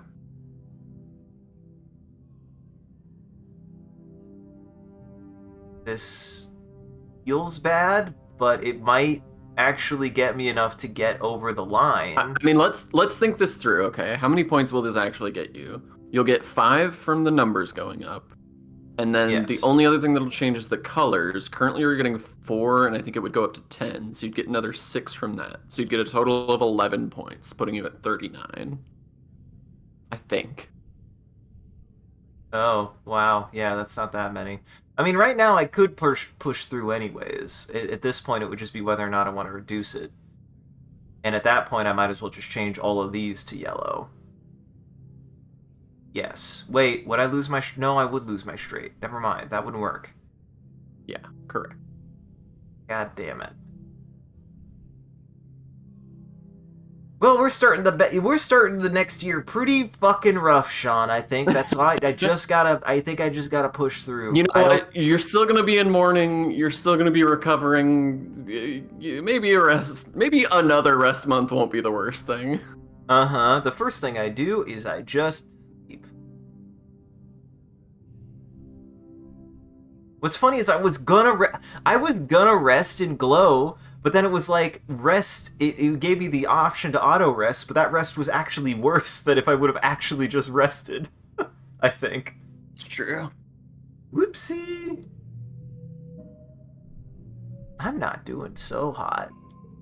And I got 1 kudos. It takes a tremendous effort to keep your head. Your calm helps the children who finally listen to you and flee the creche. Your dad ushers you into the engineering wing, where you cower with the others, trying not to panic. All around you, metal screams and buckles, and great tremors vibrate through the ship. Finally, after what seems like hours, the noises stop, and congruence sounds the all clear. Your dad checks the council bulletins on his hollow palm. Oh no, he moans quietly. No. The council calls an all-colony meeting to face the aftermath of the attack. In the oppressive gloom of Glow, you gather near engineering with the other survivors. It's one of the few buildings still standing. The corpse of the Faceless still sits in the caved-in wreckage of the stratospheric, spilling its flaccid pink tentacles from its horrible zipper-toothed maw. It's already beginning to stink. That's not great. Your mind keeps replaying that terrible moment. The Faceless rearing up and obscuring the sky, alimony, and her brother looking so small before it. Governor Udicott was killed by the smaller creatures that swarmed command during the attack. In her absence, Seek addresses the colony. The council acknowledges the bravery of the defense squad, citing their heroism in finally taking down the Faceless. If only it hadn't gotten away from them and stampeded right into the stratospheric. At least they stopped it before it got into engineering, as it would have activated the reactor and left a crater the size of an asteroid impact. Geoponics is gone, the greenhouses destroyed and fields trampled. After a year of suffering, starving, and only barely scraping by, you're not just back where you started, it's even worse. Everything your mom sacrificed herself for, gone in one night. Entire front half of the stratospheric has been destroyed. The living quarters, the canteen, the garrison, the lounge, even the creche, it's all gone. Only by some stroke of luck that people hiding in the creche were killed. Seek solemnly reads the names of those who lost their lives. Too many, including Governor Uticott. You all stand for a moment of silence. You feel the weight of loss like a blow to your chest. Alimony and her family cry out when her brother Calm's name is called, and the quiet sobbing continues through the silence. With the living quarters destroyed, everyone moves into the engineering wing for shelter. You're crowded into the classroom with the other families. The adults try to make it seem like a sleepover, but you're all still so shaken. Alimony cries about her brother, screams at anyone who tries to comfort her. Eventually, you just ignore her grief, painful as it is to hear her sobbing all night. You feel like you've been awake for days, and you'll never fully sleep again. You try, but you keep jerking awake, crying out in fear. Eventually, you fall asleep sitting up, held in your father's arms. Your sleep is fitful, but mercifully dreamless. Well, Happy New Year! Happy New Year! You didn't even get a recap. That's how fucking bad that year went. Boy. Huh. Huh. Huh. Well, what now, Sean? I think now we all sleep. Yep. Yep. That's a hell of a thing to end on. Sean, I told you. 14th year of life fucking sucks. It sure did. That was prophetic. Uh-huh. Well, fuck. I mean, I guess we just gotta call it, but boy, that's hard to stop. No. My statuses are doing good. My statuses are doing good. I had pretty much everything bad that could happen possible at the end of my 14th year. You're only starving, recovering from a life-threatening illness, and in mourning twice. Uh-huh. I'm in double mourning. Well, I'm gonna call it here. It is late, so we gotta wrap this shit up, or I lose my mind. But you see why this game has a way of just like pulling me into it and making me play the whole thing in the span of like 48 hours. Uh-huh. Yeah, no, it's quite good. I'm enjoying it quite a bit. I mean, maybe, Sean, it's a bit,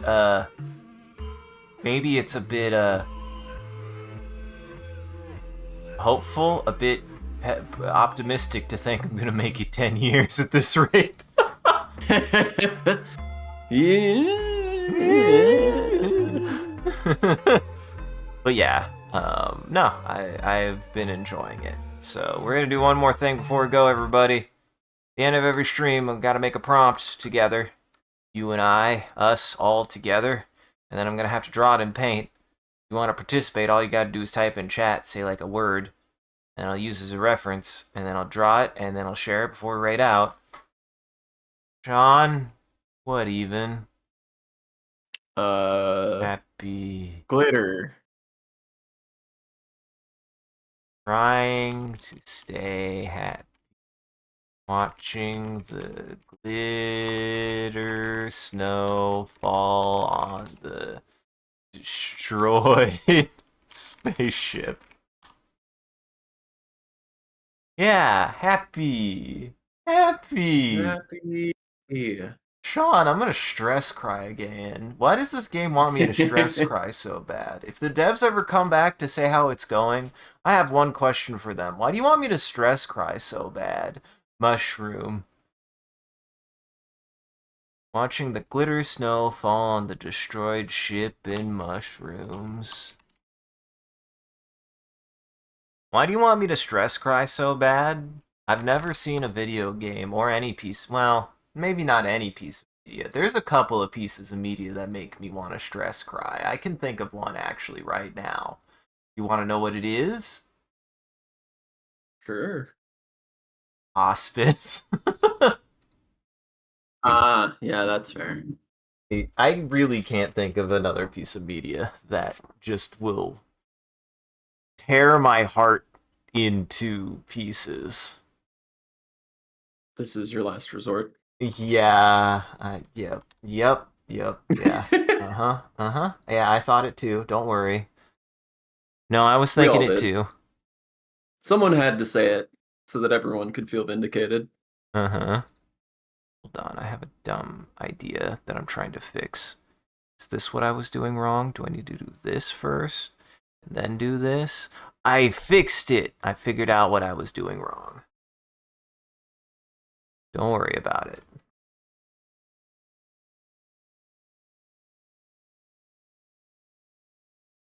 The mushroom. Do this. Do sprinkles. Sprinkle tinkles. I Happy little sprinkle tinkles.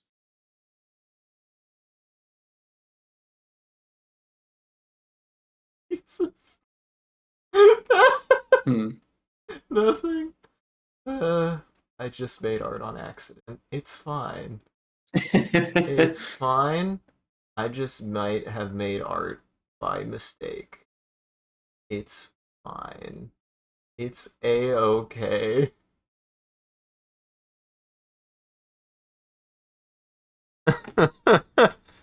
All right, stick around to the very end if you want to see that picture. I also do a bit of a closing bit. We do raid at the end of every stream, so that way the vampires in our chat can keep watching.